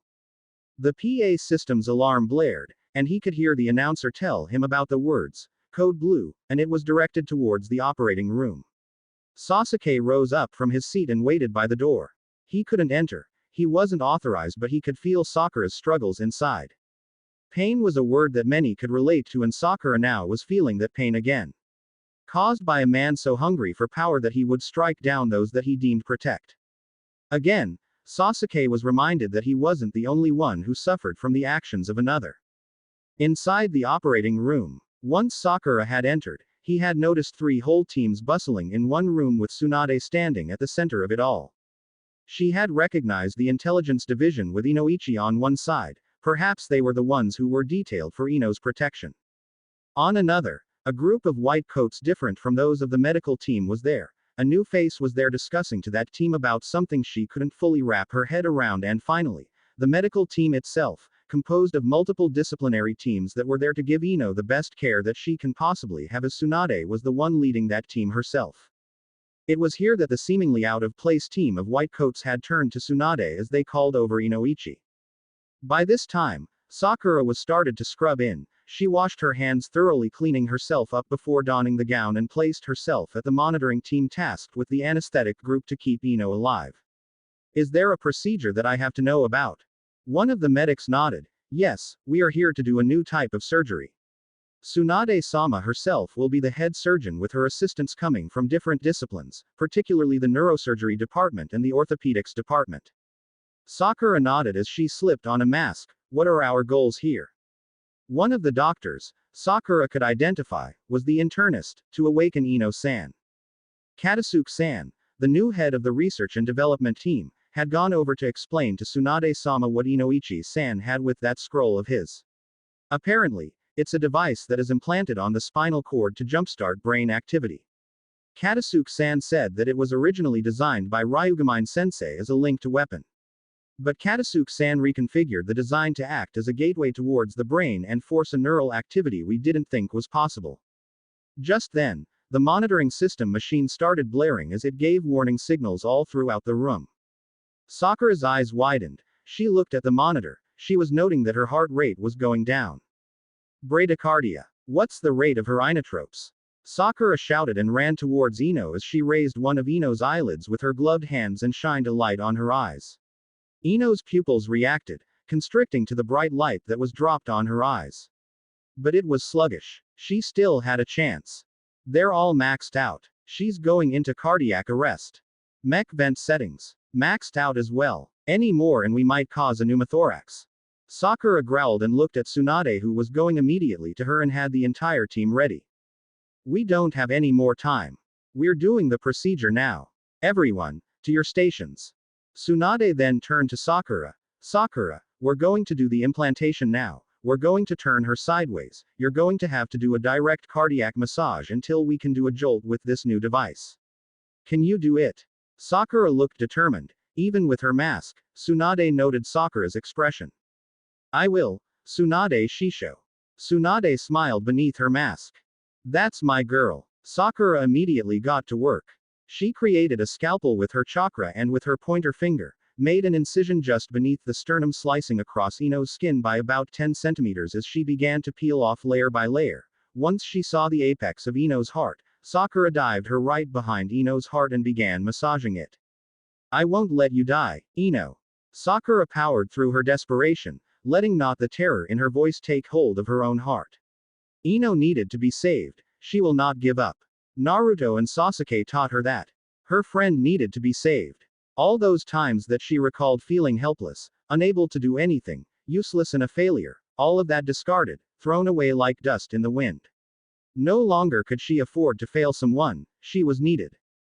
Tsunade then began her work. Her hands, precise and unbelievably fast. The doctors and nurses watched as her hands were like magic, quick work and accurate. Inoichi and the others began sterilizing a small device that they would use to attach to Ino's spine. Before they knew it, Tsunade was already using a retractor for the spine and had enough space for the device to be implanted. Katasuke then handed her the sterilized device to her hands, and Tsunade carefully, but quickly planted the said device into Ino's spinal cord, right between her cervical and thoracic area.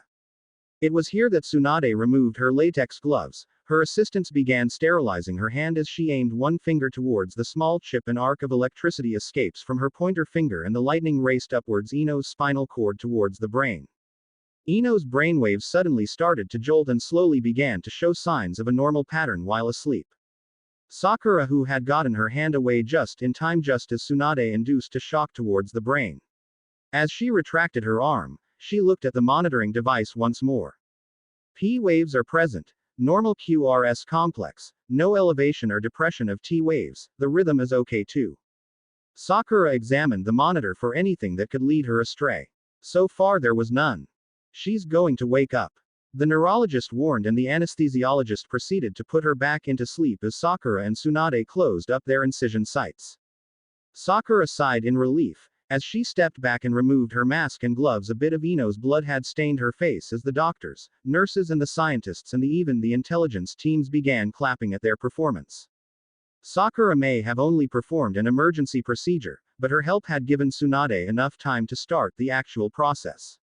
To those that were employed within the hospital, 2 operations at once was something that was time-consuming, especially with something as delicate as the neurologic system, and to do it when the patient was in critical condition. To the doctors, nurses and general staff of the hospital, what Tsunade and Sakura did was nothing short of a work of art. Sakura did it. Start removing the tubes one by one. We can fix up whatever damage is there left and send Ino into a much less stressful ward. Tsunade commanded as she removed her gown and proceeded to scrub out. Sakura followed soon, and once she was out, she was greeted by her peers, all waiting outside of the operating room, looking anxious about what happened inside. When the group finally saw Sakura outside, they finally saw Sakura smile confidently. And everyone cheered. Pure whiteness, all she could see was white, nothing but white. There was no noise, no sound could be heard, only but her thoughts. Ino turns around. Nothing behind her, nothing in front of her. Nothing was present, only her. Ino. Ino turned around to the source of the voice, but nothing appeared. Ino. Ino turned around once more, and yet nothing was there. Someone was calling out to her, yet nothing she could see that would connect her to it. Frustration settling in, Ino grew annoyed as the voice once more called out again. She looked around to where that voice came from and found her pure white void slowly fading away, and she found herself in her room with books strewn across the floor and table, her equipment and sword by the side of the door, and a window sill that had let the sun shine in. No person was there to make a face to connect with the voice still. She looked at her window. She saw her teammates waving at her. "How long are you going to make us wait?" Shikamaru asked, arms crossed with a grin on his face. Shikamaru. Choji. Yeah, Ino. How long are you going to stand there? You've got your stuff to do, but you really should pick up the pace, you know. Choji shouted. Their voices were familiar. Were they the ones calling out to her? Ino. Get your butt into gear. You've got stuff to do. Ino turned her head to see Sakura also waving at her with a smile on her face. Yo, Ino, stop moping and get down here. You think life is going to be on a standstill while we wait for you? This time, Kiba and Akamaru showed up, and pretty soon, her friends began appearing one by one. Yeah, Ino, it's not like life will pass you by, get cracking and do something. Tenten added. Now Ino was getting annoyed. Ah, what the hell do you want me to do, you bunch of slave drivers? I don't even know what you're trying to tell me. Ino shouted clearly as she opened her window and looked at everyone around her, smiling at her and waving at her. It's obvious, isn't it, Ino? Naruto asked her rhetorically with a grin on his face. He told her, this is something only you can do. You know it already, don't you? So get down from there. We'll push you as you need to. We're with you, all the way. Hinata added as she walked beside Naruto. You can do it, Ino. Choji shouted, and Shikamaru smiled at her all the same. Life never passes you by, Ino. We know what you want, so why hesitate? Ino stopped for a moment. She looked back into her room, or more specifically, to her desk. She found a picture book. She blinked a few times and suddenly, she found herself staring up at a ceiling and looking around. There, by her bed, were her friends, in various positions as they waited for her to wake up. Glad to see you awake, Ino. It looks like the operation was a success. Sakura smiled, and Ino saw her friend at her bedside. Her friends were all smiling at her as she looked around. The room was quite big, maybe a deluxe suite that was preserved for VIPs in hospitals. She then saw her father and mother hugging her as Inoichi laid down the scroll she had collected earlier beside her. Why is everyone here? Ino finally asked, and it was Naruto who answered her. Because we are going to settle a score with an old coot. That's it for this part. If you enjoyed it, then like, share and subscribe for the next video, as it's going to be more interesting, and also check out my other playlists. Hope you would like them too.